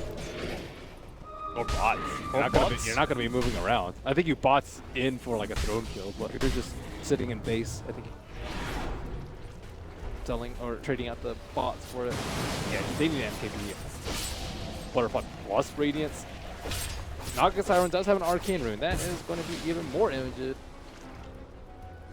Hooray! Hey, For each EG. we love it. We love it. Unless you're an EG. So Liquid just needs to wait for EG. Or wait for them EG to are coming. Yeah. They're hunting. Zai was bouncing around the tree line. Doesn't want to take the bounty rune, and they find GH. They need this kill, but he songs.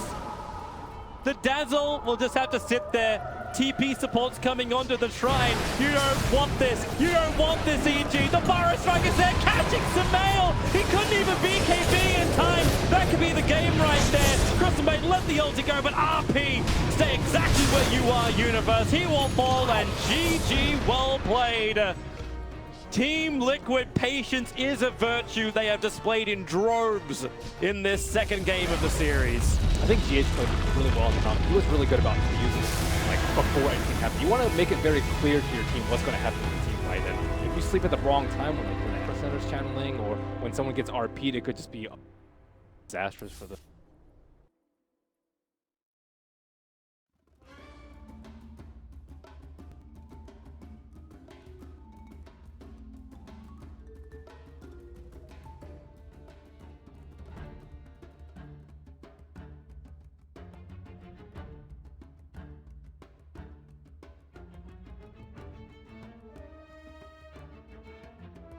Dire team back.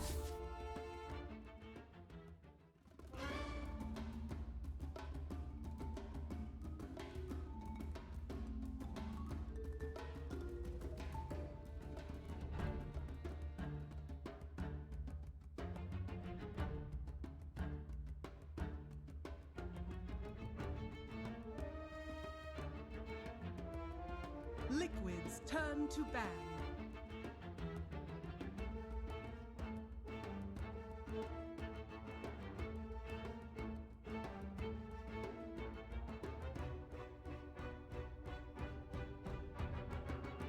Seconds remaining. 5 seconds remaining.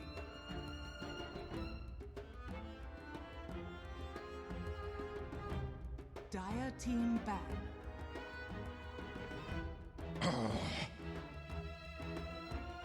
Liquid's turn to ban.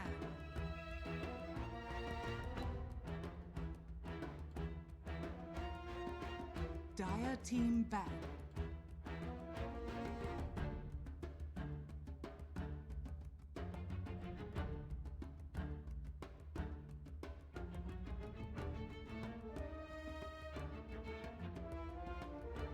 Seconds remaining. 5 seconds remaining. Reserve time. Liquid's turn to pick.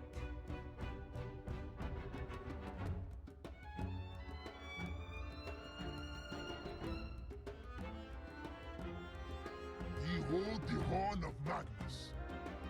Dire team pick.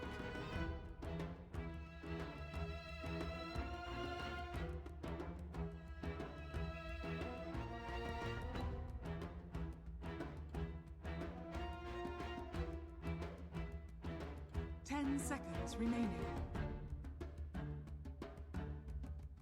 5 seconds remaining.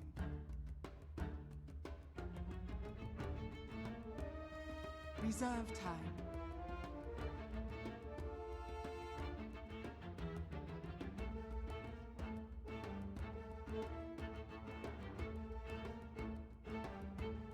Life stealer. Dire team pick.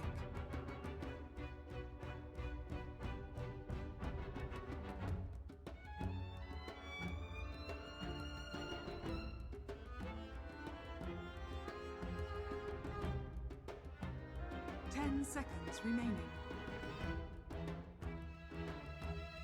5 seconds remaining. Winter Wyvern. Liquid's turn to pick.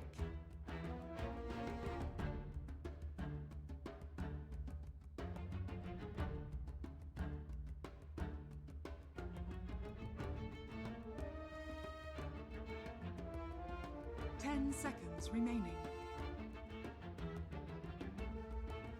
5 seconds remaining. Reserve time.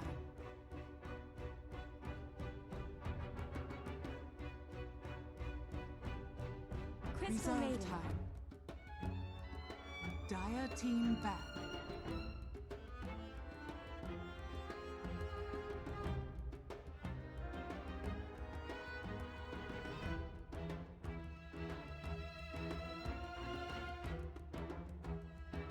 Ten seconds remaining. 5 seconds remaining.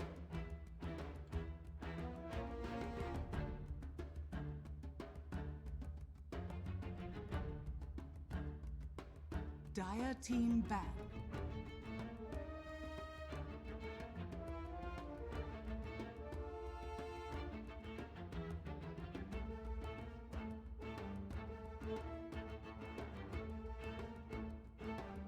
Ten seconds remaining. 5 seconds remaining.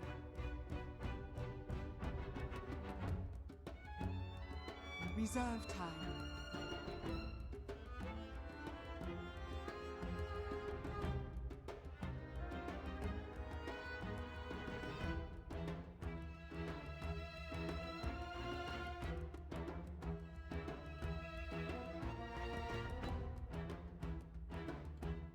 Liquids turn to ban. Dire team pick.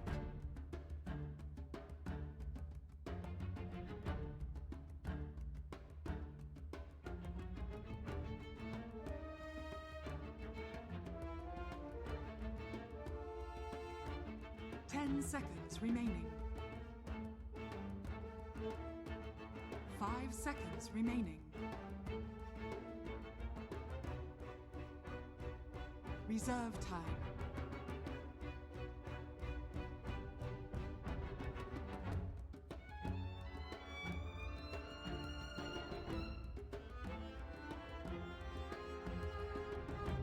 Earth Shaker.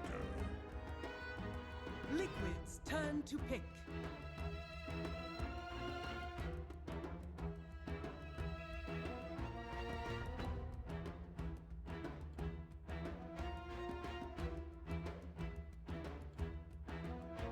Ten seconds remaining.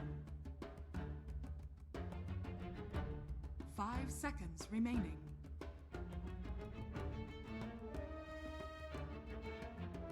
Reserve time.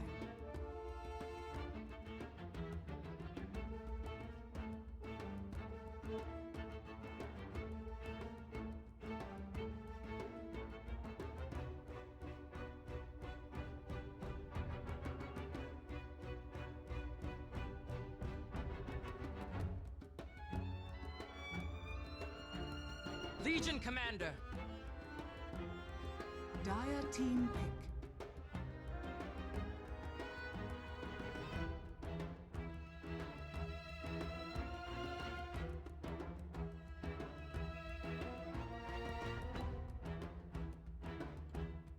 Ten seconds remaining.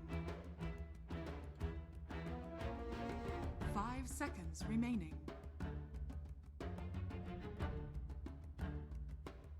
Reserve time.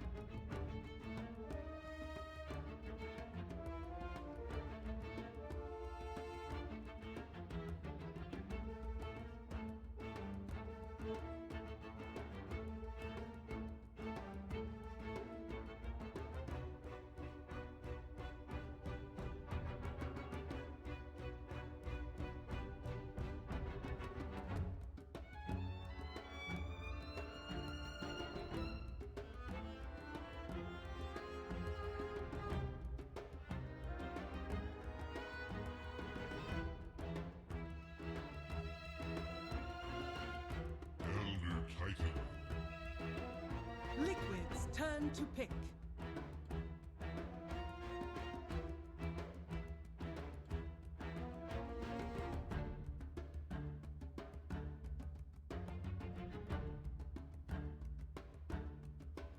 Ten seconds remaining. 5 seconds remaining.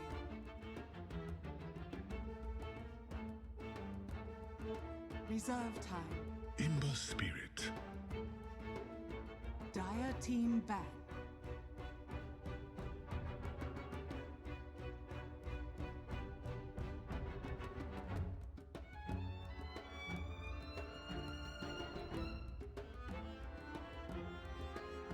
Ten seconds remaining. 5 seconds remaining. Reserve time.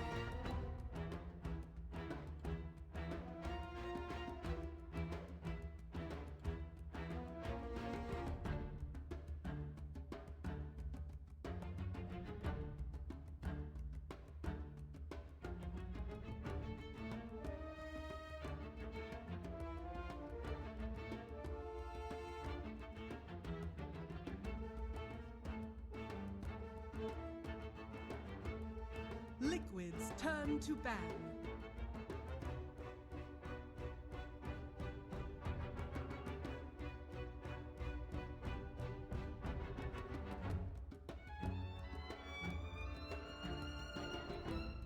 Ten seconds remaining.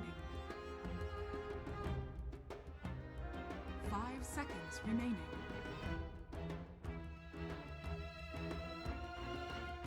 Reserve time.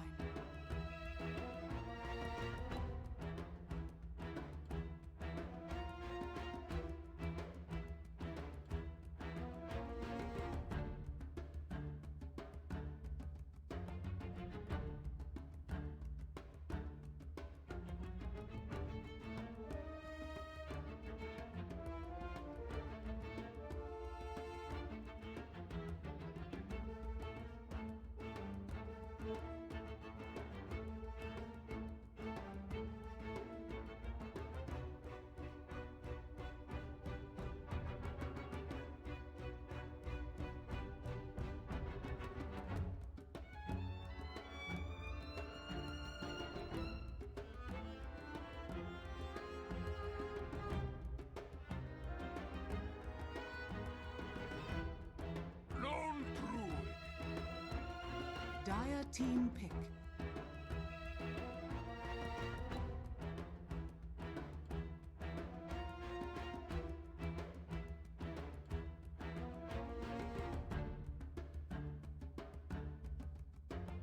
Ten seconds remaining. 5 seconds remaining.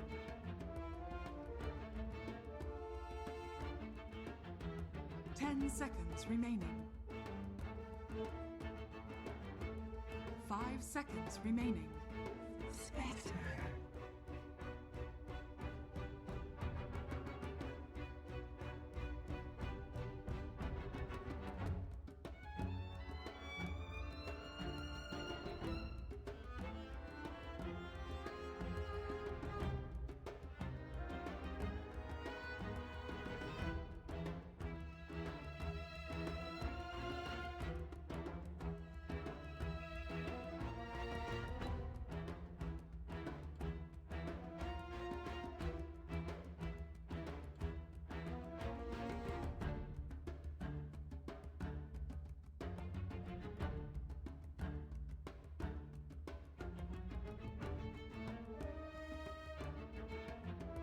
Ten seconds remaining.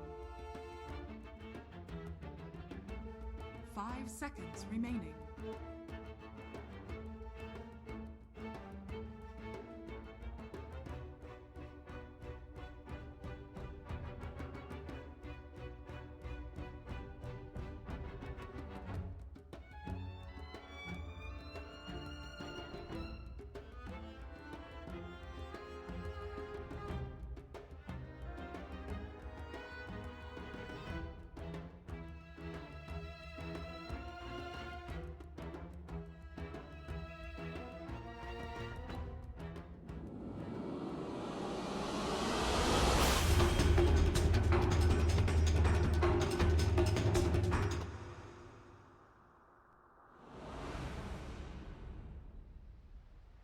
Do all kinds of weird stuff. Pick up a poor man's and be ready to go. We've got it all here, ladies and gentlemen. It's a Spectre.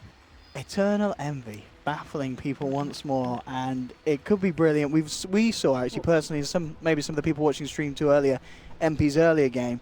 where they already pulled out some crazy stuff. We saw Yes. Aoi come out with an Enchantress, which was, it caught us all off guard, and it Yes. certainly caught IGV. Spoilers, if you haven't watched that game, close your ears. It was a stomp. And it's an entertaining stomp at that as well. I would go back and watch that, especially if you're an MP fan. But for now, of course, you want to stick here and get ready to watch this one. So, wow, here we go. We're getting ourselves ready for the matchup. We'll be able to introduce both of the lineups here. We can see Liquid preparing themselves. And Liquid, in terms of what we've got, what the panel certainly expected. GH will be playing the Magnus. Still on the Amber Spirit, Matuma Man on his Lone Druid, Mind Control on the Core Legion. Kuroki. What's going to be, it seems like that very kind of solo support really. I mean, Magnus, GH needs items, it feels like. Kuroki, he's going to have a pretty much 4 cores that he's carrying this game as the support on the backlines. That was kind of how the last game they won worked, where Miracle was playing 4-position Sand King, GH was mid Naga, and like there was Kuro down at like 4K net worth, while everyone on his team was at like 30k net worth. So it seems like the Liquid order has been readjusted. Kuro supporting the world. It kind of feels like a lot of teams have just adjusted how like player roles fit in their team. Like we've seen from MP, you mentioned the AUI Enchantress, where it's like, well, why is AUI playing a jungler? We saw it with Liquid, where they put GH in the mid lane out of nowhere. So very kind of unconventional stuff, not like in terms of drafts, in terms of players, where they're going, what heroes they're playing.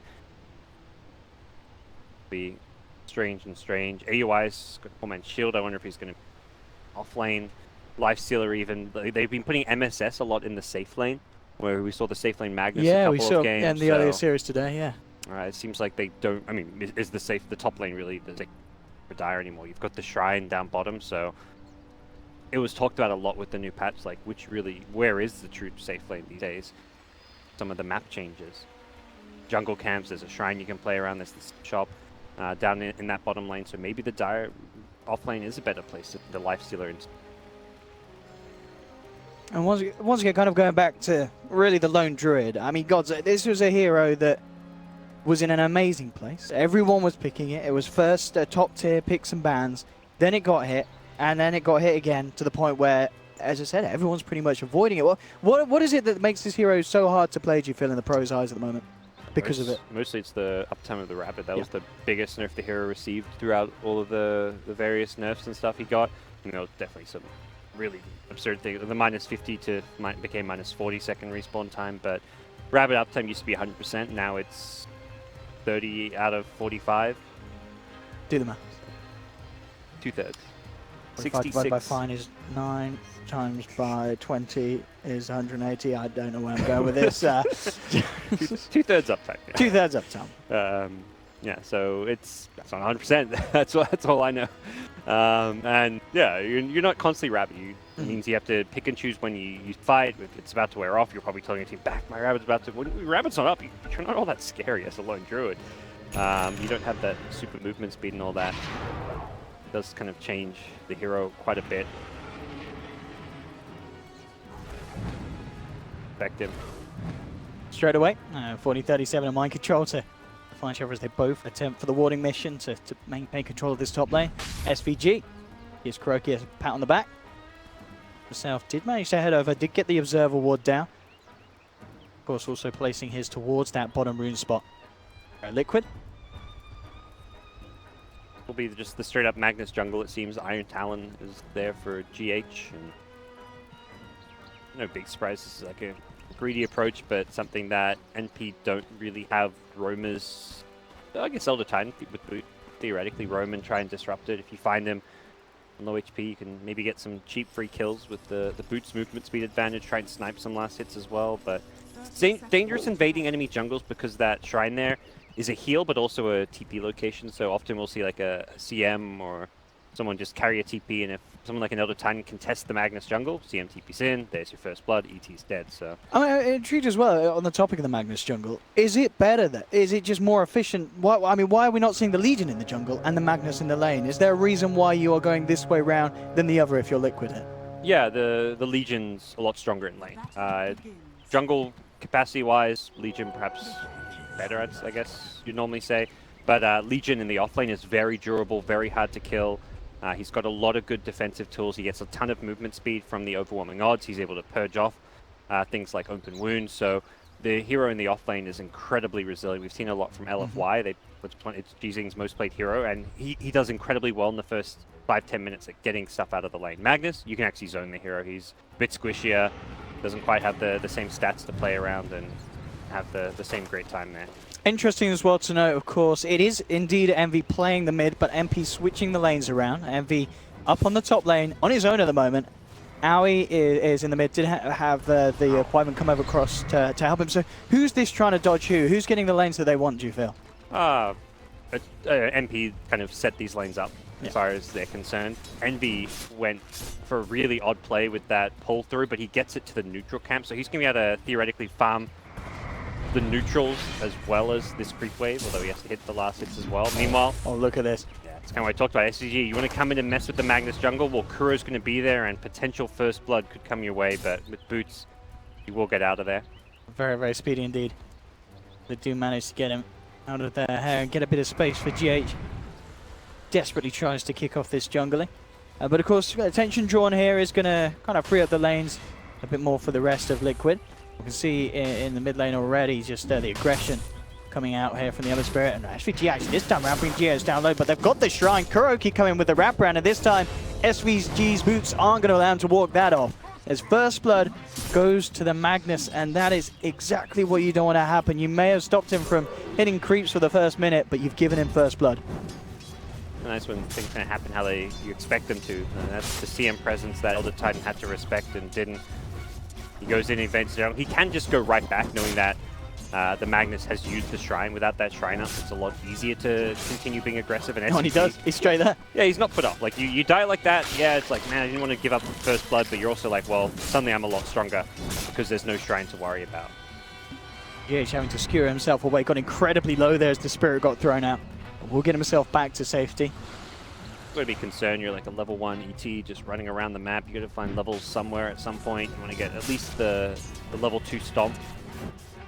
Perhaps be finding that from some of its bounty runes. Very unconventional laning setup for NP.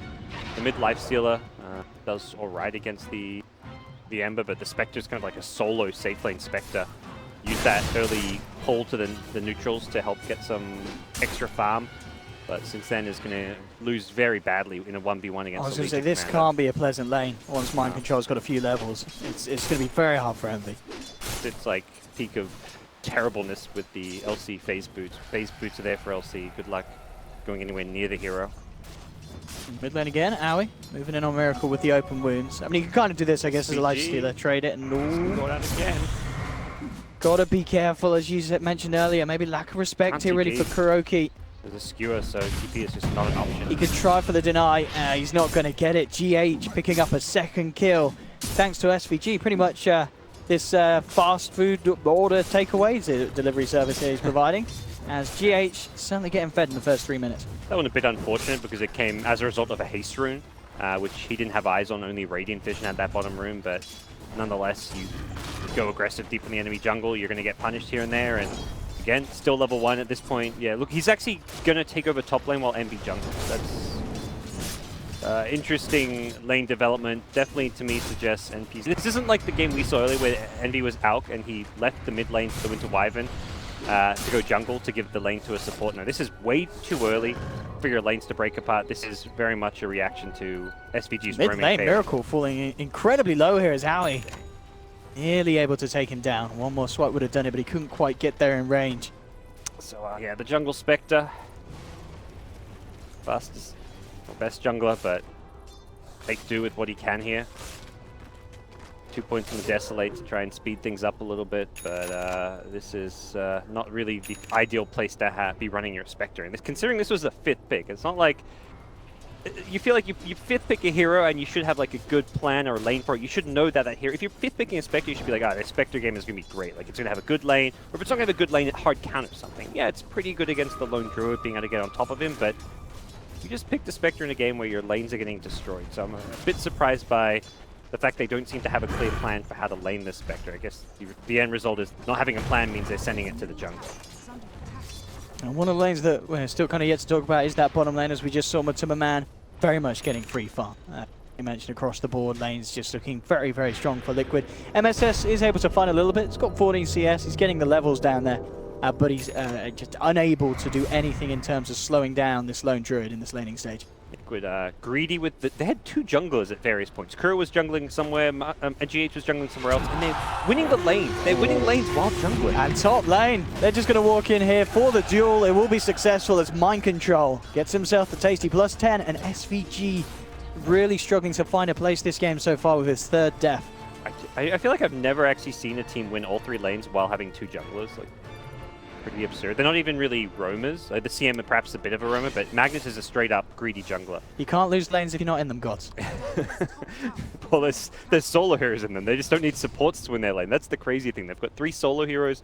I mean, that's the thing with their draft. Legion, Lone Druid, these are heroes that excel in 1v1 matchups. Oh. No duel to kill him, but phase boots, there's a CM, Nova into Frostbite and Envy. He should be. I mean, he's got the backup here. Oh my goodness!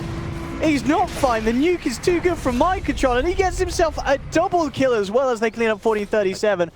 Oh dear. Oh dearie me, David. You were saying Kuro's lost his mind, but whatever he's on, it's... He needs to go. Yeah, he needs to go crazy a bit more often because this. I don't know. It seems like NP are allowing it to happen is what is bizarre about it. But that's always been the NP kind of motif with the laning stage early game is they're very greedy. They try and. Oh, hello! Surprise, surprise, Matumba man.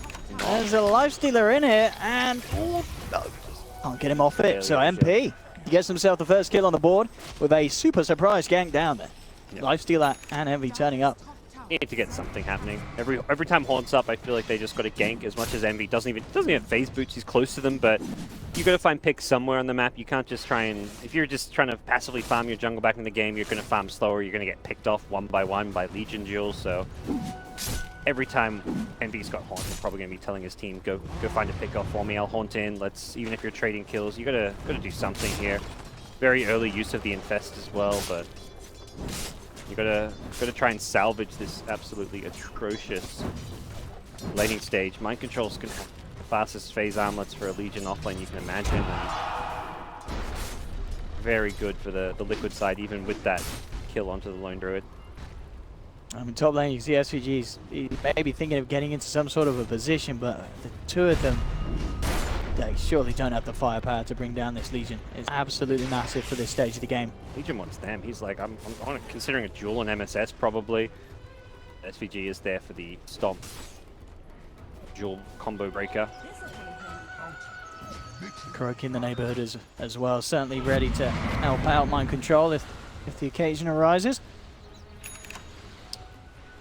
7, sneaks some bounty runes, a miracle with the danger rune, the haste. Picked up. This is a great rune to get an Ember 8 minutes in. Pushing for kills, and he knows someone's around his jungle. Bounty rune went missing, and I think they just had eyes on Wyvern. Oh, meanwhile, top lane gods, they do end up getting the opportunity to close in for another duel. 301 victories now. Mind Control racking up on the Arcana, second one this game. Experienced man. He is having probably one of the best starts I've seen Legion have in a while. Insanely fat. No one's going to be able to really fight him. I'm very good at just like going head to head with a lifestealer with when you've got that fast armlet. He's not going to be afraid of AOI at all. You know, the armlet toggle through any kind of damage if he's ever low against the lifestealer. Yeah, he's got a 9-minute armlet phase with another 500 gold. Be bad for NP. So the solution's going to be, yeah, just continuing to gank with Haunt, infest ganks, as much as neither lifestealer nor the Spectre has like any kind of items that you'd normally expect them to have before they start rotating, like no armlet yet, just phase boots, no urn or anything on Envy. You've got look at this. Moves. This is one of the lifestealer carries you don't always think about. The Haunt infest bomb. Asking for an initiation down bottom again. Matu's Envy. I didn't. Miracles. I know. Gotcha. Meanwhile, we're watching this kind of fancy footwork in the mid lane as Envy hiding in the trees. Miracle new. Can't really kill Miracle. I haven't got the damage. He'll just remnant away. Yeah. He wants his teammates to initiate down bottom. Probably saying like, get a stomp on Matu if possible, but a lot of wasted time right now. Envy walks back probably to shrine up and This is painful moments for both Envy and Aoi. It's like, it's your two cores not getting anything done unless they can find a kill. They want the big kill. They want the Legion. Oh, that is, I mean, it is a big one. It's a tough one. Yeah. MSS is going solo smoke, looking to initiate, but Mind Control is very aware of what's up. Either that or he's just going for a little shopping mission, but he's just backing off altogether. Mid lane. Top lane Mind Control has walked into MSS now. And okay, there we have. There's the jump in. Have they got the damage to bring him down though with the Echo Slam? They're throwing everything at him. Mind Control just turns, brings Envy down low. Can he get himself out with the arm that toggles? Here we go, boys and girls. He walks it off. Horn, Infest, Echo Slam. He doesn't give a damn. And now here comes Miracle with the wraparound. Takes down Envy. Matuma Man's turned up as well on this top lane. They'll look to run down Aoi. They've got the route. They do have an RP if they feel it's necessary. And they'll almost certainly continue to dive this. Kuro's turned up, the whole gang of Liquid, ready to finish off MP as they bring down Aoi. MSS, he's in a hell of a lot of trouble as well. GH, is he going to go green? No, GH, he's a sensible boy. He's not doing any diving today. They'll let the Earthshaker live. But Aoi and Envy, we pretty much witnessed them just spend a whole 2 minutes doing nothing and then dying. Yep. They kind of have to go for a big kill. It just seemed like the safer kill was to find the Lone Druid, which is where, like, even just Winter Wyvern trying to initiate with an Arctic Burn Slow may have been enough. But again, both kills are very hard. Lone Druid has Savage Roar. Legion Commander has the early Armlet. Once he hits all 3 heroes with overwhelming odds, he gets a huge movement speed buff, so he's going to outrun you. He purges off the open wounds. You had to stop that one armlet. I mean, they didn't have a way to stop him armlet toggling is their thing, so they just had to have enough damage to burst him before he could armlet toggle. Once he gets it off, game over, gank's done, you're not getting the kill, and Liquid, very quick to respond, have well and truly punished you in that move. Yeah, Liquid will start taking more objectives. They kind of know that things are going well for them in this game. Midas rush for GH on Magnus, like, why not? You're crushing the lanes, you could get a blink, but you don't need a blink on him. Even Mind Control's going straight into a Sanj, more survivability. The BMS and Y build.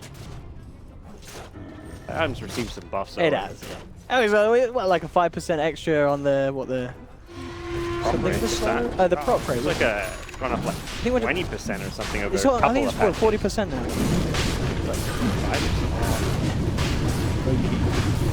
For now. There's no way that MP can get in the neighborhood for this one. It's an absolutely free Roshan here for Liquid, as they have 4 of the highest net worth heroes in this game. Only Kuroki left behind, and he's already doing better than, well, MSS, the offlaner of MP. Different MP to what we saw in there earlier, 2-0 today. It seemed like they used all their mojo in that game one against RGV. Do go and watch it, you know. If you are an MP fan, don't watch this game. Yes. Go watch the other game. Go watch the other game. Just tune off right now and fire up some replays. Yep. Yeah, much prettier sight. But you never know. This is MP. This could all be part of the plan. For these you fifth heroes, pick Spectre. You lose the early game. You turn it around in the mid. You win the late game. He's got a relic. He's accidentally queued up Radiance. He meant to go for Rapier Envy. That's what we need to see. Horn and Rapier. It's funny, like, getting like these small glimpses into his mind. Earlier he had like a Mask of Madness queued up, and I'm just like, he was considering buying it as like a farming / ganking item. Like, you kind of get these small little nitbits where you're just like, okay, so that's what he's thinking about, but he doesn't end up doing half of his crazy ideas. He doesn't commit to. The other half, when he does do it, you get to see them in full action. The push coming in, and of course they do have that vision on the high ground MP, so they saw the positioning, but it's just a question of what they can actually do to stop this. Be fun, like, just ditch some towers, but AUI's up there ready to infest and try fight. This is 5 Liquid heroes, even with an infest. I don't see this fight going well for them. Miracle's got eyes on SVG on the back line, straight in. Here he goes with the Flame Guard. SVG will try and juke him out, and in fact the juke's successful. Miracle getting outplayed. Meanwhile, Shaker and Wyvern, they're going to poke their heads in. 1437 does not run into the kind of hero. Okay, that's a good curse. Yeah, that will be Kuroki out and down. That's going to be the captain gone. Jump forward from Miracle though. They'll look to try and punish 1437, but the corner brace is there. GH with the RP onto 2. MSS in the midst of it all with the Echo Slam, bringing Mind Control down low. Now Aoi and Envy turning up, going to work. Can't bite through Mind Control's health regen. He'll be able to get himself out there as he heads away. Just 1-for-1 at the moment. Roots there, though, onto MSS. GH and Matuma closing back in. They'll make sure they get the favorable trade. Liquid do come out on top of numbers. And again, that is MP blowing the ults to try and do something to stop Liquid's momentum. I mean, at the same time, of course, Liquid did use the RP, but it's fine for them. They're still in position. They're still ready to finish off this tier 2. And they'll get it. MP with no answers here on this bottom lane. Lost in Aegis, but that was a lot of big teamfight ultimates coming out of NP. All 5 of them. Exact, all the teamfight ultimates, but puts all their teamfight on cooldown for a bit. Liquid can fall back and farm. They get the tower they came from. And their item progression is getting kind of crazy at this point with Boots of Travel already completed on Miracle. Going for the Battle Fury build. He wants to have some damage. Oh. Mind Control's completed his SMY. GH has Midas already completed the Blink to follow it. Matu's straight Mjolnir. He's like, you get that Mjolnir nice and early on. When heroes are still squishy, that static charge proc doesn't. Top lane Mind Control, eyeing up his target.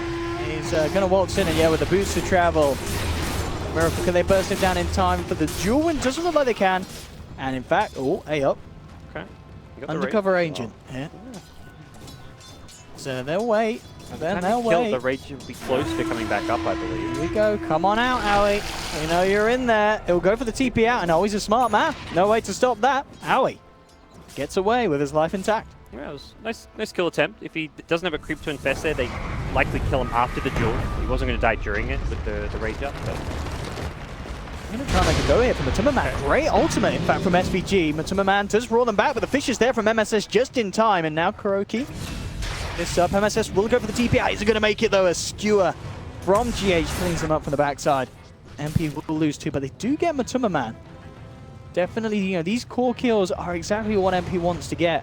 But each time it is coming at a cost. Trades are... 2 supports for core is fine for MP. It's the fact they're losing towers and everyone on Liquid's farming. Spectre at least finding some alone time in the enemy jungle. Gets up to like 2k gold. It's just such a big jump to Radiance. This is probably the biggest hurdle in playing like heroes like Spectre or anyone that needs to buy Radiance is that build-up is terrible. Like, it's so hard to get that. That's why only like Alchemist is like probably one of the few Radiance heroes that played these days, because it's one of the few heroes that can safely farm it in the jungle at a very fast rate. Is not one of the heroes that particularly excels in flash farming, so it's going to be a slow climb to that, and you kind of just have to wonder like how much further ahead can Liquid be before that Radiance is even done. Can they even take a lane of Rax before Radiance is done? Will they win the game before Radiance? It's still an eye in that Spectre feels like we're not going to win without, so there's no point getting like a Blade Mail or Diffusal. Perhaps if like a high ground push comes and he's got like 3k gold, he'll just say, screw it, I got to defend, let's get a Blade Mail, but for now, he wants to at least try and go for it. Oh, Miracle's found him. No. Even acknowledge Eternal Envy. BM there. He's like, look at this Spectre. Wants to be noticed. Top lane GH. Got that blink minus. So it was looked to be a cooldown for a little bit too long for my liking. And more than anything, like if Spectre farms a Radiance this game without Liquid taking any like major objectives, namely Rax, I don't think it matters, because you've got 4 cores who are going to still be more farm. This lineup can easily beat a Radiance farm Spectre with farm across 4 heroes. Like, you've got Magnus who can theoretically go for a Silver Edge Lay if you want to break that Spec passive. Even without it, you've got big team fight, lockdown, and initiation where you can just blink RP Spectre, take her out of the fight. Ember scales with magic damage very well against Spectre because it's not a BKB carry. Lone Druid's going to do plenty of damage output as well. Legion, you've got Jewel for the lockdown. Plenty of survivability and mind control. I just don't think this line cares if Spectre could have a Radiance now and they wouldn't care all that much because of how farmed everyone on their lineup is. Spoke there from Liquid. Let's see if they could get in position for an RP. Dual follow-up.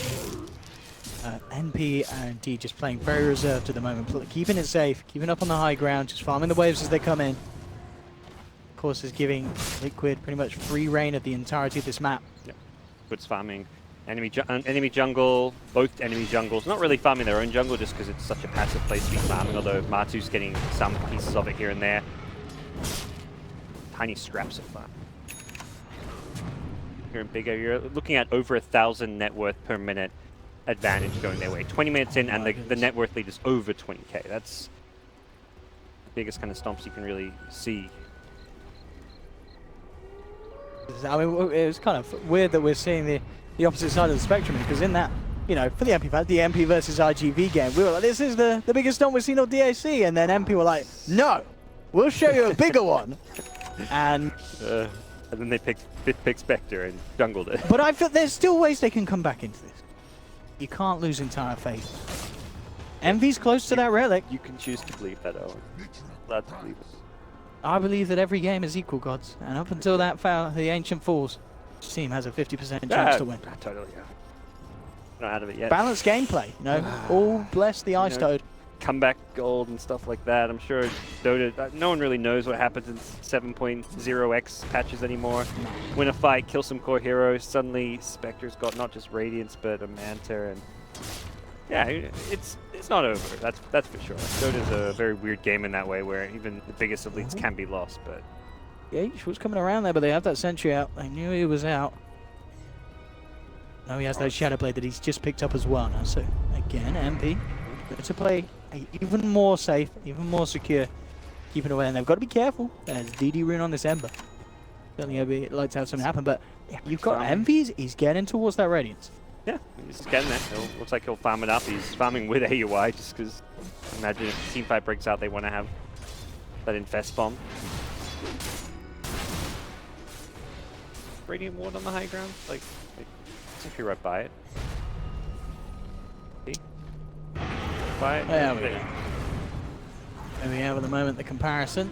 And it's not actually too... I mean, Matsuma Man, to be fair, he used to be the one that has been targeted successfully by him. AUI's winning on kill damage, kill participation, you know, he was doing okay there in some categories. Oh, well, I mean, he was. But now he's in a lot of trouble. Miracle and Matsuma Man, Kuroki surrounding him. He gets rooted up by the bear. Now he's down. Take the small, yes. Space creation. MV moving across. There's no jungle to farm here, though. He's probably like, sweet, I found a jungle. He's got a bounty ring, guys. Nice, at least there's something. That is a win. When you move over there onto the enemy half, you're like, you just got to stand here for 30 seconds, wait for it to wait for the camps to respawn. He's going to go to the other jungle, and there's like, there's no jungle to farm. Oh, hello! MSS turns up in town, and hello, Matsuma Man. He's straight to the graveyard. He's out for 50. Miracle, though, his Jimmys have been rustled. He wants to look for some revenge. He's straight in, diving the base. Looking for SVG. Blinks forward, will get the kill as he picks up a second on the sideline. MSS just holding him close to that cliff wall, praying that they don't see him, but it's not going to work. Miracle jumps in, breaks down the trees with the remnants, and 4 are suddenly dead on NP. Liquid, they had their boy Matsuma Man covered, and they made sure that they got their vengeance. He's going to be in the punching bag this game, in that he's pushed down towers, but often the few kills MP have gotten, they've been key kills, have been when they've gone. He's 3 of the 4 deaths, but every time he's died, his team have gotten a lot in return. Done. Sad game to be a support. A supporter of MP. Sure, he's stand now, but I feel like this game may be getting harder and harder for MP to actually realistically win. There's still a chance, Owen. How's Envy doing on the Radiance? 800 gold towards the recipe. 500 away. It's closer than no 100 gold. Matsuma Man, he's chomping on a shrine. And being a ranged bear, he wants some. As you mentioned, I'm sure Matthew's attitude to this game will pretty much be like, right boys, they kill me again. I don't know why he's Northern. He's from Finland, that's up north. The general, like, north. laissez-faire like sound in your voice there, I very much resonated. Like, that sounds like something Martin would say, you know? He's just like, oh, he's like, what? I did my job. Why they gotta kill me? Yeah. This boy Liquid, after the rough start to the group stage, will take the win however they come. I guess the game against D took a bit of an unusual approach with the G8 Bitnaga, but there's much more dominant performance from Liquid. The kind of performance people expect. Liquid probably came in as one of the tournament favorites. For sure, yeah. I think this is day one. People would have expected Liquid to provide something like this, and as we saw, they just had quite a rocky start. I mean, a lot of teams as well. It's been very interesting so far, DAC. We've seen some very interesting results in these group stage games. K gold lead or something. All right, this game is Gold it's going to only get uglier before it gets prettier for NP. The prettiest thing about this game for NP are probably the GG letters coming out soon. Radiance is done, gods. This is where it all changes. 25 minutes in considering, you know. It's not the fact that it's not where Envy is in terms of time. It's where Liquid are. It's 4:20, you know, it's time for Envy to blaze it up. He's got the kit for it. And up top, let's see what we can do. Well, 1437 is going to be out. The Haunts used, jump in from MSS with the Echo Slam, bring a mind control down low, but it's not enough to kill him. Miracles on the back lines, chains onto 2 Remnants out.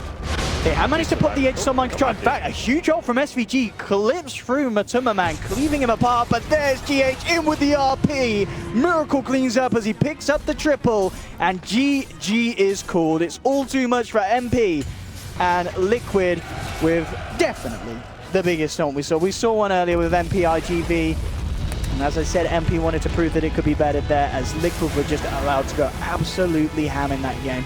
Yeah, it's crazy.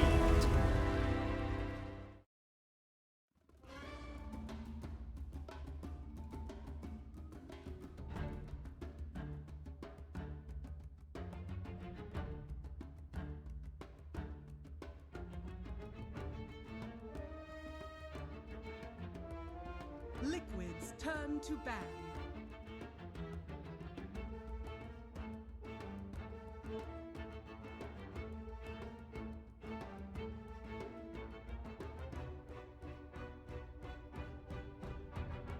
Ten seconds remaining. Dire team ban. Liquid's turn to ban.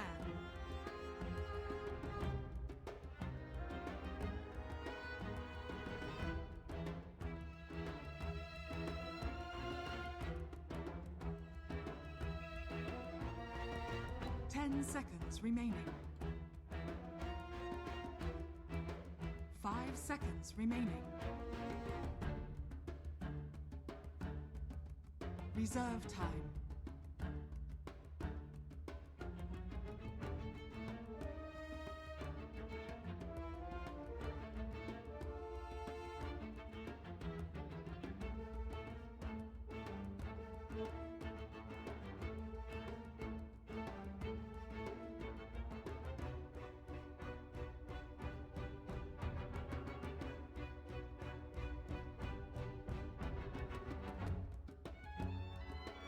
Dire team back.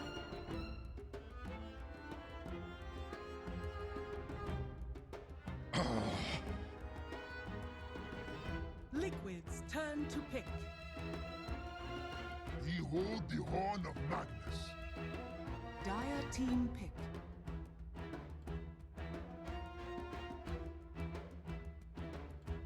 Lina. Life stealer. Liquid's turn to pick.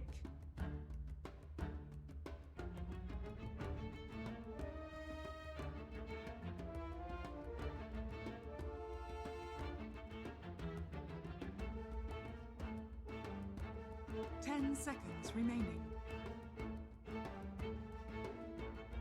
5 seconds remaining.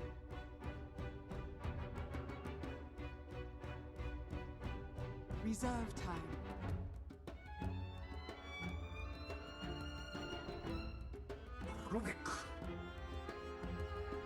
Dire team back.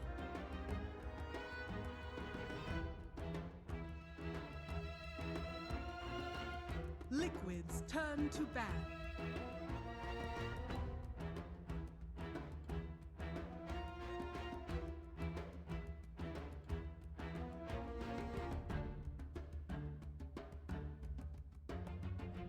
Ten seconds remaining. 5 seconds remaining.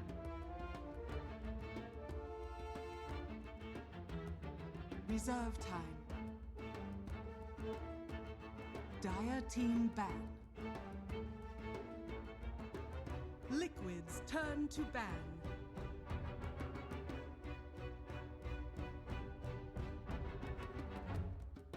Dire team pick.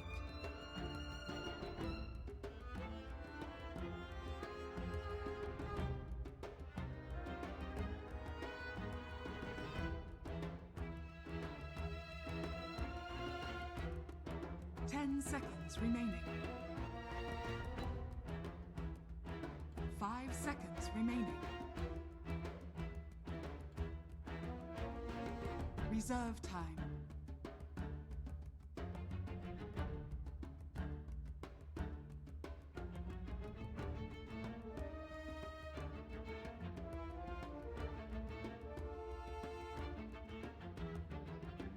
Slada.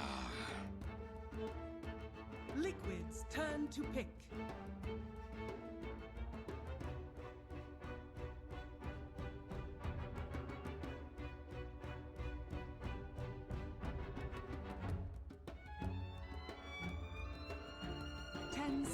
Remaining. 5 seconds remaining. Reserve time.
Weaver.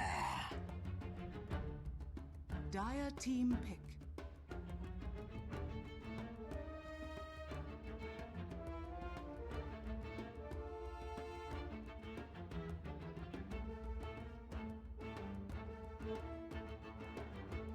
Beastmaster. Liquid's turn to pick.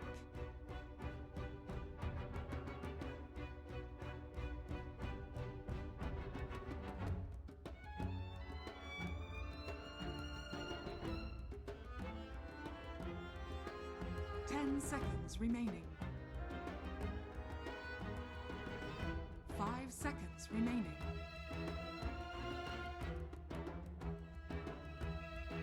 Reserve time.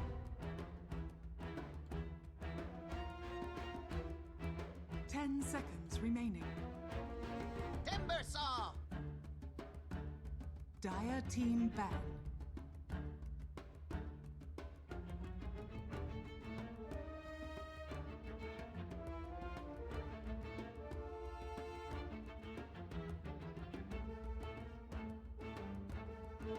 Seconds remaining. 5 seconds remaining. Reserve time.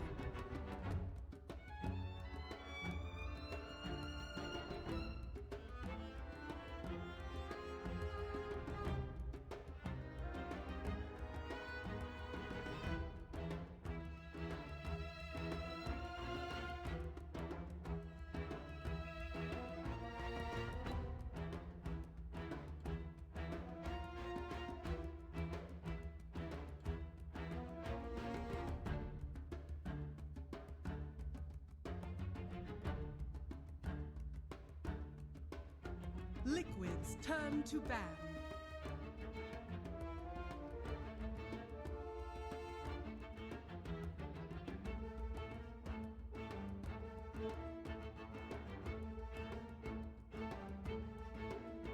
Ten seconds remaining. 5 seconds remaining.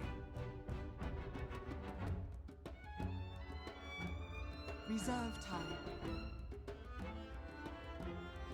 Liquid's turn to pick.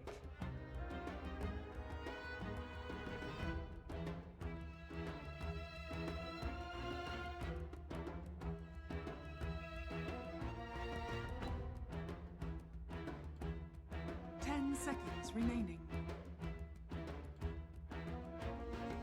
5 seconds remaining. Templar Assassin. Dire team pick.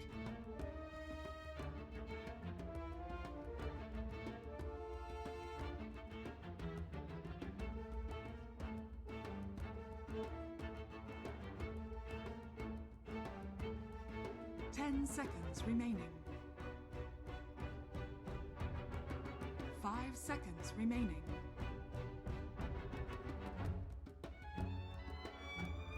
Reserve time.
Ten seconds remaining.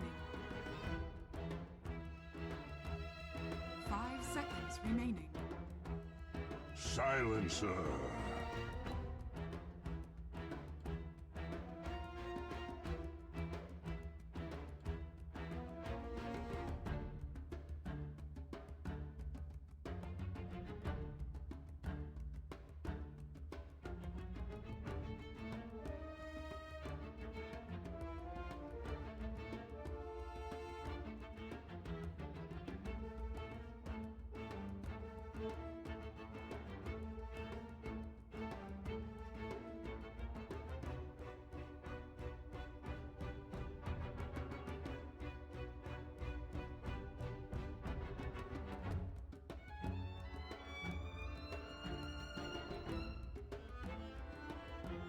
Ten seconds remaining.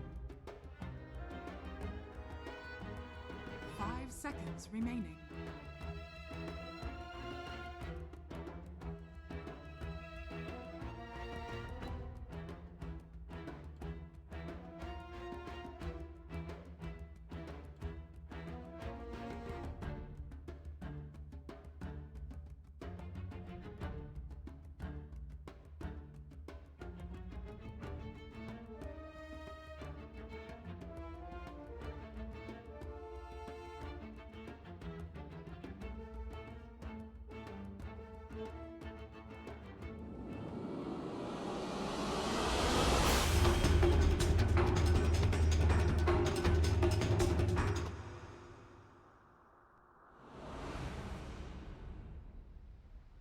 Safe lane.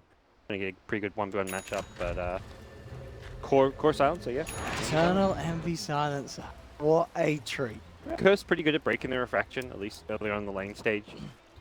But definitely a good game for a TA, one of the better heroes against Slaughter, Life Stealer Bombs, because if you've got refraction up, you block a lot of that damage coming in. We have it, ladies and gentlemen.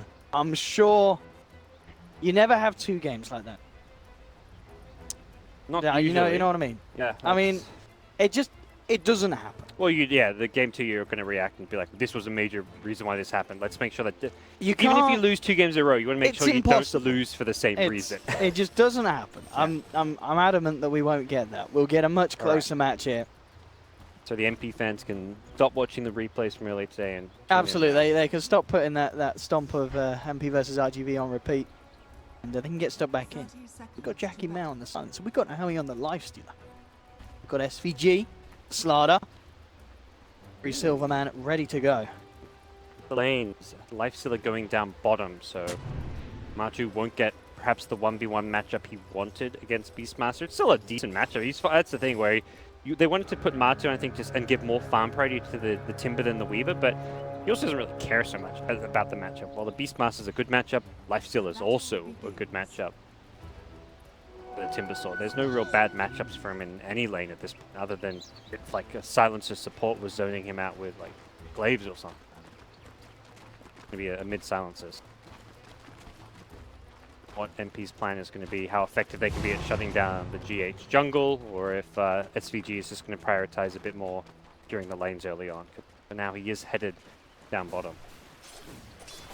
And I mean, considering this mid lane, how is it? You were saying you expect this to go between the two?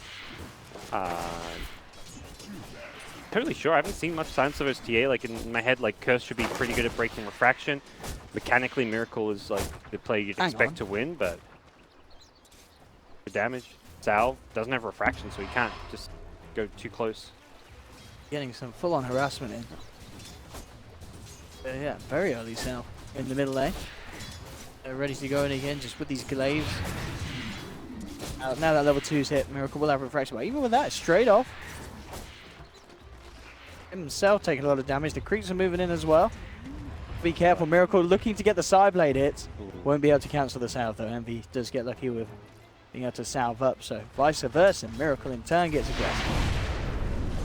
Curious to see if Liquid respond to this aggro lane, because I feel like they wanted to give more farm priority to Matu, or at least give him a safe lane, good matchup, but he's being tri-laned. I don't imagine sending Rubik down there really changes all too much. It's not going to make the lane A easier, so Matu's probably just like, I'd rather just get solo XP than have a Rubik down here doing very little. Getting kept at his tower. This is a rough lane for Matu, but the outcome is that the other lanes are going well. Straight in onto MSS here. He'll go for the immediate TP out and will be successful. Just towards the tower, of course. No need to go back to base. But does save himself from death. We saw in the mid lane, quite interesting enough, that the flow of the creeps ended being it so. The Envy's being able to maintain a bit of a balance really behind his tier 1. So we've had at least one wave that Miracle's not been able to get any of his hands on. Of course, he's a TA. He's managed to make the most of that by just going straight to the jungle and picking up some camps. But this is, of course, going to mean that Envy will get a hell of a lot of farm in this mid lane. And we can see CS-wise 15 for 2 with a 5 for 1 because of the way the momentum had ended up in that middle. The lane's even kind of pushing towards the tower. Miracle and TA isn't there for the time being, and Envy's got an Arcane rune, great rune to have for a Silencer to throw spells. Almost certainly spam Miracle out of the lane versus such. Spells, Glaives. Already popped his Shrine now, and has to be very careful because he's going to be walking to a side of this. Could be First Blood. Yeah, looks to be it with SVG having this wraparound. TPs will come through. Miracle does have the refraction back up, and they turn onto SVG. Miracle himself will get the First Blood. Very nice turnaround. Perfect reaction from Kuro. You weren't wrong, Owen. It was the First Blood. It was First Blood. We meant Miracle was to get it all along. Yeah. He had the follow-up refraction coming at a really good time. And that's one of those plays where a lot of people may look at it. It's not like anyone, like for a lot of players, be like, oh, he's a bit fortunate. Refraction came back up, but Miracle times that. He knows when that recast for refraction is going to be up, and nice little bait from him. Matu, who got aggro tri-lane to start, has suddenly found himself in a 1v1, which is going to be much better for him. But just giving the lifestealer that early CS advantage makes this lane a lot more manageable. Top lane SVG has found GH here. And he's going to go for a bit of a play. Mind Control is in the neighborhood. GH, of course, very close to the shrine. And yeah, SVG knows. Can't really go full in. The shrine will be more than enough to keep GH safe. And SVG himself maybe a little bit scared now. He's deep in enemy territory. He's worried about potential wraparounds. GH starts to head towards him. Looks like, yeah, Miracle's not going to be coming over. So SVG is A-okay. Kuro the mid lane, since Miracle probably tells his team I can farm faster in the jungle. Here's actually the underrated aspects of this hero, and fully well what he's capable of. Just says, look, mid lane's going to be empty. We're going to run Magnus in the top jungle. I'll take the bottom jungle. Haste rune at bottom will be cured by NP. And Miracle getting that dangerous rune. SVG can get anything done with it. Just getting eyes Miracle. There's no real good heroes to get. Timberman's a hard one, isn't he? They've got rid of the crush and then not a lot of other control apart from the open wound slot. All physical damage. TA's got refraction. Magnus is kind of jungling in a very safe place. Weaver's got an escape. Every lane is, it's a similar story to last game where Liquid have drafted these lanes that can't really be. They can be pressured for sure, but they're not going to be like able to be easily ganked or anything. Dude, at least SVG's just trying to be a nuisance here for Miracle, but Miracle still picks up the CS. Camp, you know. It's going to be fine.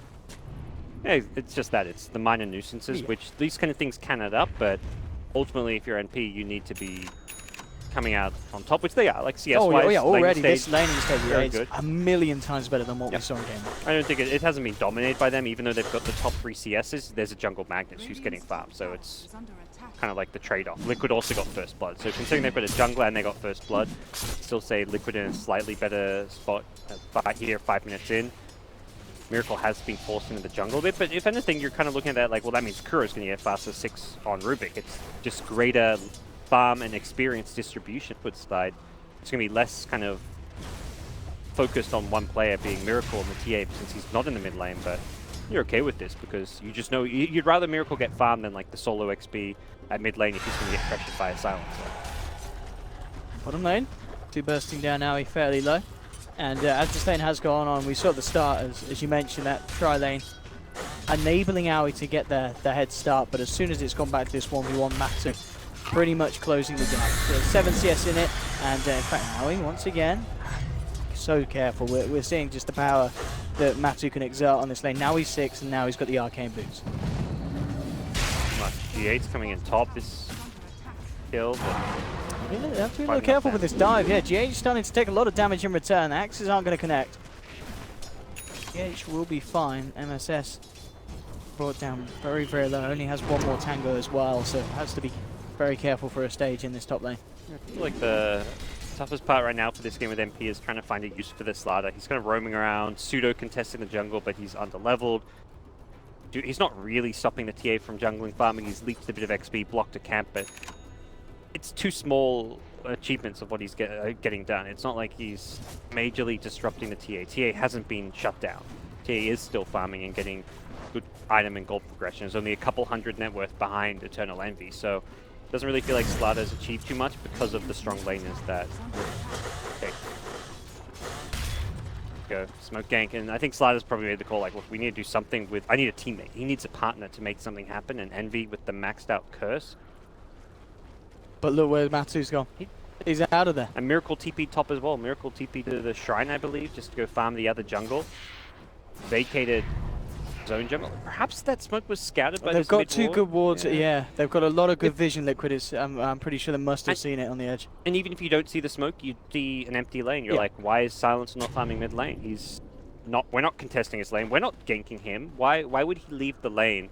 And there's like really one conclusion to come to, that he made a move. He's looking to get aggressive and invade your jungle and find a kill with that Slaughter. So good deductions from Liquid, whether they saw it or not, and they're gonna dodge a bullet there and be getting a gank. And he's got to be careful. There's a Weaver in the neighborhood as well.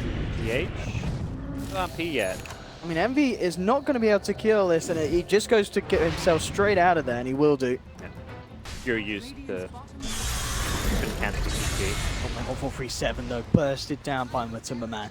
Just did have the roar, but I mean the chakram was already out, so I mean maybe could have saved him, but I don't know. It's a hard call to make in the moment like that, as there certainly wasn't any chance of killing Matumba Man, and it is just the support game. He worries about Miracle's farm. He's thrown away as he finds a triple ancient stack to work on, kiting these around, making sure he doesn't get rooted or anything, and very straightforward for a TA to farm these ancient stacks. Got to really kite them around a little bit, but can't do that as Miracle will get fast treads, and he is top of the net worth.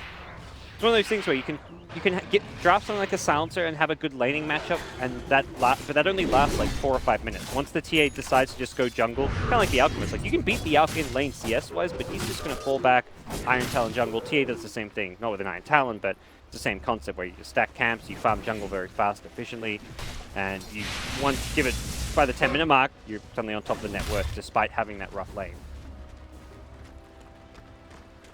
I mean, what is the plan ready for Envy? We saw with Envy Silence, they really wanted to try and make something happen, and they were unable to. I mean, he's up top. I mean, this is just one of those core heroes that it's very hard to justify sitting back and farming on it. Yes. You need to make sure that the power of it is felt in these early stages of the game. He wouldn't do smoke moves like the first smoke with the slider failed. It looks like he may look for a smoke with the Beastmaster now. Problem is he's been missing off the map for a long time. Like jungling with the Beastmaster here is a nice bit of extra cash and all, but it's more time where Liquid's like, well, these two heroes are missing. Are they smoke ganking us? What are they doing? And I think more importantly, they saw them at the top lane grouped together. They had the ward there, yeah, great, NPD ward, but they also get vision of Beastmaster and Silencer at that top bounty rune, so they know fully well where those heroes are on the map. They also scout Beastmaster's smoke, so like at that point you're saying like these heroes are here, could go smoke, let's play cautiously. Miracle mentioned just continuing to farm. Of course, going to be looking for the Desolator to finish this game rather than the Blink Dagger. The Ancients, they were trying to just do whatever they can to slow down the Miracle farm, but center there. The open access, and Liquid at this point with RP up could even make moves themselves. Top lane talking about making moves once again. Matumba Man just picking up solo kills. I mean, both MSS and 4037 in this lane just seeming to be unable to control this Timbersaw that is absolutely getting out of control. It's going to be a very good Bloodstone timing at this straight mid lane. No messing for GH. Just drops the RP, looking to finish off Envy. They'll get it. 1437 couldn't do enough to hold them back. Light Strike Array prolongs the inevitable with that short stun. And, say one of the best heroes, even though it's not the conventional carry. Played a lot of it, knows the full limits of his hero, and he's managed to recover just fine. We're not really, doesn't really feel like a Slider Lifestealer game just yet. I mean, often this combo does take some time to come online, but and they are prioritizing the SVG blink. I like this switch up from MP. Give Lifesteal the jungle, give SVG a lane. You've got to get that blink infest bomb happening because things have not really gone the way they would have hoped for in the laning stage. Liquid have just read them like a book and prevented every movement from the achieving anything. Potential Beastmaster smoke coming. He is lurking around. Got it now in his item so he can actually use it. Things where the vision from like so much of the map, so even when you're going for these smoke ganks, if they see you not farming jungle, not farming lanes, they may be well aware of it. I mean, already you can see Mind Control's position. He's keeping to the trees. He most certainly aware that this is going down, as you said, just because of how much they can see. Oh yeah, I mean, Miracle's farming deep in the enemy jungle. When you see no one farming up there, you're just like, well, they're not farming their map, that means they're invading our map. But may still, I mean, GH is still trying to get a bit greedy and see what farm he can get and hope that he can rely on Skewer to escape. So they still may find a pick, but it's a lot of time invested and they've got to get the pick. Oh, and they can't get the roar in time. GH, yeah, immediately out. For NP, so much time invested into these stations. Time where they're not farming and Liquid get a bit further ahead. Nowhere near as bad as last game by any means, but still got to be concerns from the NP camp that they're just not really achieved much. They have found Kuro, so that ward they left, I think Kuro just felt like they'd left the jungle. Like once that smoke gang fails, typically you're just like, all right, smoke gang failed, let's get out. So he's like, all right, let's walk in, perhaps drop a sentry, see if I can de-ward, but still in the neighborhood, getting a kill for them. But Kuro probably knows it's warded there now. Top lane as well. You saw GH come in. Was looking to get an RP onto MP, but MP just immediately with a global silence TP reaction. How you want to use your silence, but still gotta pause alive at this point. You gotta do. That Liquid made us get the tower here. Matumba Man pushing in, picking out the stun. GH is still in the neighborhood. Kill if he lands there. He had Laguna Blade. Oh. 1437 was looking for the combo. Will come sentry, D-ward. Visions are proven true. Again, he's playing that selfless 5-position support. It really feels like a new look from Liquid, where normally GH has been creating space, kind of playing a bit more support-oriented, but the last few games, like carry Naga for one thing, but even since then, it's 2 jungle Magnus games.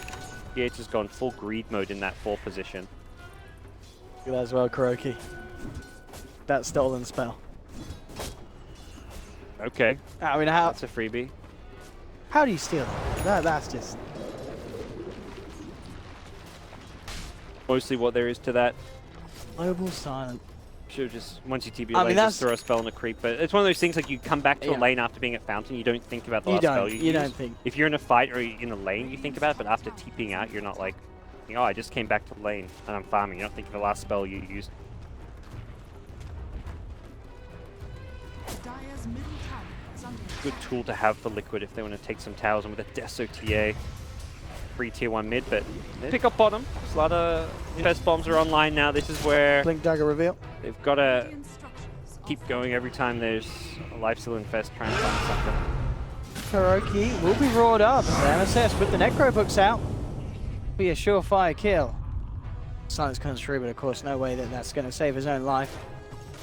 Oh, you're going to lose it, but it does take away that tool. That's kind of nicely make sure they get the Rubik kill so that global silence skill doesn't get used elsewhere, but still Liquid getting way more out of the map. Like they got a tier 1 mid on their carries are getting a lot right now. Marty at top, Bloodstone up very early, is Solid pushing a tower. May find himself getting caught out in a bad spot if he's not careful. Top as well, Matuma Mans. Changed the way they did go for the Blink Crush, but not quite hitting the point. Radiant's middle Fairly blind. tower is under attack. None to blame. Mentioned just 100 gold. Blink Deso will be complete 16 minutes in. Silencer pick worked out. Got to transition out of that strong laning stage into good objectives or at least some rotations. But at this point, it just feels like winning your lane for the first 5 minutes doesn't really amount to much when TA just free farms the jungle. Where there was a bit of a disconnect with what the mid hero was set out to do and what the overall team game plan was this game. This build as well from Envy, so drums into solar festivals. Lane though, we are seeing this combo from SVG and Aoi. These two have been keeping it very solid this game. Aoi's farm is up there on par with that of the Quills and Liquid mid lane though. There's the power of the Blink Deso T8. 2 shots and the Lina's gone. Still feels like the least important core hero to kill if you're NP. You'd rather, I mean, you can't kill a TA or a Timbersaw, perhaps you're thinking, but take what kills you can get. But I think if you're Liquid, you're like, well, that's Weaver's job is kind of to be that sacrificial role in some ways. If anything, you'd almost rather he die than the Magnus at this point. Magnus is going kind of greedy, going to be getting a ton of farm, going with the Midas build, so. Gonna have to do something about this. Aoi's just gonna head straight in. They are coming in at a good time. They've got the global. They'll look towards Matu with the Roar and the Necro books. They'll take down the Timbersaw. Can they get themselves anything more? They're going to steal this one. Aoi's hanging around. I mean, GH still has this RP. You've got to be careful of this RP. MP, what can they do? Jump in from SVG. They'll look towards Miracle. They've got the chain stun. GH scoots forward. Is he going to blow the RP yet? Oh, now he does, though. He doesn't catch anything.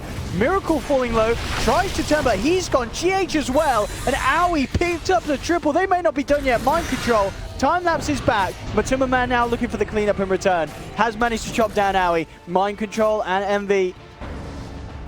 Head to head. MSS back towards the shrine. And it looks like the heal will be enough. There's actually going to be a buyback from SVG. They want to take down Matu, and they should get him. Is the regen going to be enough? It's not. They'll lose the Timbersaw. And in a very scrappy fight from both sides, MP ending up coming out on top as they head back into the pit. Mind Control still alive, doesn't have time lapse. Can you go for any sort of play here? He's going to look for it. He's coming around the corner with the Shikuchi, but he's not going to head in. Dire get the kill. MP, they're able to get themselves the Aegis onto Envy. It will be expended immediately by the looks of it here with Mind Control, GH and Kuroki looking to try and finish him down. Matuma Man coming across with the Timber Chain. Can MP protect him? Can they give him a second chance? It doesn't look like they can as Envy gets skewered back into the claws of Liquid. They'll lose the silencer. MP, Raw, onto Mind Control, able to Shikuchi away. Jump forward from SVG though. Hits the crush and the curse ends up taking down Mind Control. MP still on the retreat. MSS running himself away. Aoi gets chopped down by Matuma Man. Matuma Man looking to again for a second cleanup. He came in with the first one and he's coming in with a second. Brings down Lina. MSS on his way back to base. Matu, can he go for any sort of big balls play? He wants to. He's up on the high ground, but his balls, they're going to get chopped off. No, they're not. The axes, they can't do it. It's not enough damage, and it's Matu pulling it off as he picks up the double, taking down SVG inside the base of MP, and he is out of there. I think Matu's just like, probably just like so like fired up and enraged after those previous 2 deaths where he gets caught at the roach pit, gets roared and brought down. He's like, I'm diving for these kills regardless of what happens, and boy was he making the right call in doing so. completely crushes them as he chases deep.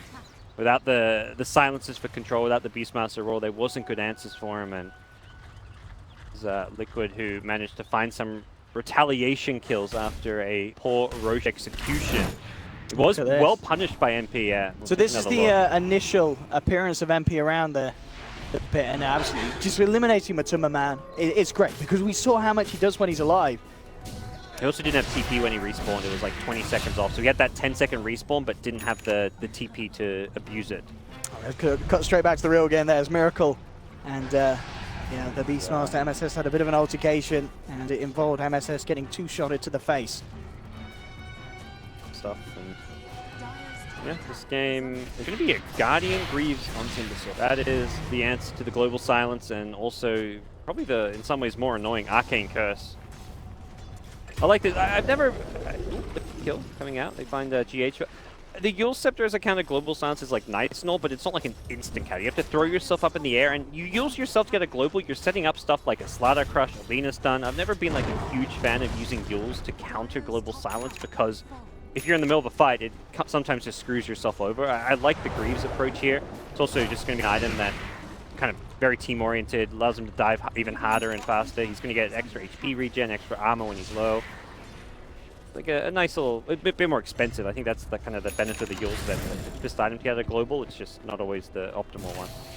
Yeah, 1437 with the classic. I'm going to go into the lane as a support and see what I can get. All he gets is very, very fast, painful death.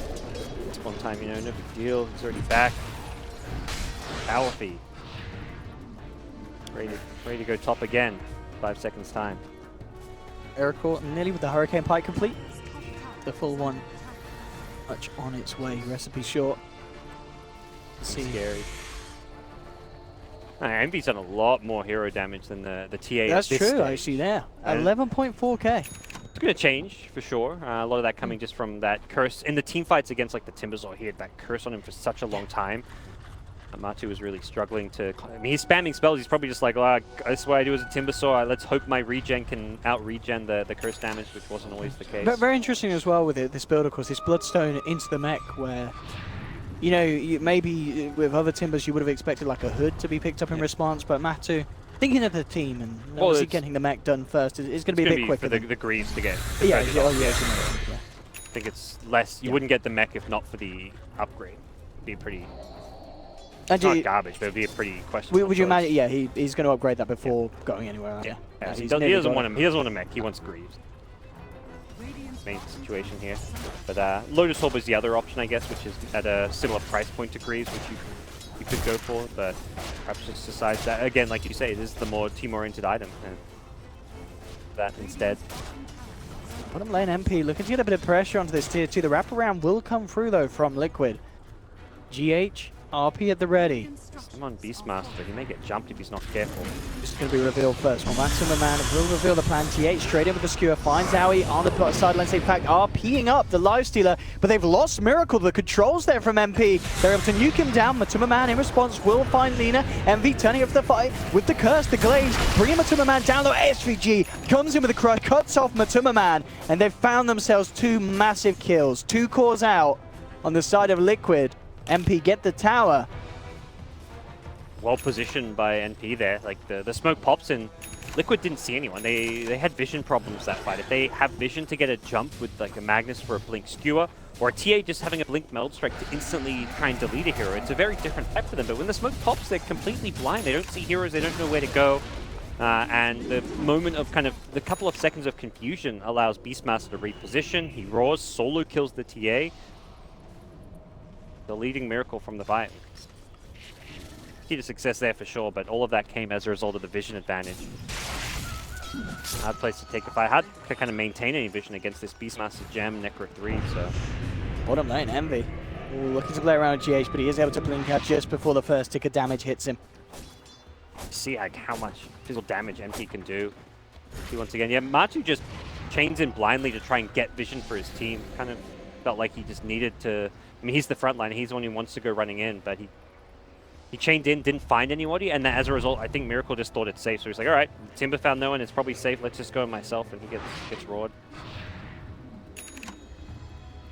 Sands in Liquid before that, felt like they were kind of on track with a lot of their items, but getting melted by the physical damage. The Solar Crest really amps up even They further may the lose life GH steal again. damage. Yeah. I mean, ooh, Guys, that blink reaction. talented player and showing it there. Yeah, got to be prepared for this. I mean, we'll see if they get their hands on him. He is gone. The damage that Aoi and which you can do. Well, mid lane again, Miracle caught out, and as soon as they get that raw, with backup there, it's a free kill. And a Miracle, he's gone down twice in the last few minutes. And huge death timers, of course, with the lead he got in terms of levels and such, down for a full minute. This is absolutely massive for MP, finding the kills that they need.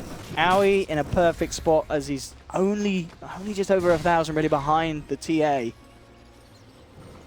Good example of a game where it's like you can play incredibly well against a bad matchup, jungle super fast, find a ton of pickoffs, but those 2 deaths cripple your team a lot. They've allowed MP to take a lot of map control. Luckily, Roche isn't up at it. I mean, it can't be up for another 30, 40 seconds, but we're going to see NP, if they can keep finding those kind of pickoffs, use it to take more objectives. I mean, it to looks take like they Roche may and just to get take GH towers. getting quick with the reaction. They don't have anything able to catch him out as they try and get in range. But that Yules as such, but he's already gone. Envy, as we just saw, picking up the Midas. I mean, very Envy-esque silencer build, something a little bit different really. This drums, Solar Crest, Force, and now Midas pick up at 26 minutes. Back for it. One of those things where if you're a right-clicking hero, the attack speed is still like a terrible item. Like, it's not just a farming item. You do get attack speed, and if you're a silencer looking to do glaives damage, you still can get some extra physical DPS from the item while guaranteeing that you progress towards your late game talents. I think that's the big thing here. Sometimes it's hard to get towards that level 25 at a good time. The Midas does that XP growth. Heading forward for a bit of a play there, but they catch out each other. They're wanting to blindly initiate. Even with them at mid lane. Bad if they get caught in a tough team fight here. The Lincoln Sphere could be a key tool to try and protect the TA with. Miracle's queued up a Linkers of his own, something handy item for those last 2 times he's died. And GH can't Envy.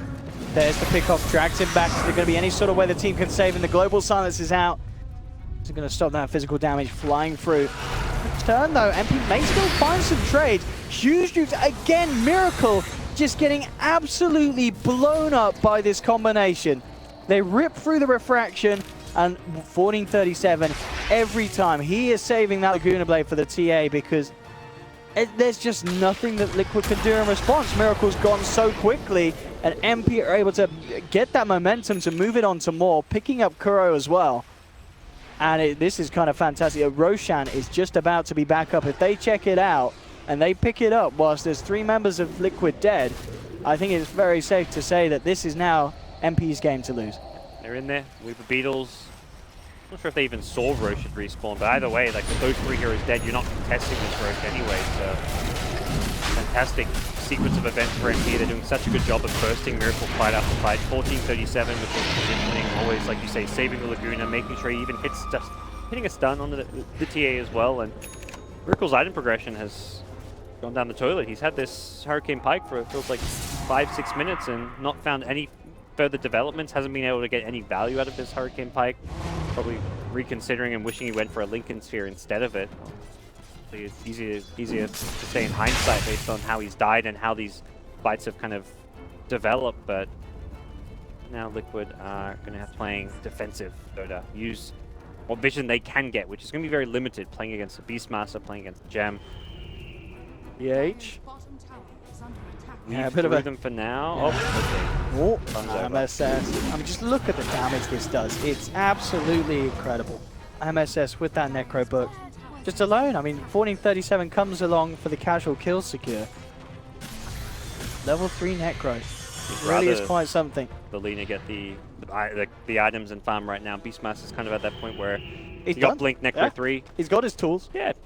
His role in this game is going to be finding pickoffs, initiating. Lina as a hero can do quite a lot with farm this game. It's like a true core, or you can see 9k net worth. Aether Lens Yules has that long range initiation catch with the extra pass range on the Yules for that, and Spell Amp talent, so we'll see 37 be a very strong late game. At level 20 already, we're... That's Miracle's insane, TA. actually. Yeah. That is incredible leveling from this Lina. And he's only level 19, but he's also been on the receiving end of a couple nasty games. Still, we only died 3 times. In a strong game all across the board from a Eternal Envy and his squad, and feels like they've really come together in the mid game, able to start finding a lot of clean, crisp pickoffs. Liquid just haven't seemed to be on the same page. You've got Mind Control often split pushing a lane, Miracle not just farming, but going too deep for kills where he's getting picked by Beastmaster, and it really has been MSS's Beast. Found the key heroes, found the pickoffs of the team, more so than even FPG on the slider. Like, they found a couple infest ganks on Weaver, but the key kills have been Miracle's TA, and that's where MSS is chaining across the ground. He will back up in response, but again, MSS immediately with the setup and just this mana burn from the Necro units, leaving Matuma Man very much in a whole world of pain as they rip him down. MP, I mean, they are just playing a step ahead of Liquid this game. Yep. I mean, Liquid just gone full split push mode, like Mark going onto the high ground there, trying to clear a creep wave and probably get out, but like you say, MP a step ahead, they were ready for it.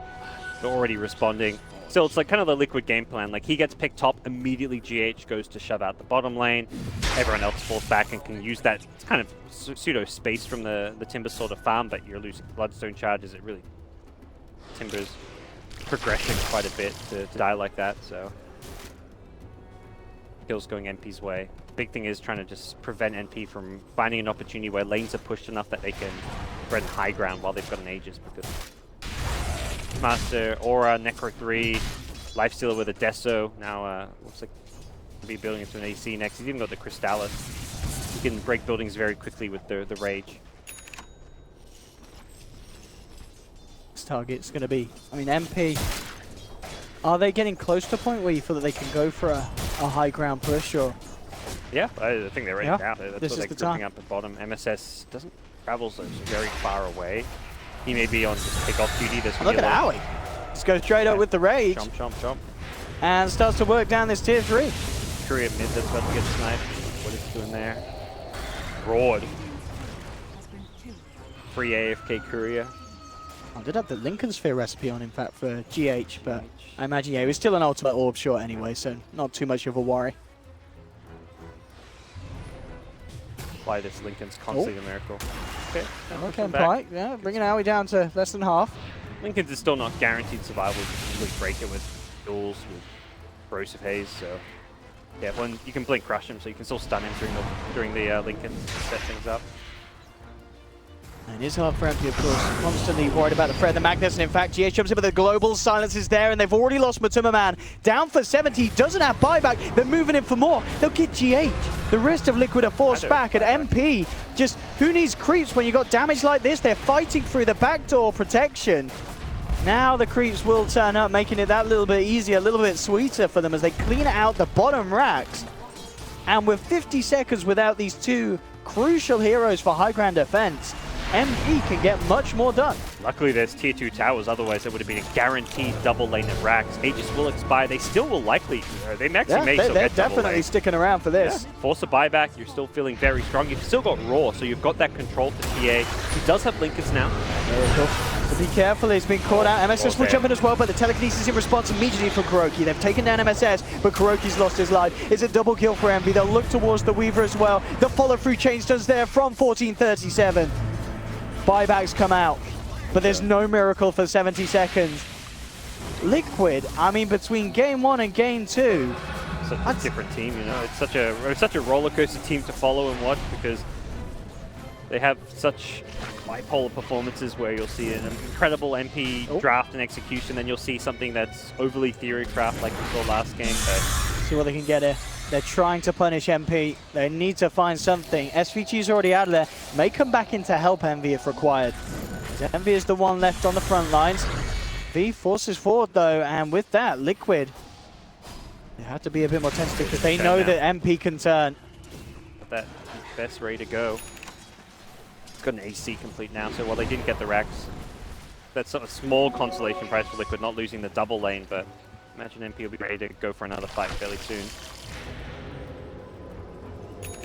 Brilliant play from MP. And it's always admirable to see a team in kind of a series come back from a very painful beatdown. He's got a Bloodstone. This is like looking like a Bloodstone now with the respawn time. It won't be insta respawn with minus 12 charges. It'll probably be like he's level 23, so probably like maybe 15-20 second respawn time, I'd say, but be very fast. And boots of travel, it's like you die, you can very quickly get back into a fight. Fights are going to be drawn out a little bit at this stage of the game.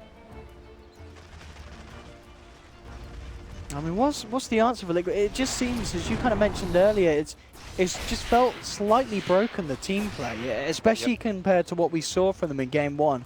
The coordination just has not been on the same level that MP's managed to bring to the plate on Game 2. Some big team fight RPs is probably the biggest thing they're lacking. Kuro needs to find some key spell steals through, like stealing a roar, or even like an AoE stun, like a light strike array or a slider crush could turn things around. It feels like Liquid have just been waiting. They're not making moves. They're waiting for NP to come to them, and as a result, they're getting picked off time and time again. You can't play like a wait and farm kind of game against a team with such a huge amount of catch. You've got both the slider lifestealer duo as well as the Beastmaster finding pickoffs, and the greedier you try and play, the more kind of farm-centric you are, the more this kind of an NP draft can excel, because they'll just punish that greed with constant pickoffs, and that's been the case. And also just like the teamfight execution where Miracle's died twice in a row with Raw. If those Raw kills and Miracles don't happen, Liquid were looking fine before that. This game was going quite well for them. They had almost like 6-7k gold in at one point. The game kind of... I mean, that kind of really steep turn. So all those green dots at the bottom, which are the Radiant kills and towers, quickly turned into very, very few kills.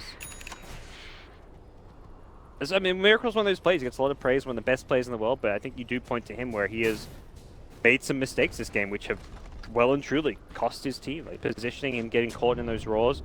It's going to happen. Kudos to MSS for playing a good Beastmaster, but Miracle kind of fell prey to them. He got baited a couple times in, and that's really been Liquid's big downfall, was those 2 successive raw kills. Mind Control continues to keep the split push up, working towards that butterfly. Evasion in the bag. 3-7.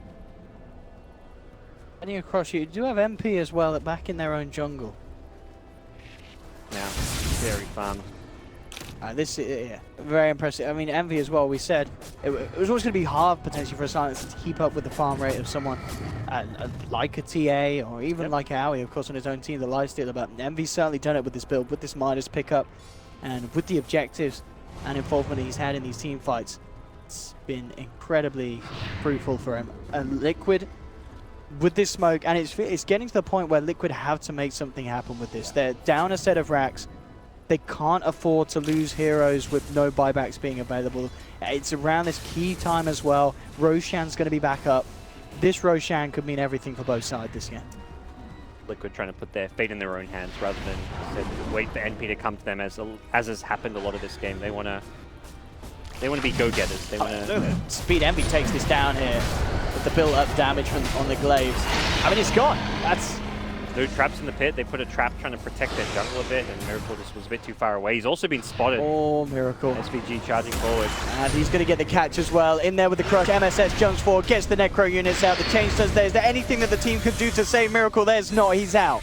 This time round, he does have money for buyback, and he's almost certainly going to need it if he wishes to try and hold on against MP, as they're ready to come roaring down the middle lane onto the racks. Buyback comes out from the TA. But what can they do to stop this? The Necro units, the Beast, Ballmaster, it's all in there. You got the racks. I mean, his tier 1 tower at top is the crazy thing right now. But when I get that mega creeps, they'll have to head towards that top lane, and that's the lines being drawn. 1437 says, let's push out this top lane. With how much farm he's got and how well he's done, I think he's kind of in a point where he can start making the calls. He's going to be perhaps the first hero to hit level 25 right now. TA Miracle can beat him there, but... It's been insane. I mean, we kind of questioned where it was going to be played in the draft. We felt it was not really an MV hero, but certainly proving to be 1437. Miraculous game, and definitely, as you mentioned earlier, those kills on Miracle would not have happened really if it was a lot of other heroes. They needed that huge damage nuke to come through when the refraction was down, and Lina absolutely fits the bill. Top lane, Aoi ready to go onto Kuroki, forced back. Aoi is fended away by the damage coming out from Miracle.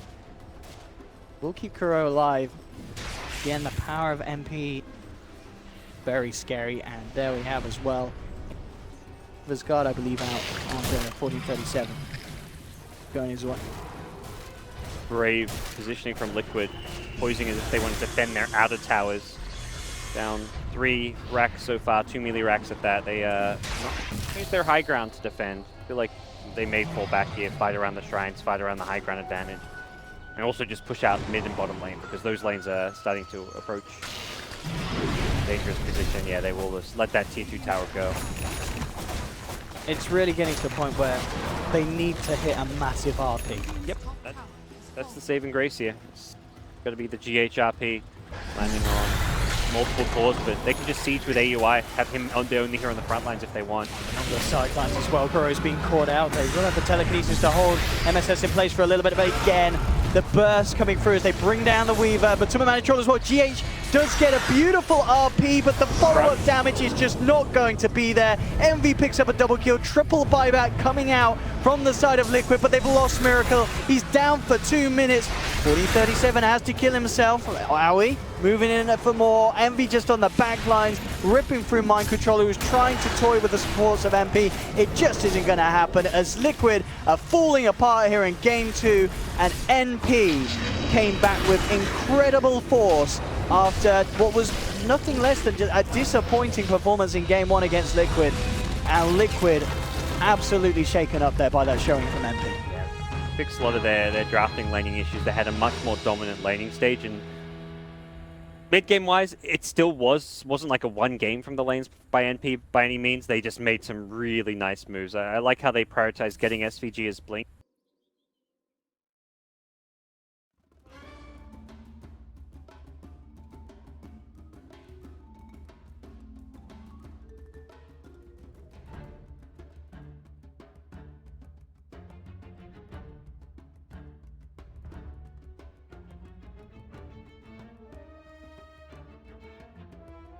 Radiant team ban.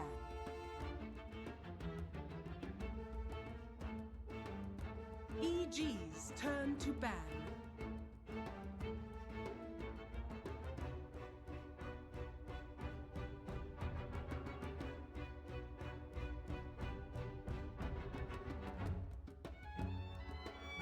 Ten seconds remaining. 5 seconds remaining. Radiant team ban.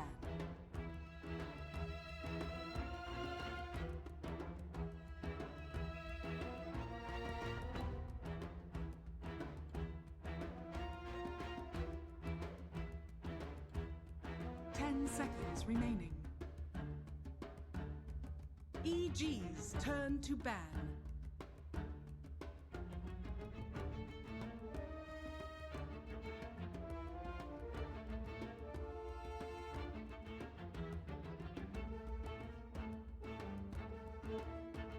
Radiant team pick.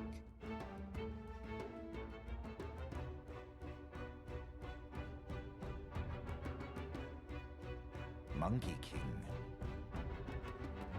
EG's turn to pick.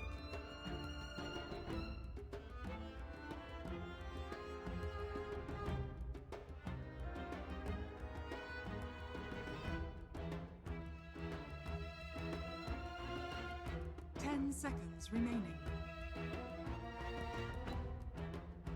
5 seconds remaining. Keeper of the light. Radiant team pick.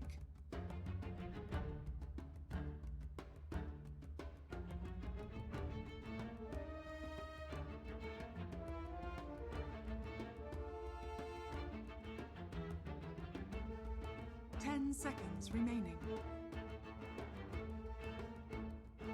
5 seconds remaining. Reserve time.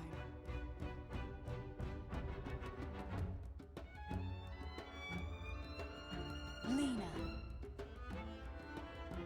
EG's turn to ban.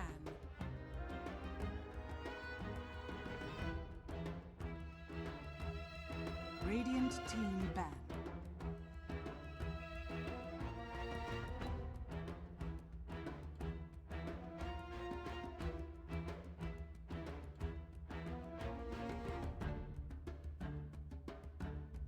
10 seconds remaining. 5 seconds remaining.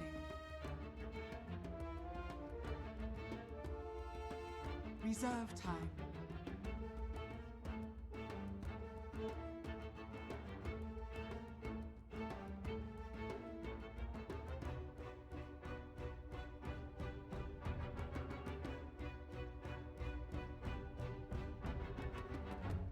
EG's turn to ban.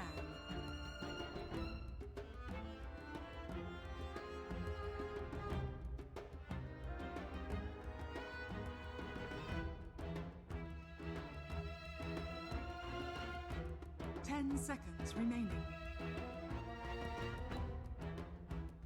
5 seconds remaining. Reserve time.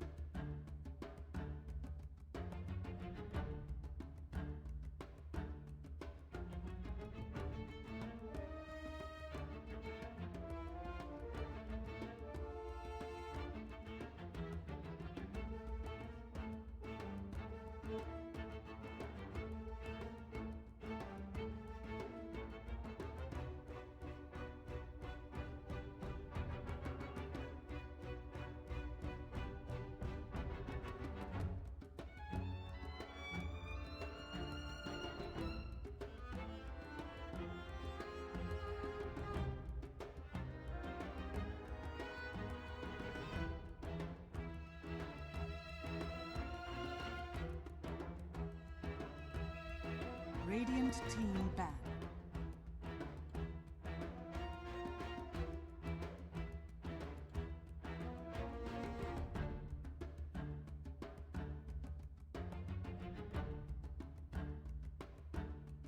Ten seconds remaining.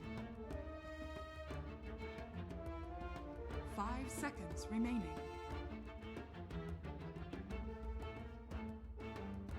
Reserve time.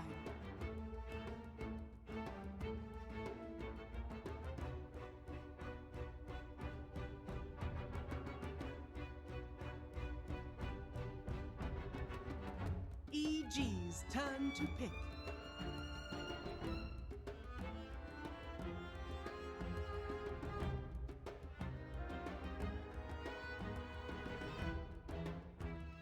Earth Spirit. Radiant team pick.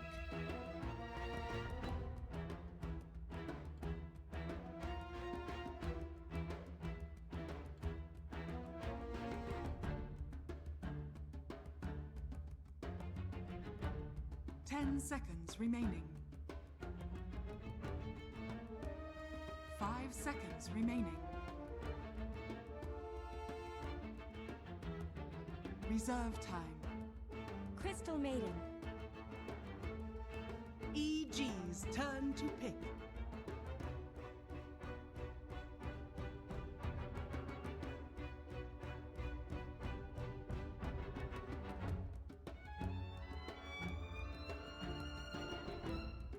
Ten seconds remaining. 5 seconds remaining.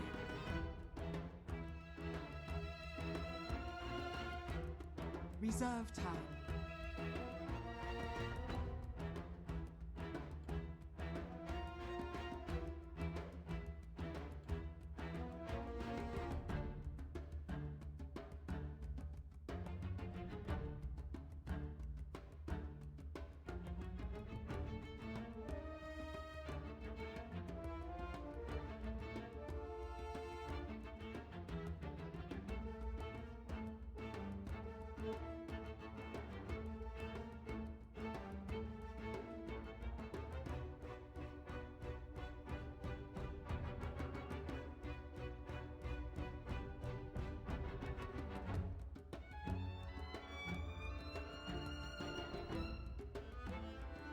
Invoker. Radiant team pick.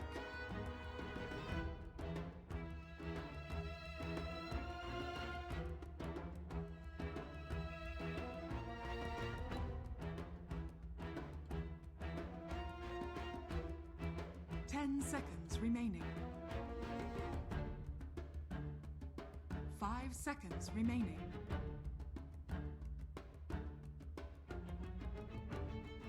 Reserve time.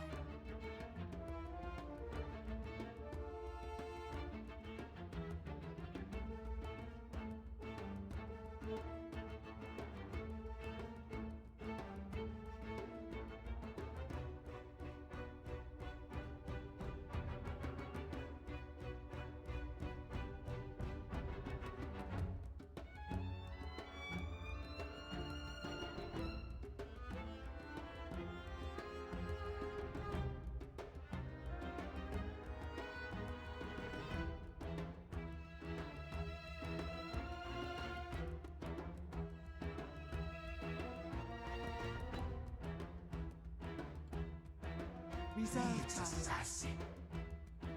EG's turn to ban.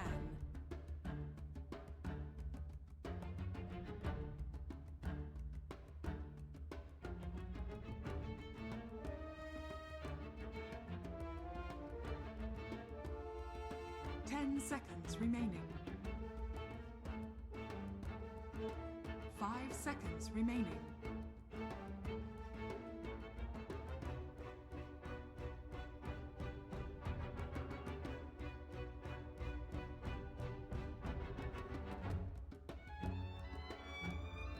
Radiant team ban.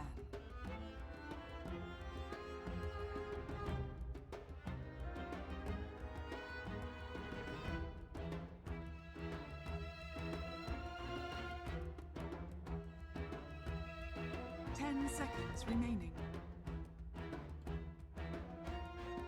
5 seconds remaining.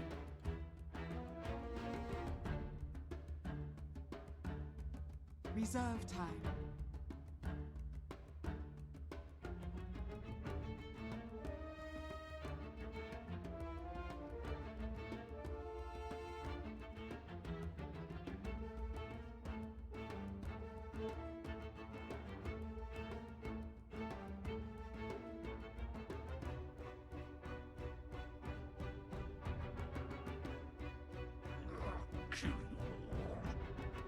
Radiant team pick.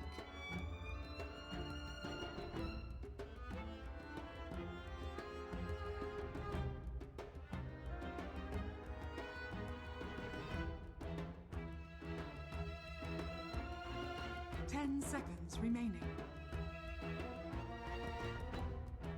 5 seconds remaining.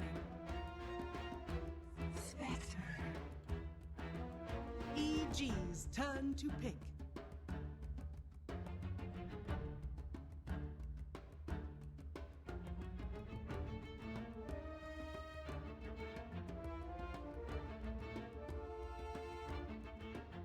Ten seconds remaining.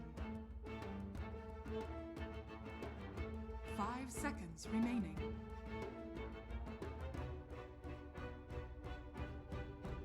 Reserve time.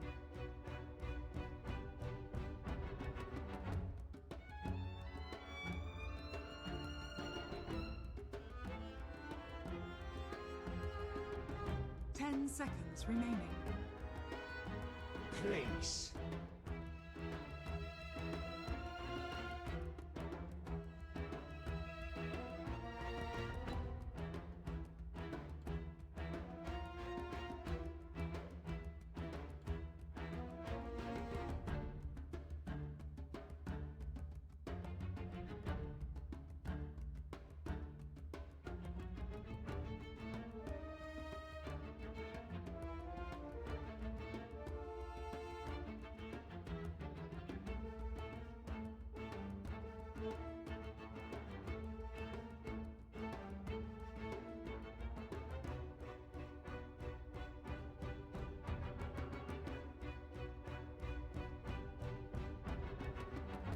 Ten seconds remaining.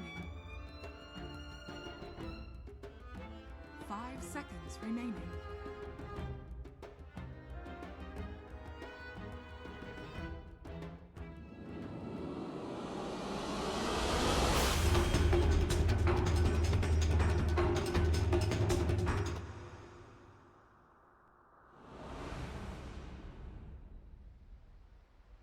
line. Invictus Gaming, will they be able to do it? XXS was kind of the big focus ban out and shutdown of the draft out of EG, but they still seem to have a lot of power in their lineup.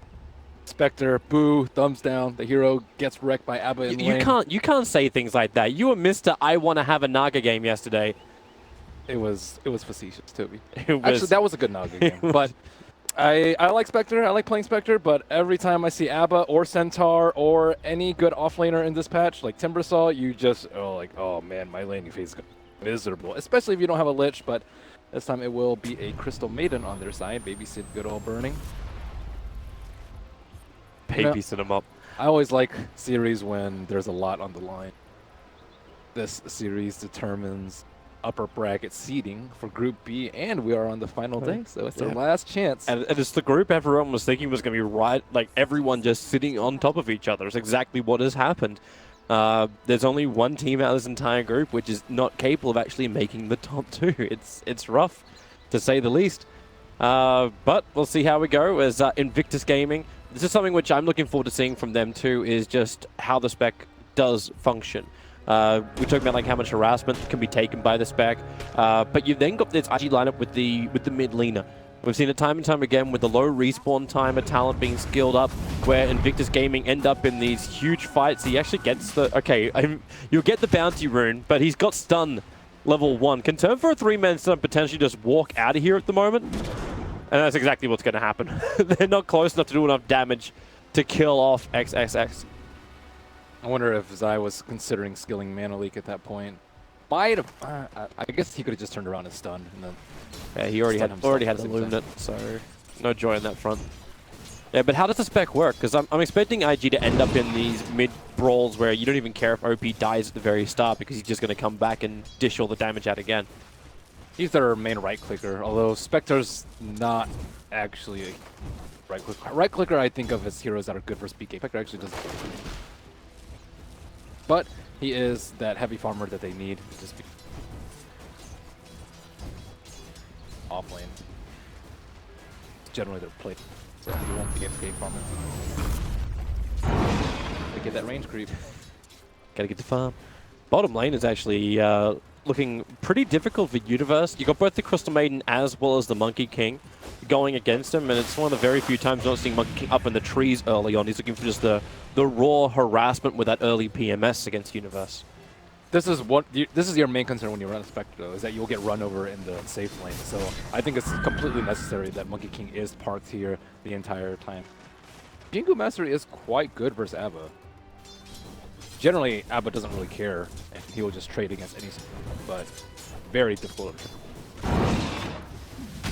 Reason why is skilled up, top lane, a little bit more trouble again for the next assassin. Got to be careful about the amount of damage the Clinks can pump out at him, but Crit can't keep the control up. And Nyx will be forced back potentially just to trigger the shrine, or he just actually ferries out some extra, no, not even extra life. The courier came up to him, just gave him a mango. You're in a couple of those. Yeah. He's not level 2 yet. That's a slight issue for him. Well, we do see rotation coming crit, but overall they haven't been able to completely zone out level 2 spot for him. Dolan. Yeah, haste runed Crystal Maiden to steal off the first bounty rune. He didn't actually steal. Didn't he? Nope. He still managed to pick one up. Yeah, so I got one. The mid looks to be going pretty well for the Lina. 14 for 1, then you got the 14-11. Burning is just denying the living crap out of the bottom lane. Like, Abaddon has 1 denied to his name. That's all he's managed to pick up from the lane, and you're still committing both the Coddle as well as the Abaddon to keep this bottom lane running. But Woka's spacing them out quite well. I can't actually get close enough to the creep, harass Burning and shove in the lane. That's what you want to do as a... From a lot of the Chinese teams, they have, like, Monkey King.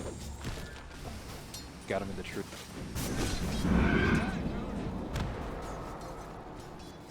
Is that clarity? Nope. If you can stop Zai from having that, then maybe you could slow slow it down. Burning could just throw a dagger at him. He's full mana, and he has level 2 dagger. I think it's actually. Have we even seen a single dagger come out from Burning yet? No. Got to start that innate natural regeneration. But maybe he wanted to say double dagger. God, that thing's such a long cooldown that it's really rare that you. Boboka gonna again just get in the face of Universe. Burning doesn't really care about this. It's all just like clearance. So maybe this is the question mark. Like, are EG happy to accept the status quo, or do they want to rotate out? Like, when does the Clink start moving? Is it after the tier 1 tower drops, or is there another objective the Clinks wants? It just depends on his time. Level 7-ish with Soul Ring, I think, is a pretty good time for him to run around. Aid. But he doesn't actually have good setup points on it. It's heavily reliant on the Earth Spirit. This time they're going on Universe quite heavily, and you're going to get all 4 hits out, so Universe got to be careful how much damage he takes. Burning is going in very deep for this. He doesn't have any Desolate up, or will it be enough? It will be. Burning will take the kill under the tower. Zai wants some revenge, but now he may also be in trouble. Burning will throw out the dagger quickly up on the hill and around. The Sunstrike was also looking to help out, but it won't happen. Q will find the extra kill onto Zai. And then Invictus Gaming will take 2 kills on the bottom lane. I like the very aggressive build from Burning, the 2-1-0 build. He didn't actually go point in dispersion, which is generally a little bit better for laning. But yeah, the Desolate damage really added up. Those Keeper wasn't actually really close to the Abba, so he entire time. Hold hands and make sure that doesn't trigger. But Invictus Gaming now off to a fantastic start. The spec was meant to have more of a being harassed in lane kind of start, and now it's the other way around.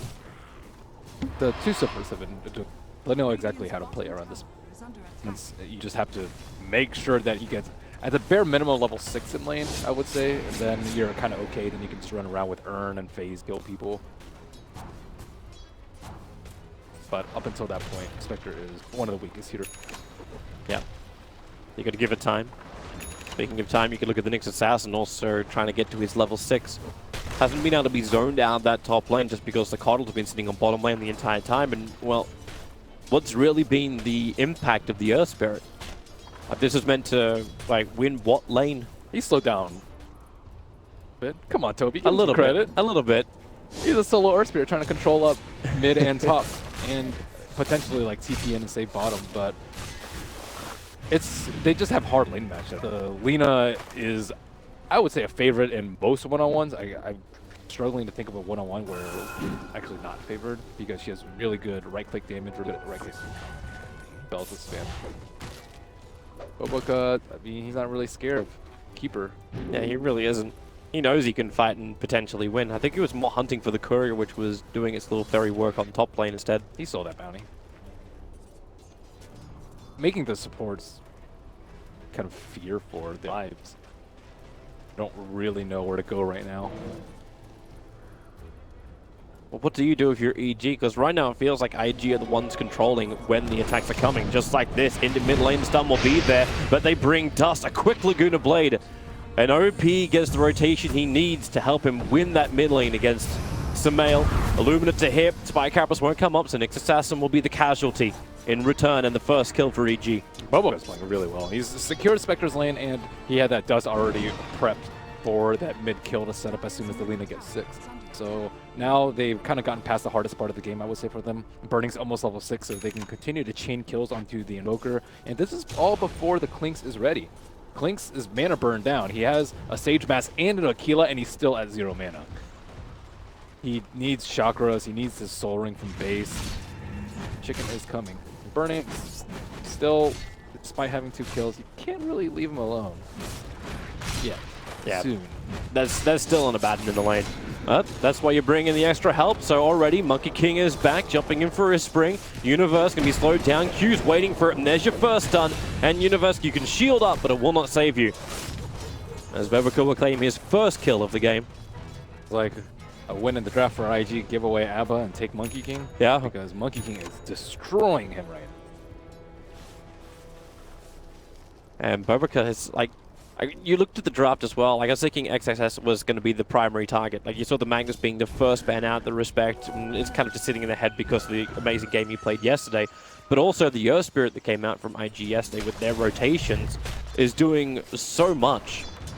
Maybe it's almost a tribute to what IG always has been with the support rotations dictating the course of the game. Boboka is playing really well this tournament.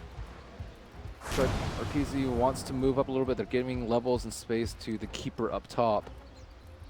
It's time to make that rotation. Dire's middle tower is under attack. I wonder if he's going to go Helm of Dom this game. Helm of Dom is not really favored versus Crystal Maiden. It's offered a free one. Oh, Spectral Haunt, they're going top lane. That's the fight they want. In behind the tower, going to find Zai. And the perfect timing for it as well, because the Spectral Haunt reveals EG's aggressive maneuver. Arteezy left the lane and IG just attack. They've seen one too many clinks. Oh, Sumail. If it's done, no, it won't connect. Whew. EG's actually, I think, one of the teams that picks up clinks a lot to invade the jungle. But the thing is, IG are already prepared for that. They've swapped the Spectre to the top lane to get some farm, and CM's just sitting at the tower on the bottom lane. And if they dive her, it's going to be a very difficult one. Escape unscathed. Well, that's why they're bringing help. The two-man smoke rotation crit is so close by. Remember, they still should have... Yeah, they have that dust on the Monkey King. I think they need Lina in here. Oh, the jump forward. The smoke's going to break. They know that Arteezy is there, so they pounce forward. Arteezy still not going to be revealed just yet, but that invis will wear off in a second. And is the stuns, the TPs are coming in, the double stun by Bobica, and then the spring in, catching up the three heroes. Burning's already down as Lacuna Blade, OP, ready for the double kill, bounces up towards Universe. They'll trigger off the ulti on him, but the rest of IG hot on the tail. Stuns should be ready in just a second. In fact, there it is, the damage is out. And EG out-rotated by IG. It looked like IG even knew about that. Like that Lina bought 2 TP scrolls the second that rotation happened on the bottom lane before this fight. But they definitely knew what was up, because Clinks has been off the map, and they know they're up against a Spectre. You can't just trade farm versus Spectre. He'll just... Knew the rotation was coming. They already scaled that earlier, but I think the Monkey King just destroyed that gank. He sprung to the right tree and then did the double Boundless Strike, which set up for the double Impale, and then the double stun from the Lina. So the Monkey King set it all up, and his positioning was really, really good. Hopping from tree. And riding the cloud of victory, Bobica. They'll look for their new target, drawing the line to try and check out the jungle, and they are going to find Arteezy. Question is, can the stuns control him just enough? Sentry wards are down, and the answer is most definitely yes. Arteezy will fall. They give the kill over towards the Lina. IG is running them over right now, and they had a Haunt just in case EG wanted to put up some resistance, and Clinks has been shut down. Last 3 minutes has just been him running around and then dying twice. He was meant to be the one that's supposed to control the mid game for them. So now it's up to Invoker.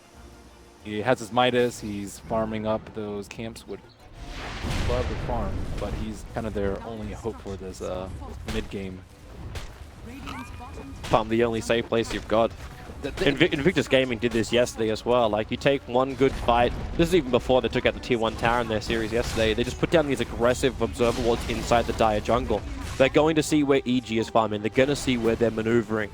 And they have really good catch for that. Nyx Assassin for additional scouting potential, and Haunts they can call in at any time to get an additional kill. So Invoker is still the highest on the dire side, but the Clinks, I think, very worrisome.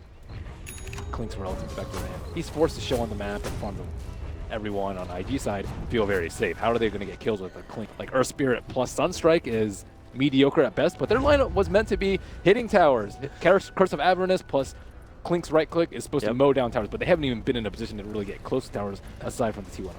They're coming again. The games continue to work for Invictus Gaming. They're going to commit a smoke up, and I'm wondering if they're looking for Sumail or if they really want to try and find Arteezy. So invading of the jungle. Arteezy has backed off the top lane. Bobica, the smoke is going to break the dust. It actually connects the long-range stun, and Burning will arrive. Even the ultimate from Monkey King. He'll make the Circle of Doom. Yeah, just 3 ultis for your Clinks. they expected the Invoker actually at the Ancient. That's why they were so hesitant. Well, this could be pretty bad, especially with the Shrine up, but we were not in that position yet again. So what's the saving grace? You got IG hunting basically the entire map against EG. How do EG stop the bleeding and then work to get themselves back on top? Their lineup's pretty well geared for defending towers. Keeper plus Invoker is really, really good. And IG don't have a great tower hitter until it gets her right level 15, and you know, they're not worried about their tower getting under siege, but You got to worry about the Spectre getting farmed. And Spectre with Blade Mail later is going to be able to destroy the Invoker. So, oh, they're breaking the smoke. Bobaka needs to jump away up to the trees and so quickly down. The kick will fly through. An extra stun, but they'll have to sacrifice the Crystal Maiden. Not really the kill that EG was searching for, but they'll take whatever they can get. Unless this is actually really the rebuttal. They don't have enough. Oh, Zai's recalling in? Okay, maybe not worth the fight then. Yeah, it's not worth the fight. But they would need, let's say, the loop. Looks like Spectre is coming in and baited by the bounty room. Oh man, that's so many kills for Spectre. 2,000 gold already on deck. A 306 KDA. Not too shabby. Phase boots earn, and then you still feel confident if you can go directly into Radiance as opposed to building more combat early items. Any damage over 5 armor, he's not scared. 20 damage is pretty decent, but the thing about Spectre is your illusions don't get plus damage. A lot of your damage from Haunt is from the Desolate. So people actually don't like getting on like attack speed or something like that. So plus 20 damage is not as good as it seems, but he's not really worried about it. It does help you farm faster. That's definitely the best part about it. This warning game of Invictus Gaming. Okay, Zai. Bobaka is watching you. We'll have another Spectral Haunt in. Wait for the extra stun. Zai, only still up for the moment and running back to the tower. So Spectral Haunt doesn't reap a reward for the first time in the game. Look at where they are, though. There's all in between their T2 and a T3 in the mid lane. They're all scared. They're all deathly afraid. Yep. IG. Well, rightly so. They don't see anything. The Observer and Sentry Ward that just got de-watered inside the Radiant jungle was their only aggressive vision, and the only other defensive ward they have is next to their own Ancients. It's a very, very dark map for EG, and they've got to be scared of the trees. The Monkey King is just bouncing around. The Nyx Invis as well. There's nowhere really safe. Universe is the only one farming up what used to be the Invoker's safest place to farm. They can't group up with Abba, but they can't split up. You split up versus Nyx, will die. Yep. Some of that. So they just have to stick together, try and bait out some heroes and counter king. Oka is getting so much vision, playing with perfection. Well, there's your Blink Dagger on the Nyx Assassin, so jump in initiation for IG's become better. And then Nyx had a fantastic game as well, more net worth than the spec. Am I the same Blink?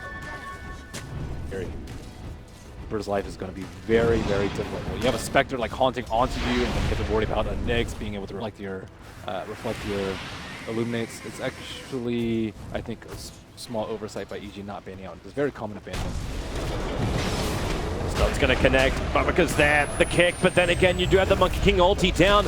Arteezy has to walk back away from the rest of the Kings, but it won't be possible. Nyx Assassin right on the tail, and Bobaka, he'll even survive. Down to 35 HP, triggers up the one charger, stays up, and Evil Geniuses thought they were setting the trap with the Earth Spirit. He's so good at staying in the circle, too. Like, he was really low, but he's like, I'm just going to run around my circle. You're going to have to walk through my, what do you call them, statues? Yep. Circular formation of soldiers. I don't actually know. We'll just call them soldiers then. Soldiers, yeah. The King's soldiers. Be better as like the King's Guard. That's what they look like. I like it when Rubik steals it and... Are those still? I guess more like minions. There should be Rublings. Be Rublings. King. They're gonna have him like. It could be epic, man. He's a king. He has the King's Guard. That's true, but they're all like replicas of himself. Yeah. But nothing is as good as the original. All right. Okay, so the Aghanim's is there. Sumail's still have pretty. Yep. He's only died once, and that was pretty early on, and he still has an 18-minute Midas Scepter, which is not amazing. I think I've seen like 13, 14 before, but still pretty good. 14-3. Right now, you want to be, you know, you want to have all the team wins down in PG and looking to start Roche because you have Clean Center. They are just not in the position to do so. They could potentially still sneak Roche though. Curse of Avernus is max on Universe. He went 144, and then you have Clinks with minus armor. Maybe once he's not going for the Dominator to the Clinks. He's actually scared about BKB. No, he's going for Oh, I saw Lance earlier. He's got a BKB Wow, in his he's quick that buy scared. now. Oh my goodness. Yeah, this is a very defensive Klings. Like, even if it was like a Desolator, he could look just to take out the tier 1 towers and get that injection of money into Evil Geniuses, but with a full BKB, they must be preparing for a very heavy storm that IG is going to come at him. He has the support philosophy in him. Get gold by not dying. BKB is really good against their team until Monkey King gets items. And Monkey King, he is building BKB. Yeah, Spectre, yeah, he has Radiant, so it's gonna help him survive.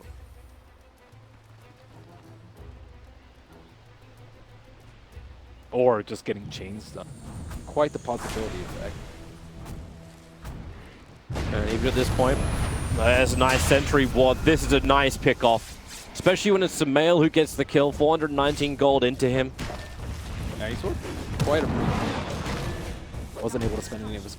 Died. But losing the T2 is not good. There's mass TPs coming in from the shrine from behind. Yeah, they're looking to ramp around. Maybe they can find the opening, but they need a quick slow. Burberka gonna now go out, bringing in the King's Guard, and maybe Lina, does she have the life with the stun? It won't be enough, but you're still fighting in the middle of both the Crystal Maiden Ultimate as well as the Monkey King. It's still enough that EG will survive, and Sumail hits the perfect tornado into the Sunstrike. Burberka cannot escape from this one. EG, a huge fight for them on the bottom lane. Yeah, they got owned. Trying to take down a tower without Nick Sesson, and right before Spectre had his Radiance. If Spectre had a Radiance, they probably could have taken the fight. They had a lot of AoE damage coming with the Lina, with the Freezing Field coming out, but not enough.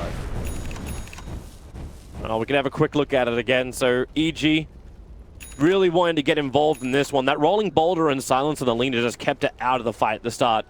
And Q and Burberka, like, they try to create enough space, but not enough space created. That's a lot of Sumail action right there. Really good tornado, knowing exactly where he's going to be, right at the edge of the circle in the tree. And now Sumail is #1 net worth, very close to finishing up his own BKB.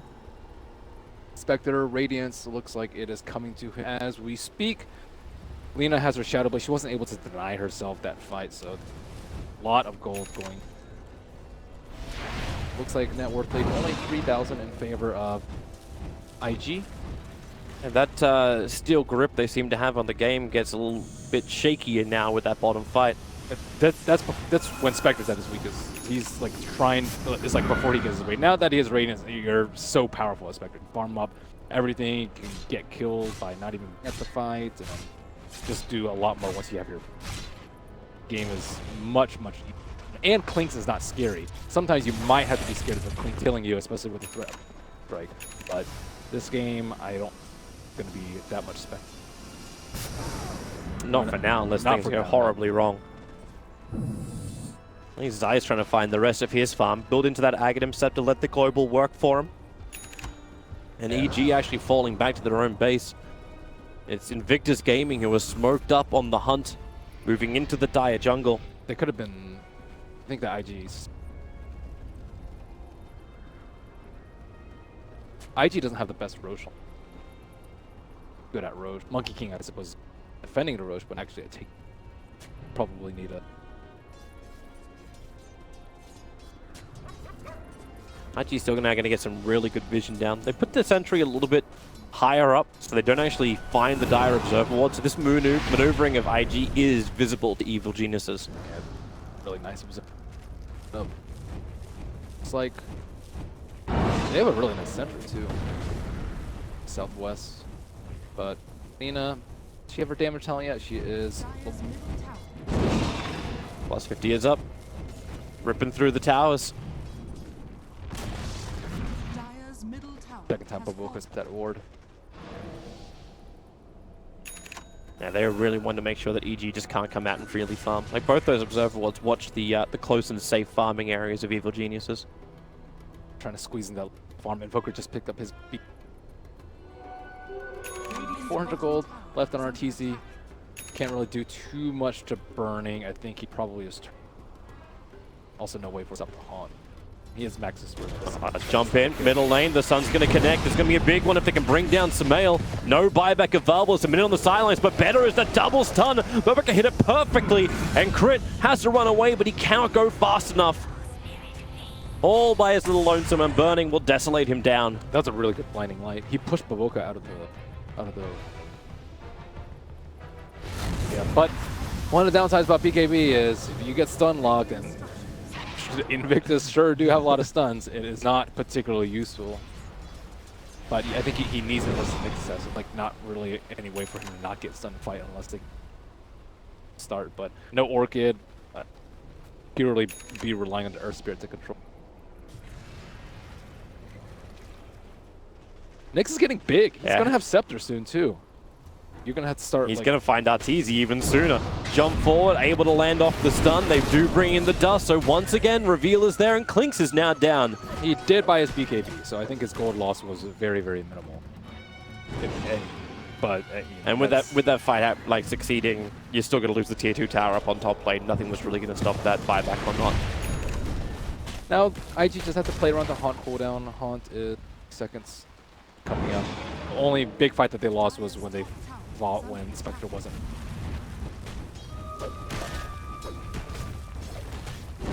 If he still hits, like, he don't even hit like a full truck yet. Magic resistance. Pretty good. Invoker, Earth Spirit, Keeper. Yeah. Almost straight 12% damage reduction.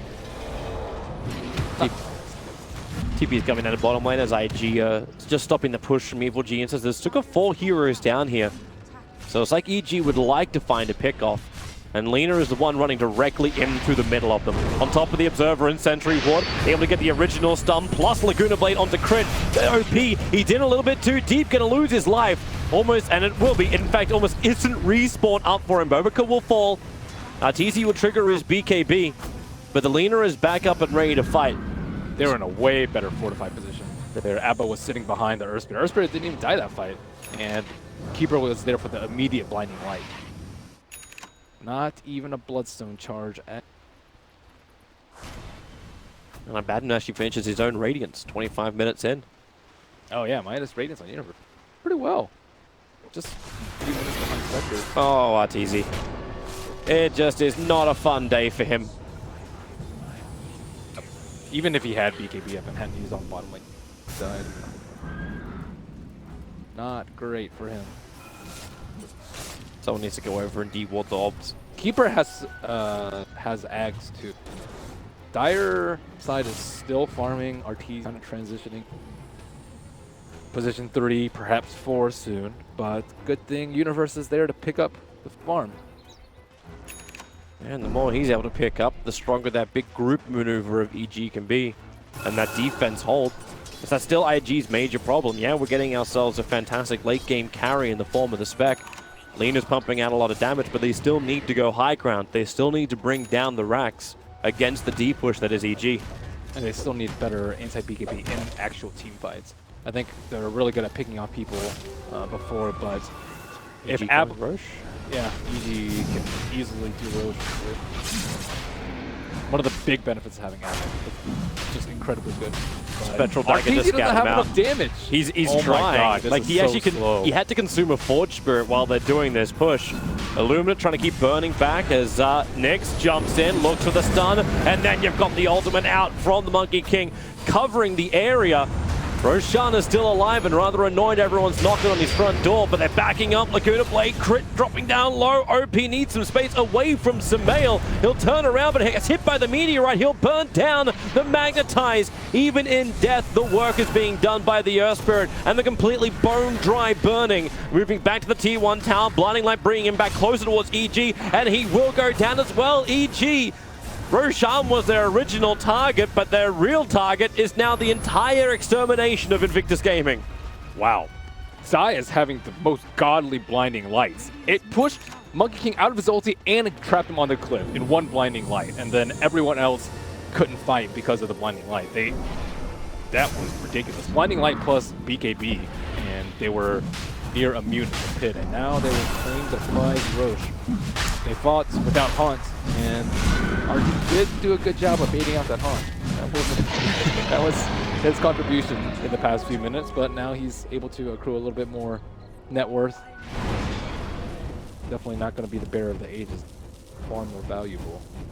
Keep that Invoker alive and watch the graphs go the way of Evil Geniuses. They need BKBs on IG. They have no physical damage on. This blinding light was so good. Bobica comes down, and then the push straight back out again. No one can go inside the pit. Burning doesn't have his haunt up, and RTZ just quick work. Lina has a dumper combo onto the Earth Spirit. Just leaves Sumail free to do whatever he wants. And the perfect fights for evil geniuses. They keep their dream alive of getting up into that top 2. For their group stage, if they can get this win, the path is still there. Invictus Gaming, the one sitting pretty at number 1. They don't have a good way to deal with Ab. Not terribly easy. Or they don't have any silences, so they can't prevent him from popping the. They can try and stun lock him, but if they stun lock him with like Nyx, it's not even going to be close enough to proc him into 400 HP. Are you still gonna be happy though with like the spec going into the late game? Like, okay, we're talking about like the Abaddon being an issue right now, but this game looks like it could still drag on for a good 20-30 minutes now.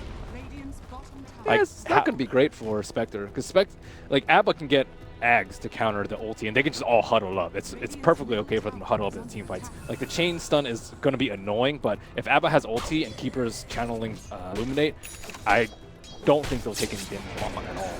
Desolate will be gone, they'll heal up, and all the damage reduction for Ags is going to be... And the thing is, Universe can farm up a lot of items this game. Going for a Lotus Orb, like as his next... What is Lotus Orb great for here? They don't really have that much single Una, I suppose. But is it to just spell? Yeah, dispel what, roots? Or, I mean, there's not that many. Curious as to what that up. Let's say Ag. It's pretty useless against Spectre. Spectre killed at all. It's not particularly good against Monkey King either. Assassin, I suppose. Might small contender. Luna, I suppose, is also. I think pretty much everything he with the Lotus might be better with the Ags, but maybe he's thinking about the future. Potentially thinking that they're going to try and shut him down with a Silent Leader. There's nothing coming out. I guess Linas do build Bloodthorn later. That's a pretty forward thinking right there. He assumes he's not going to get any other items for a while. I can understand that. The Klingsu's also just kind of like scrapping a whole bunch of earlier game items together. Already having the Crystallis. Now looking to build into the Desolators still at this point of the game. They haven't itemized armor. They're itemizing against magic damage right now. BKB already picked up on Lina, so he needs way more physical make up for the fact that. Actually, Burning actually trying to go against him. Is a Blade Mail in his quick buy? Blade Mail is one of the best items in Spectral. Just do so much damage, you just haunt it to the middle of them. But it's not so great versus Abba. Abba does. Radiant's middle tower is Can at least get the clinks off your tail. Yeah, it's good versus Clinks. It's not terribly great versus Invoker because Sumail has one of the better items. You don't really want to go BKB on Spectre, although I think this game is probably going to be necessary for him to come. Blinding Light is. Blinding Light also mitigates a ton of damage. Go ahead and give you not really a thing. For something a little bit more specky. EG is going to push through the top lane and to the tier 1 tower. Invictus Gaming. Choice to defend it if they wanted to do have the Aghanim Scepter on the next Assassin. But at the moment, they're just pushing down through their own jungle on the bottom. A heavy showing from Evil Geniuses on the top, and IG will know they are not ready to fight this, but in fact, they won't get there in time. Is tier 2 tower or to completely let that top lane go? Their 5-man is so strong. Nyx Assassin can't get an angle because Keeper Ags. It's daytime right now. And they still have Aegis on Sumail, so there is very little way that IG can compete. Maybe if they're like going high ground and Nyx can set up some stuns with Ags. These towers are done for. Yes, the Lina showing herself, and Arteezy with the Alacrity buff up, now all of a sudden doesn't seem to be that, well, crap at damage. But the bottom lane's pushing in thanks to the Spec Illusions. We're going to wait four minutes and a bit, and a half, for Roshan to come back up again. They smoked almost dead on the 5-minute Aegis expiration.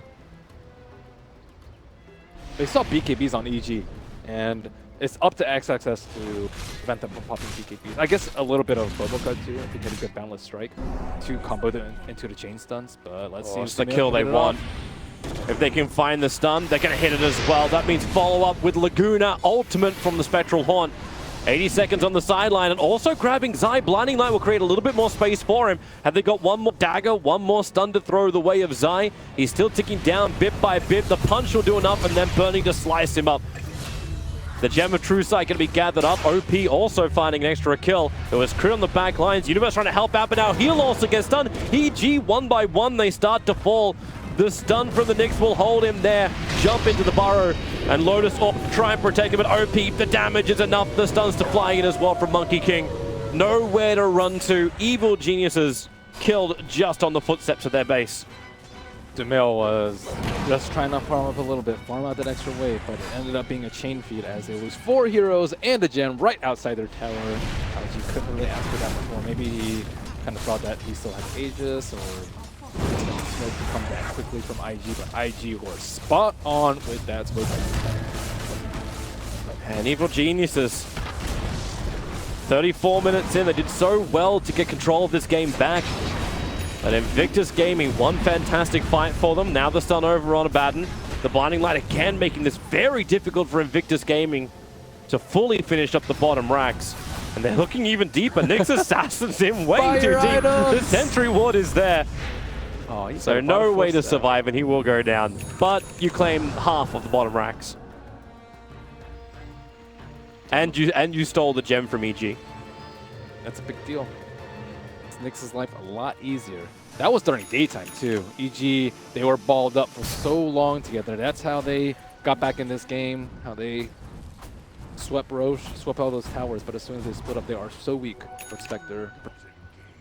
I think if they just stay as 5 for most of the game, they'll be in. Because they'll be able to pop their BKBs because Abba will be able to get Nyx Assassin won't be able to jump because of the ags. And Desolate won't do any damage if they're balled up as 5. So.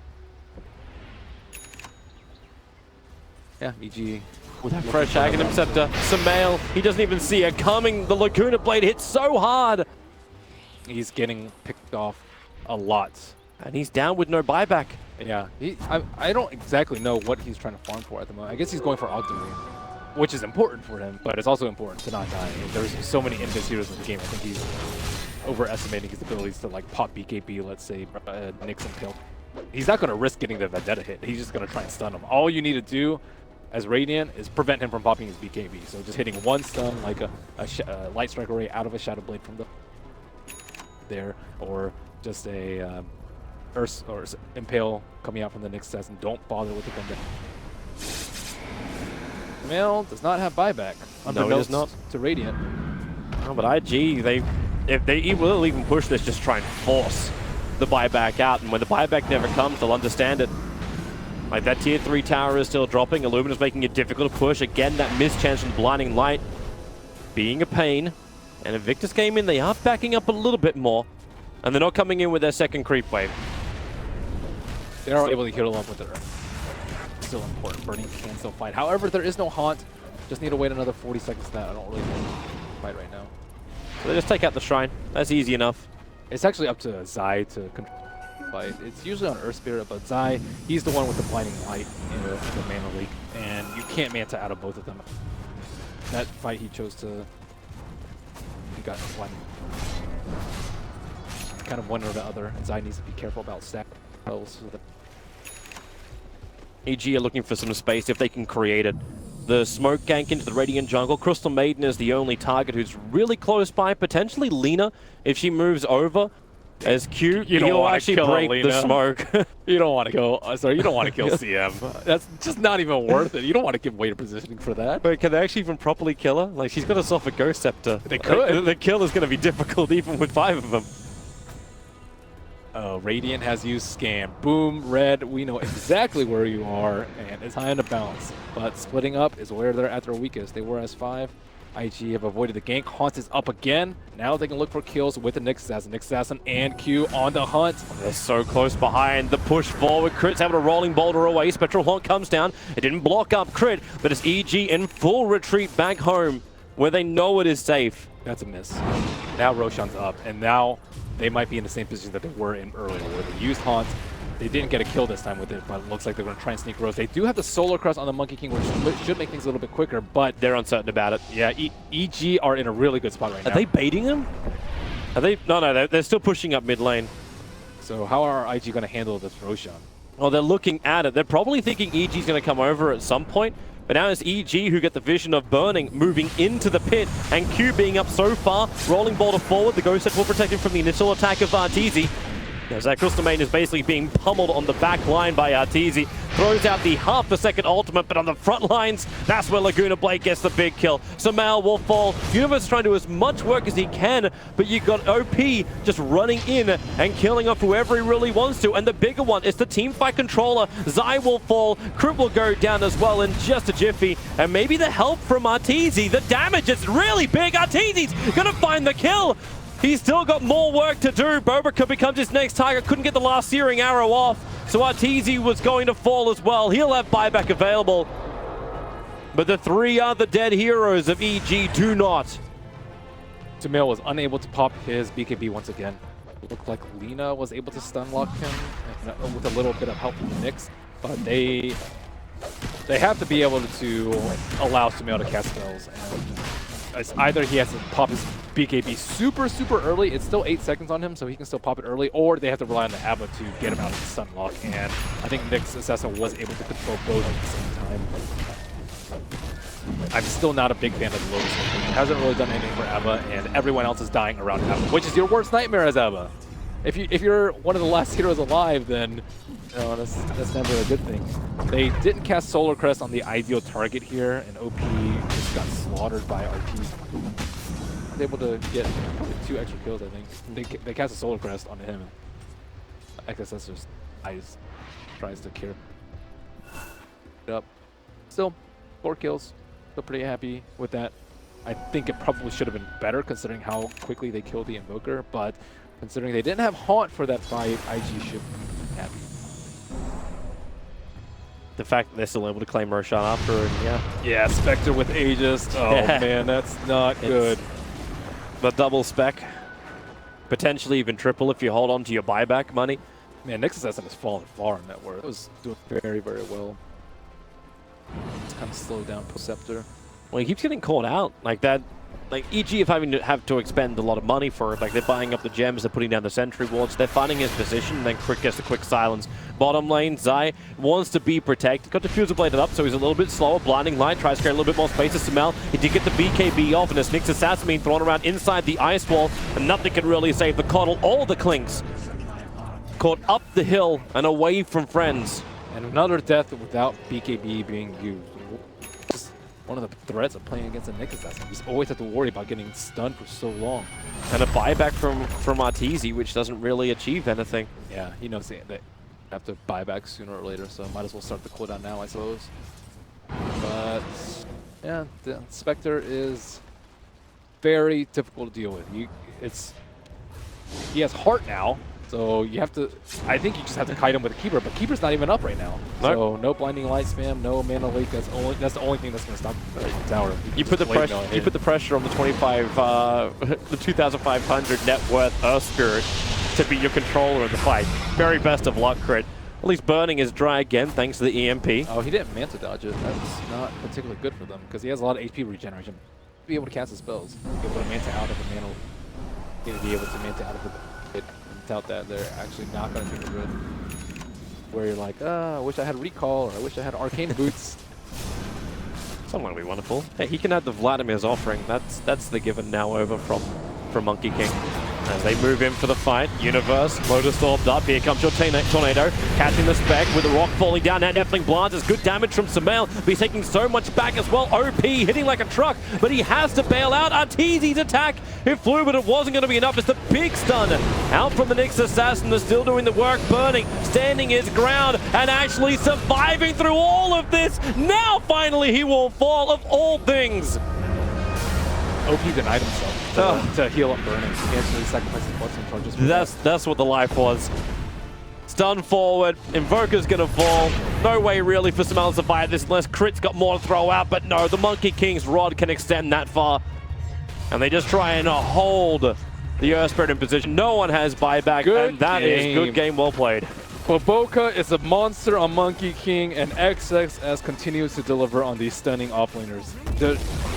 How many times did they die without being able to hug their BKB? That was actually ridiculous how many times they died. And IG had to be really, really happy about that. At the same time, there were a couple of bumps in the road, EG having that really great...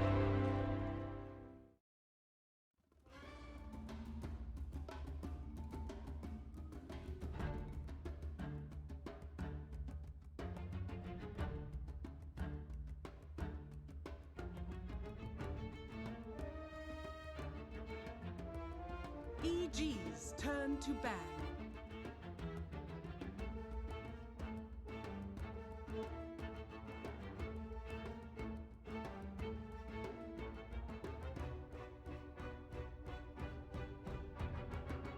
Seconds remaining. 5 seconds remaining.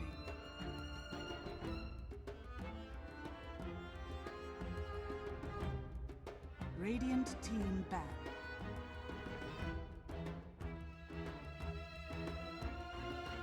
EG's turn to ban.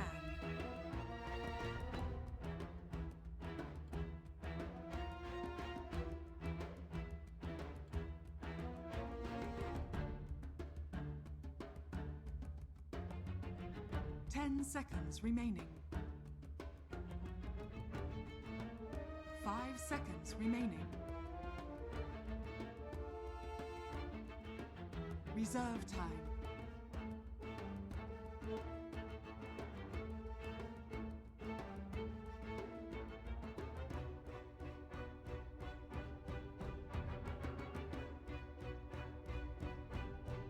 Radiant team ban.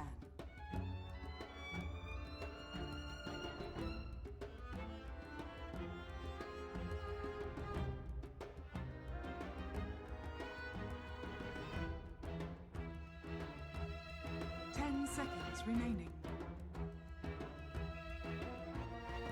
5 seconds remaining. Reserve time.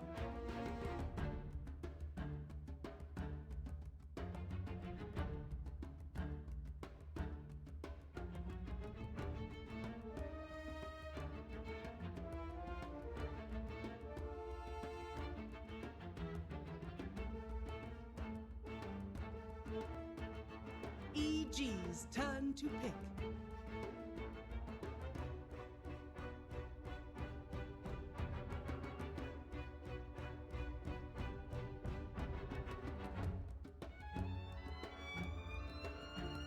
Ten seconds remaining. 5 seconds remaining.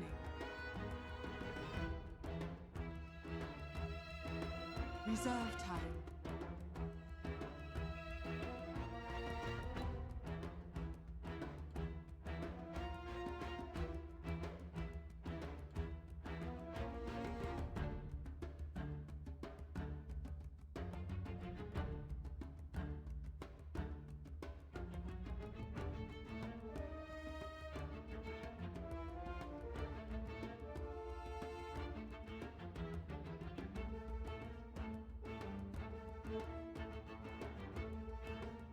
Earth Spirit. Radiant team pick.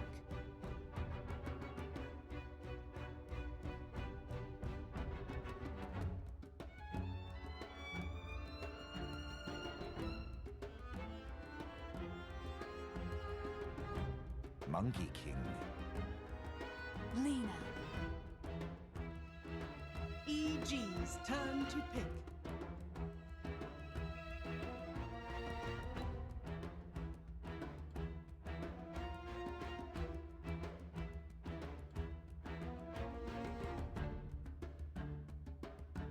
Seconds remaining. 5 seconds remaining.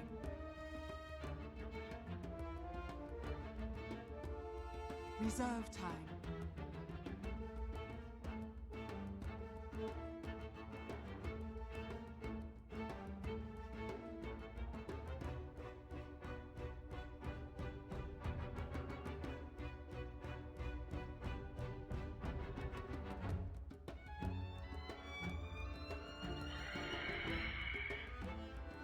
Radiant team ban.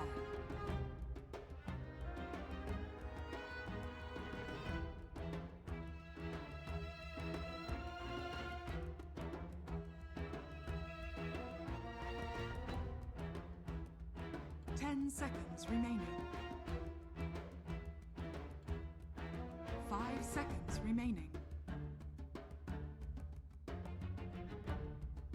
Reserve time.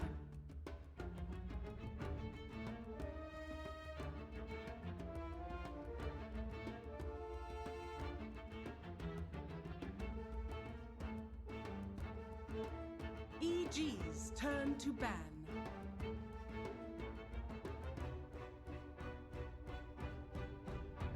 Radiant team ban.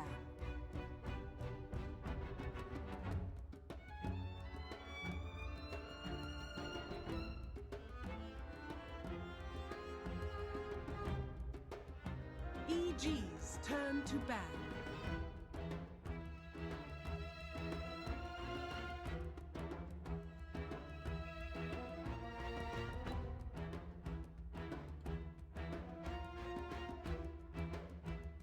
Seconds remaining. 5 seconds remaining.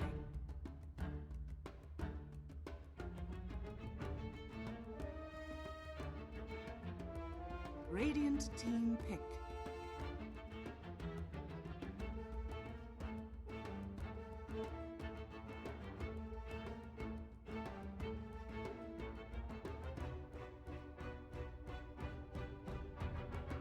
Seconds remain. War Chief. EG's turn to pick.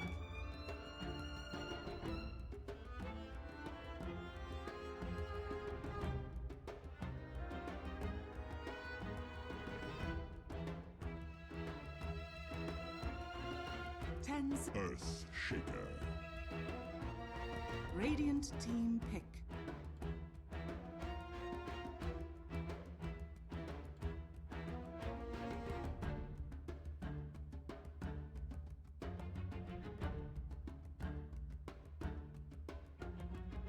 Seconds remaining. 5 seconds remaining.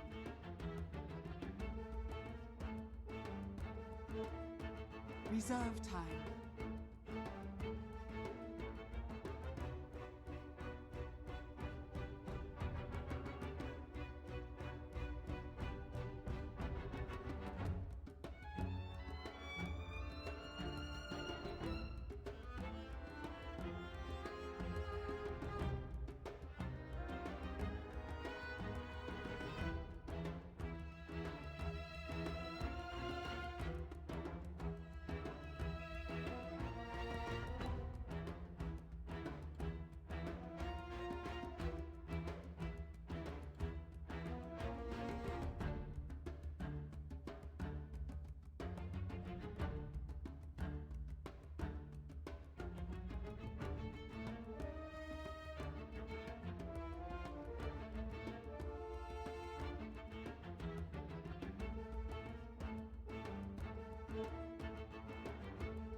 Seconds remaining. 5 seconds remaining. Silencer. EG's turn to pick.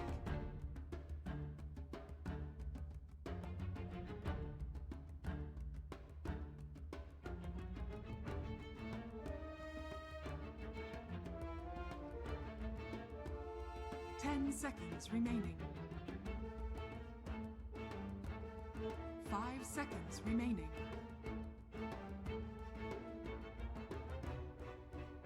Reserve time.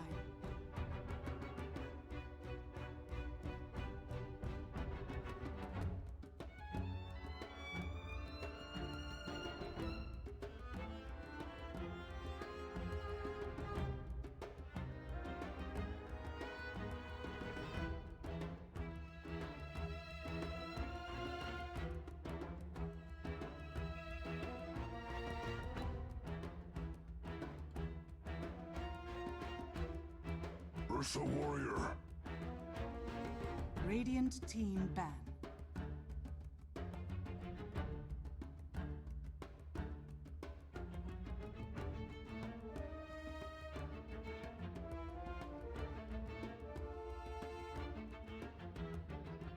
Seconds remaining. 5 seconds remaining.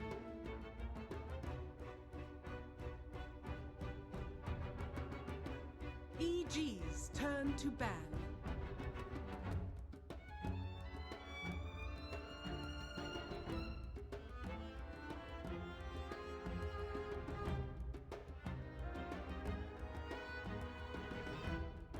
Seconds remaining.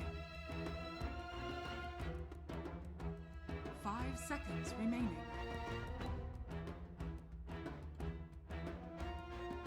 Reserve time.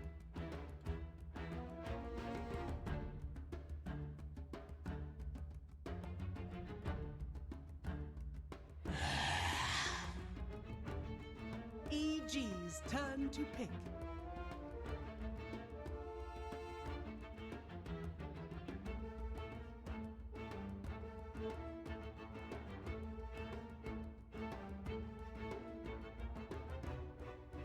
Seconds remaining.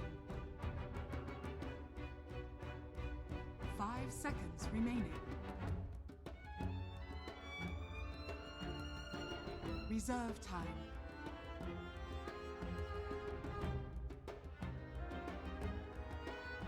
Seconds remaining. Invoker. Radiant team pick.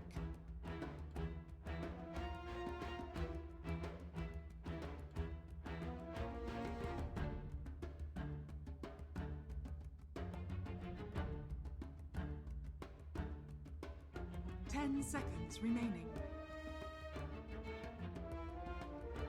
5 seconds remaining. Weaver.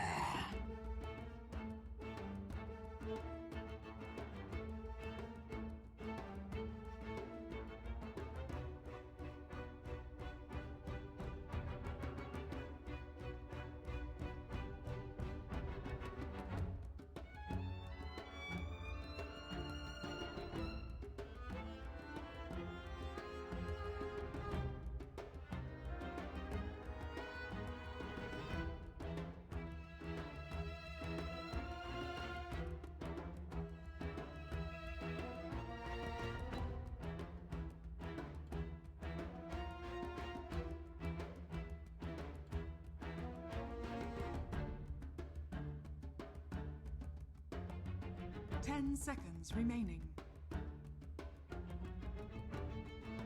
5 seconds remaining.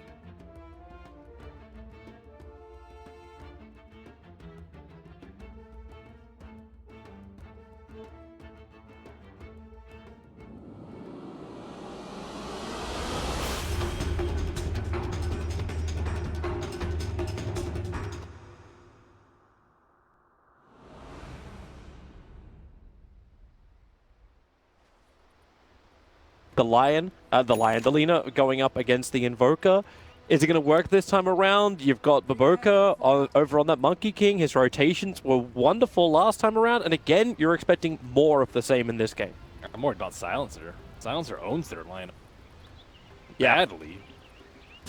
Yeah. Silencer is definitely going to be problematic, to say the least. I thought they were going to also pick a right-clicker BKB hero in the mid lane. By IG ban. I believe last. Tia has one of the best matches versus. I actually think Tia. And they decided. Did they decide against it or was banned out? You said it was banned out. It was actually what a lot of teams use because you don't care about the burst, and Lina has a lot of trouble versus the refraction charges, and also their lineup's not particularly good at taking down refraction charges. Curse at a silent. Well, off we start. They should get that sentry ward in range of the observer ward. There's one so close, yet so far away. So Invictus Gaming, we were talking about it in game number 1, just how great their vision game has been. Now, a little bit more of an uncharacteristic observer ward just off to the side of the mid. Should give a lot of warning bells at least.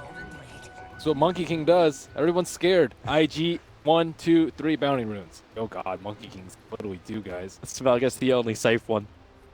Is that when you feel a little bit odd with the pickup of the Phoenix? Because like, what's the Phoenix really meant to achieve? Like, what's Zai's real job? Like, we've seen Zai with these wonderful stun, initiating / control heroes.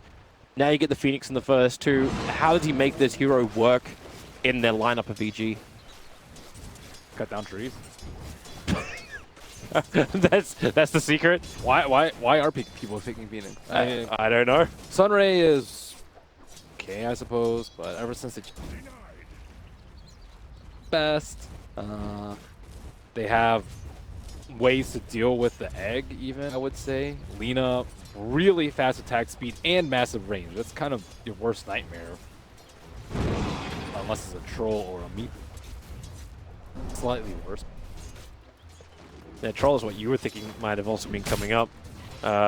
Also note too that EG did try and split the lanes up a little bit and change things up by putting Arteezy on the bottom lane, and that leaves Universe on the top. Universe was going to get harassed out, almost guaranteed, if he tried to run the off lane. They put Arteezy in that position instead. Crit, try and initiate into OP. The mana burn's going to do some good work. Ooh, some good old Quas Wex Invoker. No exile point early on. Well, he was tired of getting dumpstered in lane by Monkey King, plus much better build when you're actually afraid of early pressure. Universe, no mana for you, sir. No shrine for you. What does he do now? He has no mana. It's a good question. Burning doesn't have a hell of a lot of life, however, so Consumable's going to have to start to be consumed up on the top.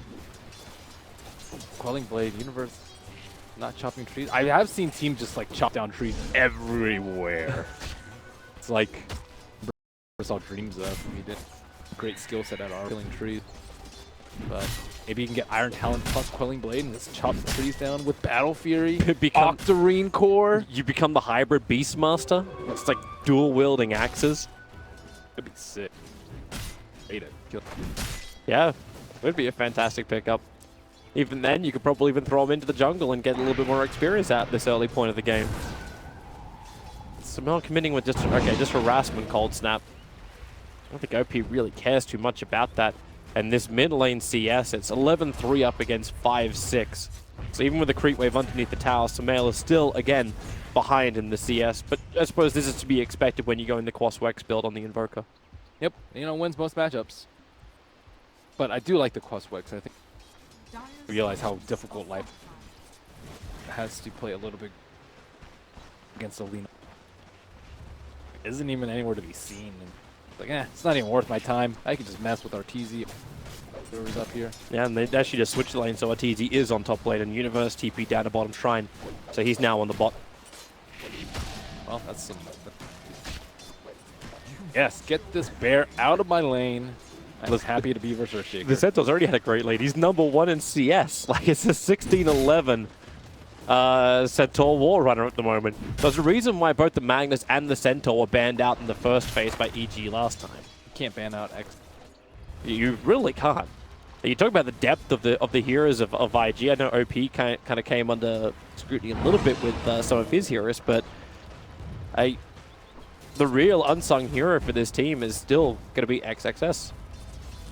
He should have been M, or at least tied. Yeah, next to Baboka. Those guys did so much work. XX Baboka. The Monkey King's different this game. It's not blue. Was he changing his gems halfway through? You have different styles for the... Gets tired. Cosmetics matter, Toby. Obviously it does to him. Or else he wouldn't be doing such a thing.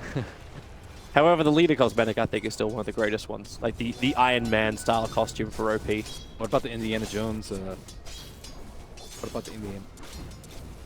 As long as we don't add a set to Conquer where he starts making the ball to roll down, I'm okay with it. Top lane, that's a good Sunray Q. Losing life way too quickly, so the silencer will fall. Even with the curse, EG commit heavily, but they do find the first blood on that safe lane. Crit's getting a lot more done this game than...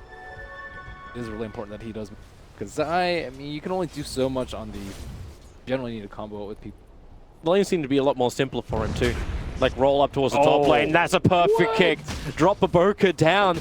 And now they may have just enough damage. Keep him on the ground. Don't let him take to the trees. And Arteezy will find the kill. That is how you deal with Monkey King. Apparently his styles unlock as you level up in the game. Oh. I didn't know that. The stronger the king gets, the more royalty. But he turns blue or purple. Purple the royal color. Yeah, maybe he's like purple like level 3. But he has apparently 4 different colors to start the game at level 1. There's Crit getting involved once more. So it's good for EG, they find the kills, but we have to keep in mind that was kills on 2 supports. Universe is still very much behind, 18-0 against his counterpart at 38-21, and Arteezy's on the run. Burning has the 2nd highest CS, and if he can claim with Shikuchi forward, he's going to take the life. In fact, it's going to be Baboka who takes that life of Arteezy, and +2. Don't make Arteezy bitter. He has low intel right now. He's at 18 intel. I'm talking about his intel just in-game, Toby. What are you talking about? Well, I don't know if you thought like he became Samson, shaved off his beard, and then life just becomes instantly difficult for him. Does it have some sort of magical power? Well, if you know the story of Samson, yes, okay, Rock's missing, Tornado misses from Sumail, and because these abilities don't connect, OP may survive. He turns around and takes Zai out as well. Critical misses, and IG punish. Nice Stampede usage too. Access was ready for that one. But Zai was at that great range where you can turn no matter how Lina tries to juke. We're too close. Turn radius is a little bit too low. But he had plenty of stick charges, and he had a range drop that wasn't even used because they missed all their magic spells. So that was unfortunate. That's something EG just have to shrug off and focus on the task at hand, and that's murder. Baboka going to be their primary target. Have to keep that damage on him again. Keep him on the ground, but Monkey King takes to the tree lines. The fire sprites fly out, but he'll move up, he'll move down and around. They don't even have a Quelling Blade on Arteezy. Chop down the tree. I usually see a lot of carries get Quelling Blade if you're against Monkey. Even if you don't need the plus damage versus creep, you still get it just so you can make his life potentially very miserable if you cut down that right tree. Instead of relying on Crit to kick the tree roots out. Crit's coming back up to the top lane. But it's still very problematic. Universe is forced off the lane. He's at 1,700 net worth to the 3.1k of the Centaur. That Blink Dagger is going to come up even faster. The fact that they had Stampede for that mid-fight was already like something EG was probably going to be accepting of. Oh god, he already has Hood? Oh, Gary. I wonder if he's actually going to take the mana regen, Helen. They often pair up the Centaur with the Crystal Maiden, so it's a no-brainer to get. Now that he doesn't have Crystal. Will he take the mana regen? Probably not.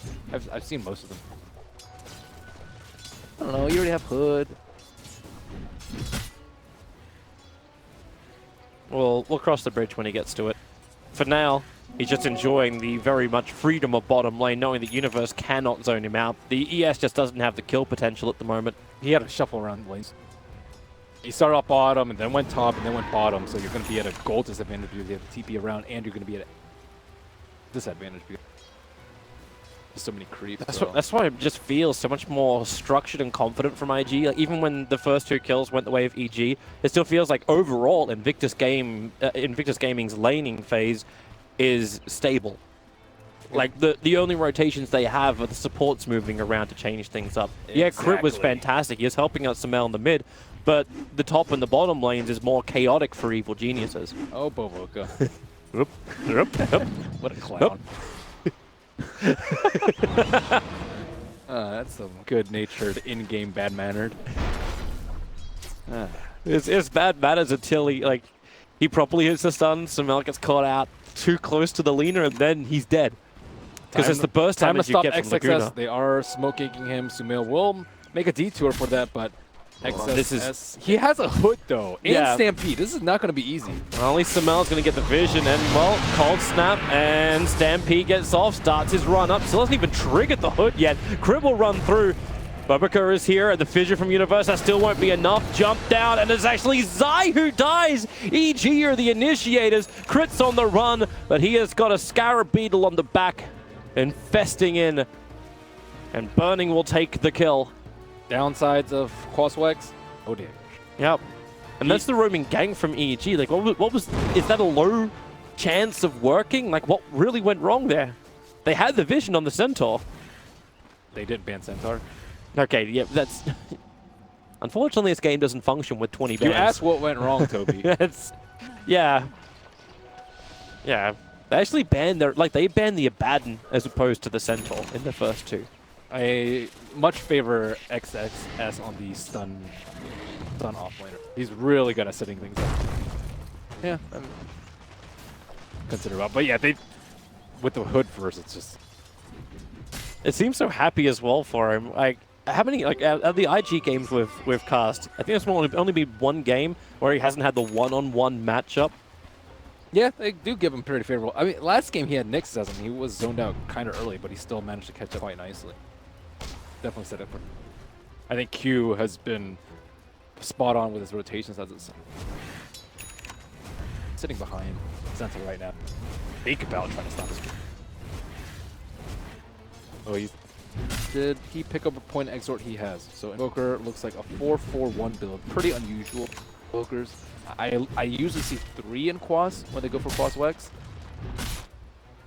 They either more Wex or Quas is quite a lot of Quas. Burning's Invis is wearing out now. So he could potentially throw out the Beetles, just harassing Arteezy and making sure Arteezy never feels comfortable on this map. Something game 1 Arteezy had to get used to was the Clinks. What do you take? Oh, he took Banner. But balance out the fact that you didn't have the CM. Yeah. In regions, I really have to... He doesn't have Tranks. That's actually kind of nice for him. Do you change up a Lina build as well? Obviously, you're still going to go for the Bloodstone, but do you look for like more regeneration on her because you don't have the Crystal Maiden? We've been seeing OP mainly going for like the Aghanim Scepter. Bloodstone gives you enough. That's enough? Yeah.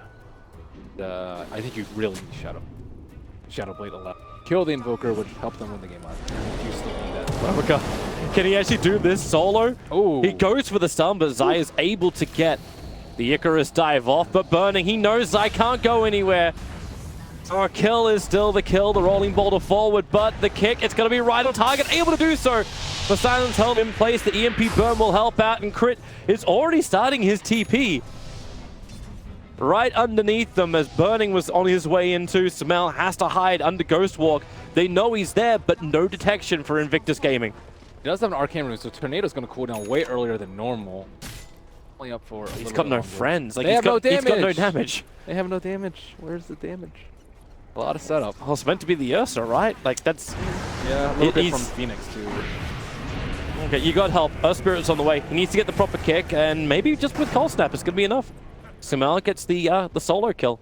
Unfortunately, Silencer is a lot more powerful and holds on to the intelligence. No +2 for smart Invokers. I wonder if Invoker's going to... He hasn't taken a talent. Still kill. A lot of the time I do see... They don't build HP. You get it from Scepter pretty... Well, smoke up from the Ursa being purchased, so he doesn't have life steal. Turns your attention a little bit towards Roshan. How are they going to do it without life steal? I'm going to take it. I would say you could use Phoenix, but that's going to be a pretty obvious thing if there's a single Radiant Observer Ward around the pit. The Fire Spirit's not as good versus now that... Bottom lane, Blink is up, and goodbye Monkey King. 4 swipes, instant enrage from Arteezy. And IG will look for a bit of like trade-off if they can take out the T1 tower. The kick goes off with a Stampede and Horf Stomp. Perfect! Catching out to Phoenix as well as Samel. Samel's on the run. Silenced up. Can't do anything to stop it. Another double edge. What a monster. He really is. They missed the Boulder Smash, though, after the... He tried a Tornado into EMP and Boulder Smash. Weren't able to connect Boulder Smash. Went away. But yeah, great positioning by the Centaur. And making very good use of his early farm. Ursa was not able to transition into a tower kill on bottom, and they're back to how they were a couple minutes ago, -16. So both teams reveal the early Blink daggers. One team gets 2 kills, the other one gets 1. And the tower. And the tower. Not to mention, it was a support and a core for Invictus Gaming and just a support for EG. And IG are going again. Hey, why not? Yeah, you don't have Stampede. Arteezy's going to be close, but not close enough to trigger the smoke. It's pretty unusual that he's farming right there. But Crit's really close. The Boca jumps up, and goodbye, Crit. He was on a warding mission. They're doing a really good job of controlling this area. This area is what you want to do.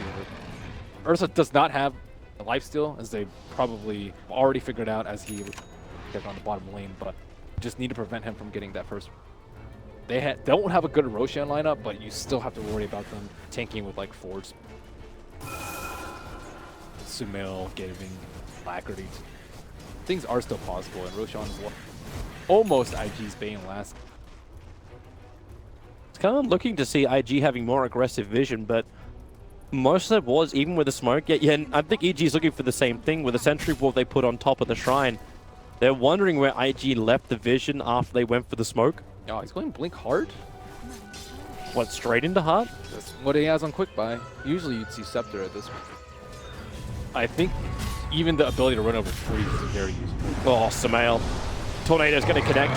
He's still silenced up, and with the Stampede running forward, there's your bonus damage and a quick jump to slap. The Boca kill secures on the bottom lane. Meanwhile, Burning is on the run.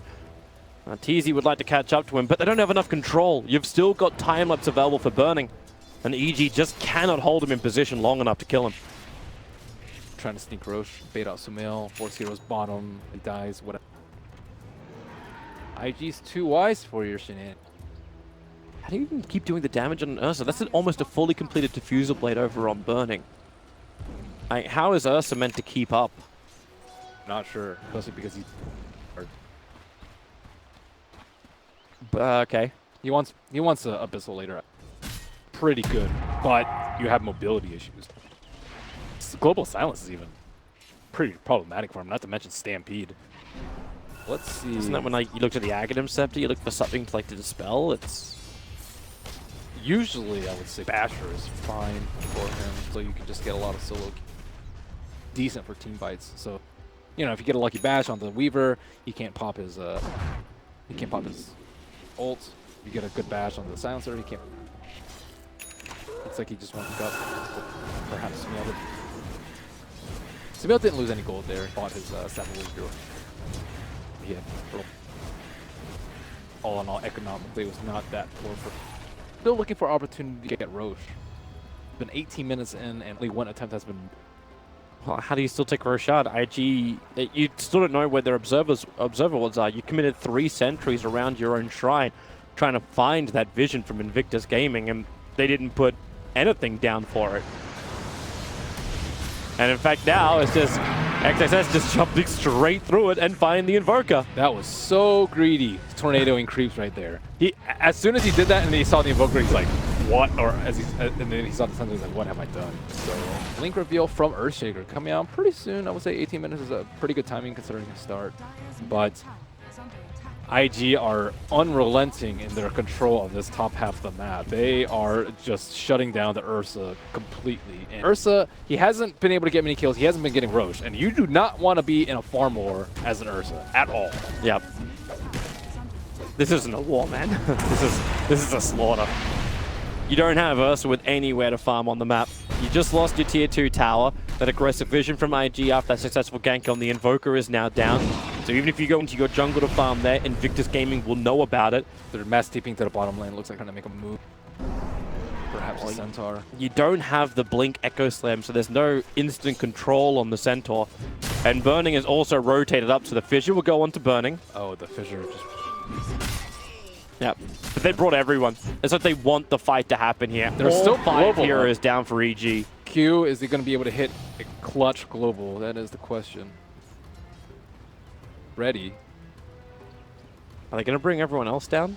Like, Lina is still not on the bottom lane. Do you really That's when you start. She doesn't actually have a TP scroll either. Yeah. They're really reading this map perfectly. Plus 125 health for him. Man, you see him again. Okay, this time around, that's the better way to do it. Icarus dive through, find the Monkey King out of position, and Sumail's Sunstrike will get the kill. Nice kill for them. Got to repel this Monkey King somehow. Still done incredible amounts of work. Yeah. Man, poor Zai, look at his net worth. Oh, man. 1,300? Yeah, it's a very, very sad Phoenix. There's definitely no doubt about that. He can hope for level 15 for 150 GPM. You know the really sad thing is though, like we talk about like the kill on the bottom lane. Okay, you just killed off the Monkey King, but you're still killing off the support Monkey King while the top 3 net worths on the field all belong to Radiant side. And well, goodbye Crit. He just got deleted. 15 Bloodstone charges now for the Lina. Look at that mana regen, 26. And now it's going to be bottom lane. Universe just jumped in, so Burning, hot on his tail, support's coming in, and with Diffuser Blade charge, there's just no way to run away. It's such a, like, there's no maneuverability for this Earthshaker. He still wants to get the 4 stuff up and running, but he can't outrun a Weaver. Not at all. Can't TP away either. The air to hit with the Boundless Strike in case it makes. Arteezy and Zai are underneath the Observer Ward.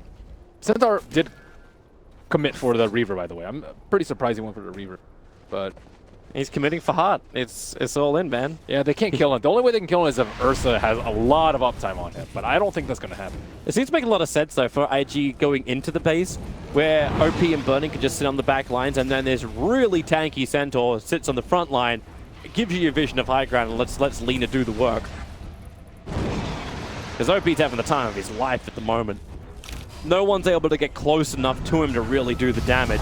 Like, you're going to rolling boulder forward, get the silence quickly into Invis. Sentry Ward is down on the back lines. Silencer controlled up, but he's still got the global silence off. Centaur got there just in the nick of time, and Universe is now the one on the retreat. You can Sunray all you want, Zai, but Burning will stand its ground. He'll bring you down, and the sole survivor from Evil Geniuses will be slaughtered, and the good game is called. Not even 25 minutes on the clock. And Evil Geniuses, they admit defeat. How do you ban versus IG? That was just plain flat out destruction that we saw coming out from IG. What a team. Baboka and XXS again. He's perfect. Like, you can't take out both the Monkey King and the Earth Spirit within the first 2, and he's legit awesome on both, and then you've still got the issues of the offlaner. XXS is in there. OP's got his wonderful supply of heroes he can go for. Vanguard first Ursa. Theoretically, it's not that bad versus Geminate attack on Weaver. Fast attack speed Lina, but still, they didn't have any damage. Yeah, definitely felt a little